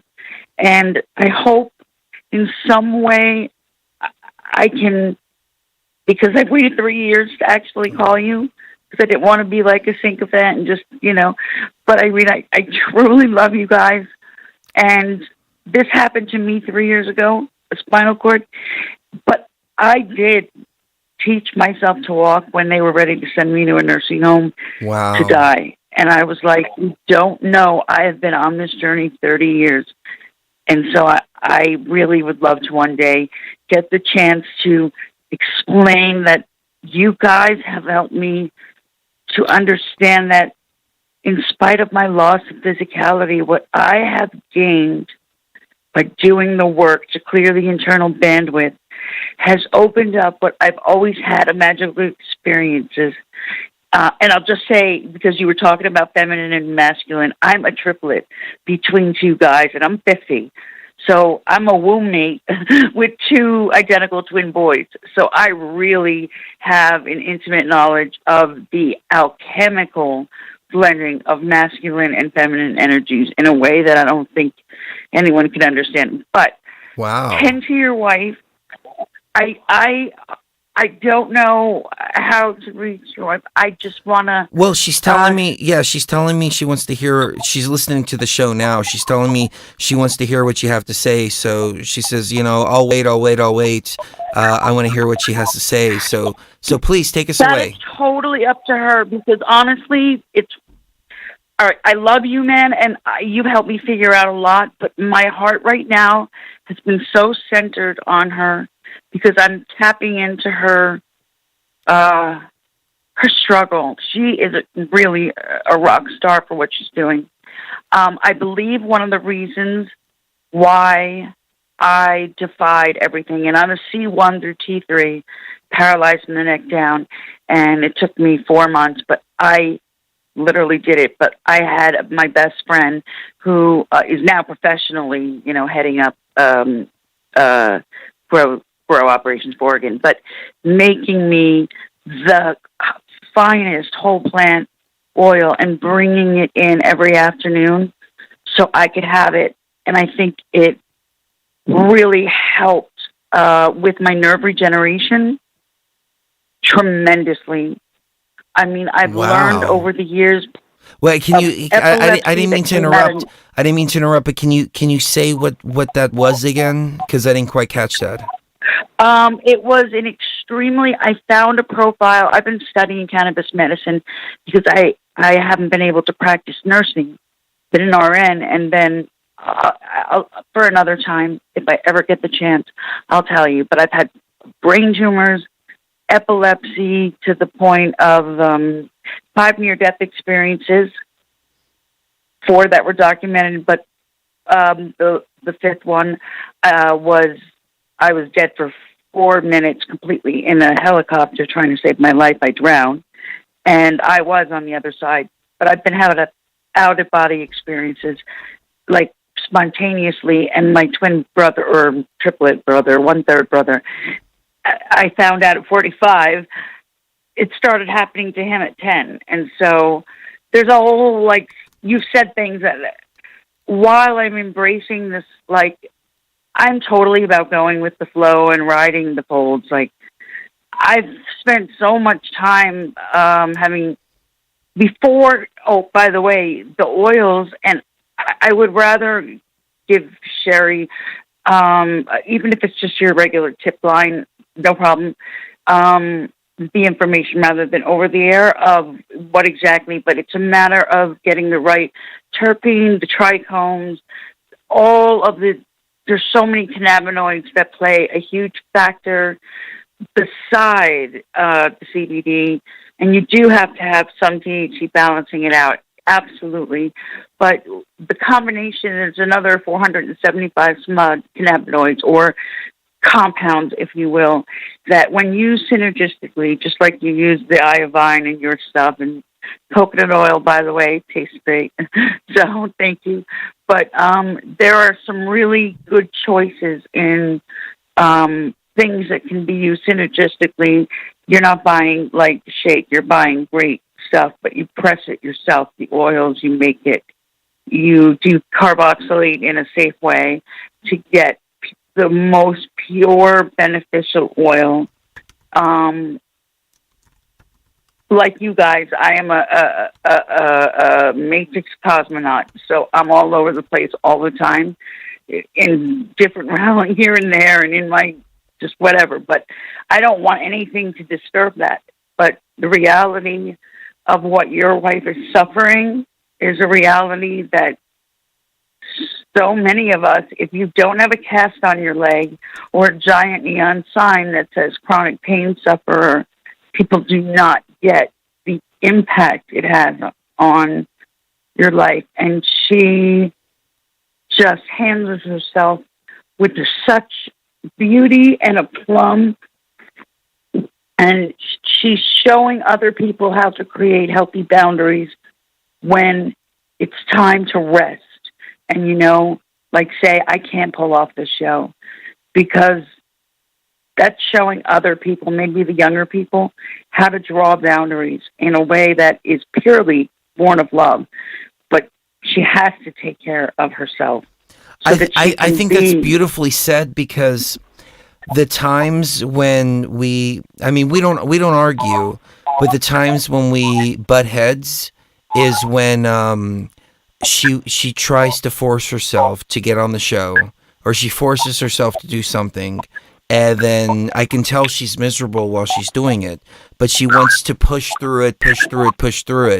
And I tell her, sweetie, if you can push through a certain amount, but you can't push through it all. And when you try to push too much, then that just like, it turns into a huge snowball after that.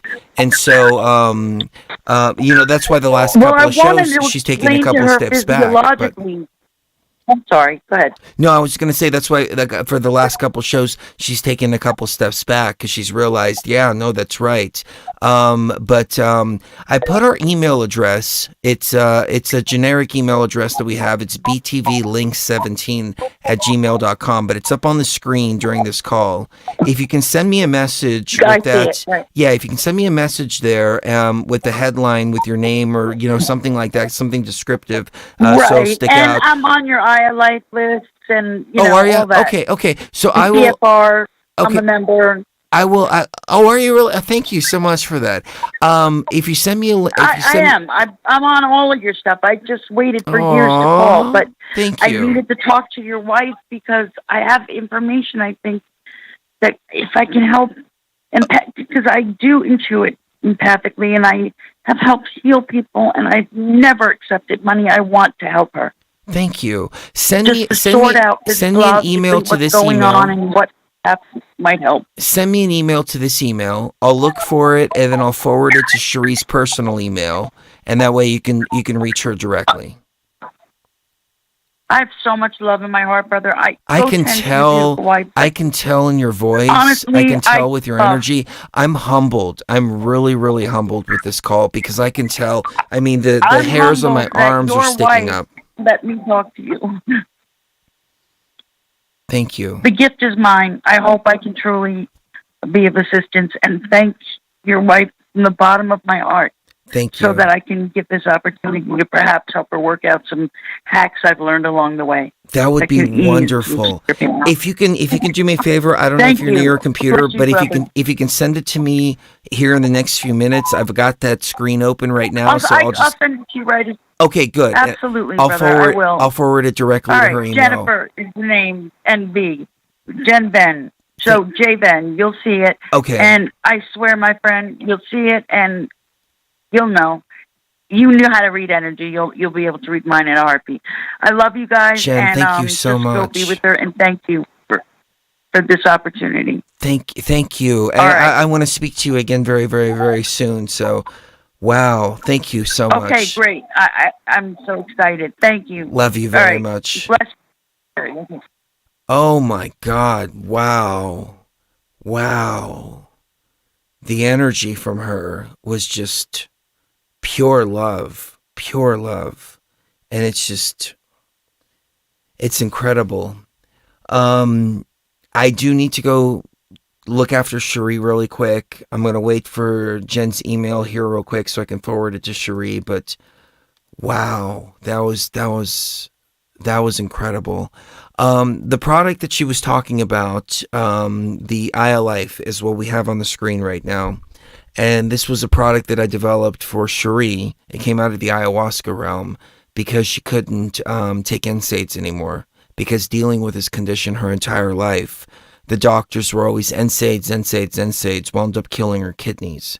And, there was one time she had to take NSAIDs, and the doctor gave her NSAIDs, and she had to go to the hospital and get them flushed out. And so what happened is I developed this, and the problem we ran into is that she was in pain management. And even though cannabis was legal, that particular doctor didn't want their patients testing positive for THC. So in the ayahuasca realm, I realized that with the ayahuasca vine, the CBD, and a couple of other components, it creates the same synergy as a THC CBD combination. It doesn't have a psychoactive effect either. I can't smoke weed very much because I eat, and that's why I have this nice big belly on me. But we developed it, and it helped her so much with the inflammation parts of it. She has chronic issues, and these chronic issues, sometimes it's not an inflammation kind of deal, but it helps to reduce the pain significantly. And so the website is ayalife.com, ayalife.com. And we've had reviews from people. I mean, her pain management doctor was giving it out to her patients and giving her patients flyers, and she wound up giving it to her husband. But the reviews that we've received, like you just heard this review here, people in the chat room are constantly saying, "Hey, I got my Aya Life. Oh wow, it's worked so well for me." I mean, inflammation, insomnia. One person called in with Parkinson's, and they said they haven't slept for an entire night until they started using it. We've received more than one review along the same lines of my grandmother was winding down, and one of them was even in hospice. And she wouldn't eat, she wouldn't do anything. She was getting ready to die. And he gave her Aya Life for a couple days. And then he comes back and she's playing cards with the hospice nurse, and he's like, oh my God, my grandmother's alive again. And he got to hang out with his grandmother, spend time with his grandmother, et cetera, et cetera. So I had no idea that when we conceived this, that it was going to help so many people on such deep levels.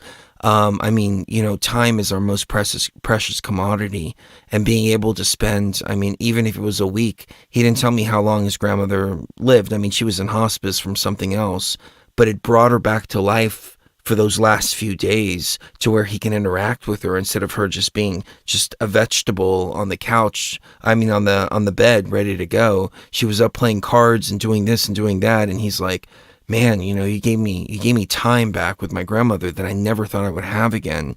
Thank you so much. Thank you so much. I was just like, I mean, I hear calls like this and I'm still just in awe at what Aya Life has done. I'm taken aback. And I guess to wrap up the show with, what we've been doing for a while now for the BTV tribe, exclusively for the BTV tribe, we have the buy one, get one free coupon codes. And so you go and you type in 2, 4, 6, 8, 10 bottles, however many you want. Just make sure it's quantities of 2 that you put in your cart. Because what you do afterwards, you go to the cart and then you type in the coupon code BTV Tribe, TRIBE, BTV Tribe, all lowercase, and then hit apply, and it gives you buy one, get one free. So if you're dealing with any of those, give it a try. It's 99% pure CBD. It's got the ayahuasca vine in it. The one thing that we still haven't been able to figure out because of COVID is the labels say 350 milligrams per bottle of 99% pure CBD. A lot of the other companies out there will say it's 1,000 grams of CBD, but realistically it's 1,000 grams of everything with waxes, oils, and all kinds of stuff like that. Because that crude CBD oil, we got a really good deal on it. A good friend of mine who I've known for years and years and years, just a farmer, and he offered me that crude CBD oil, the same stuff that's on the market that you can find anywhere. And I asked him, I know how the hemp plants work. Some plants may have 3% CBD. Some may have 12% CBD. Some may have 2% CBD. And I asked him, how do you guarantee that each bottle is consistent? And he goes, well, we really can't, but our growing method, it's pretty consistent. So, we're somewhat consistent. And I said, yeah, but you can't guarantee that every single bottle is going to have what it says. He's like, nah, it's kind of hit or miss in that regard. And I'm like, well, we want to ensure that every bottle is 99% pure and it actually has the milligrams in it. So, a bottle that says 1,000 milligrams, if you get it from a really strong plant that has like 12% CBD in it, you're really only getting like 120 milligrams of CBD, even though the bottle says 1,000 milligrams, because you've got all the extra waxes and fats and everything like that. So, our labels say 350 milligrams of 99% pure CBD, but we've changed our formula and it's actually 500 milligrams of 99% pure CBD. But the people that make our labels, they've been telling us they're weeks behind with COVID. And so we can't get the labels, and they're like special labels, particularly for the size of these bottles. We have meter droppers, we've gone through all the details as far as the product goes.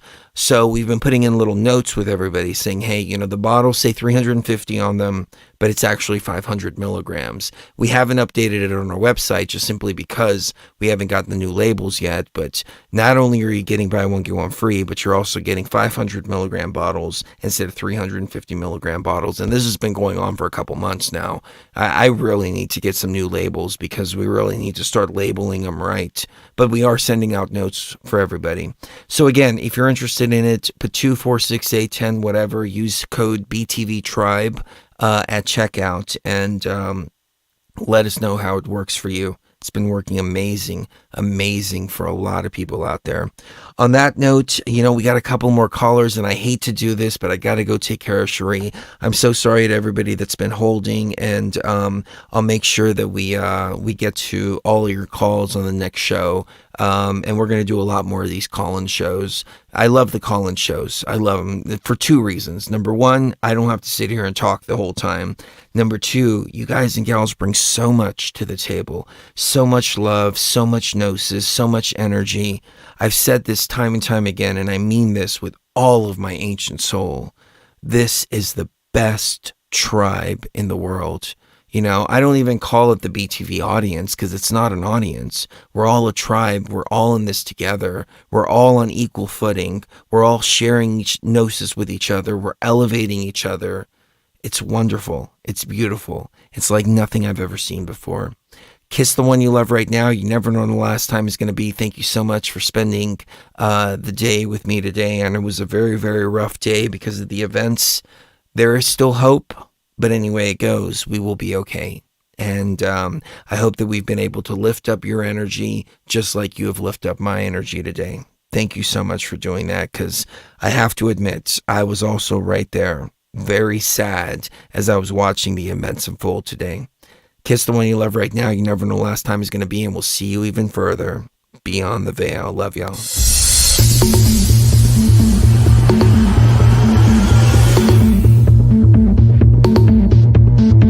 you.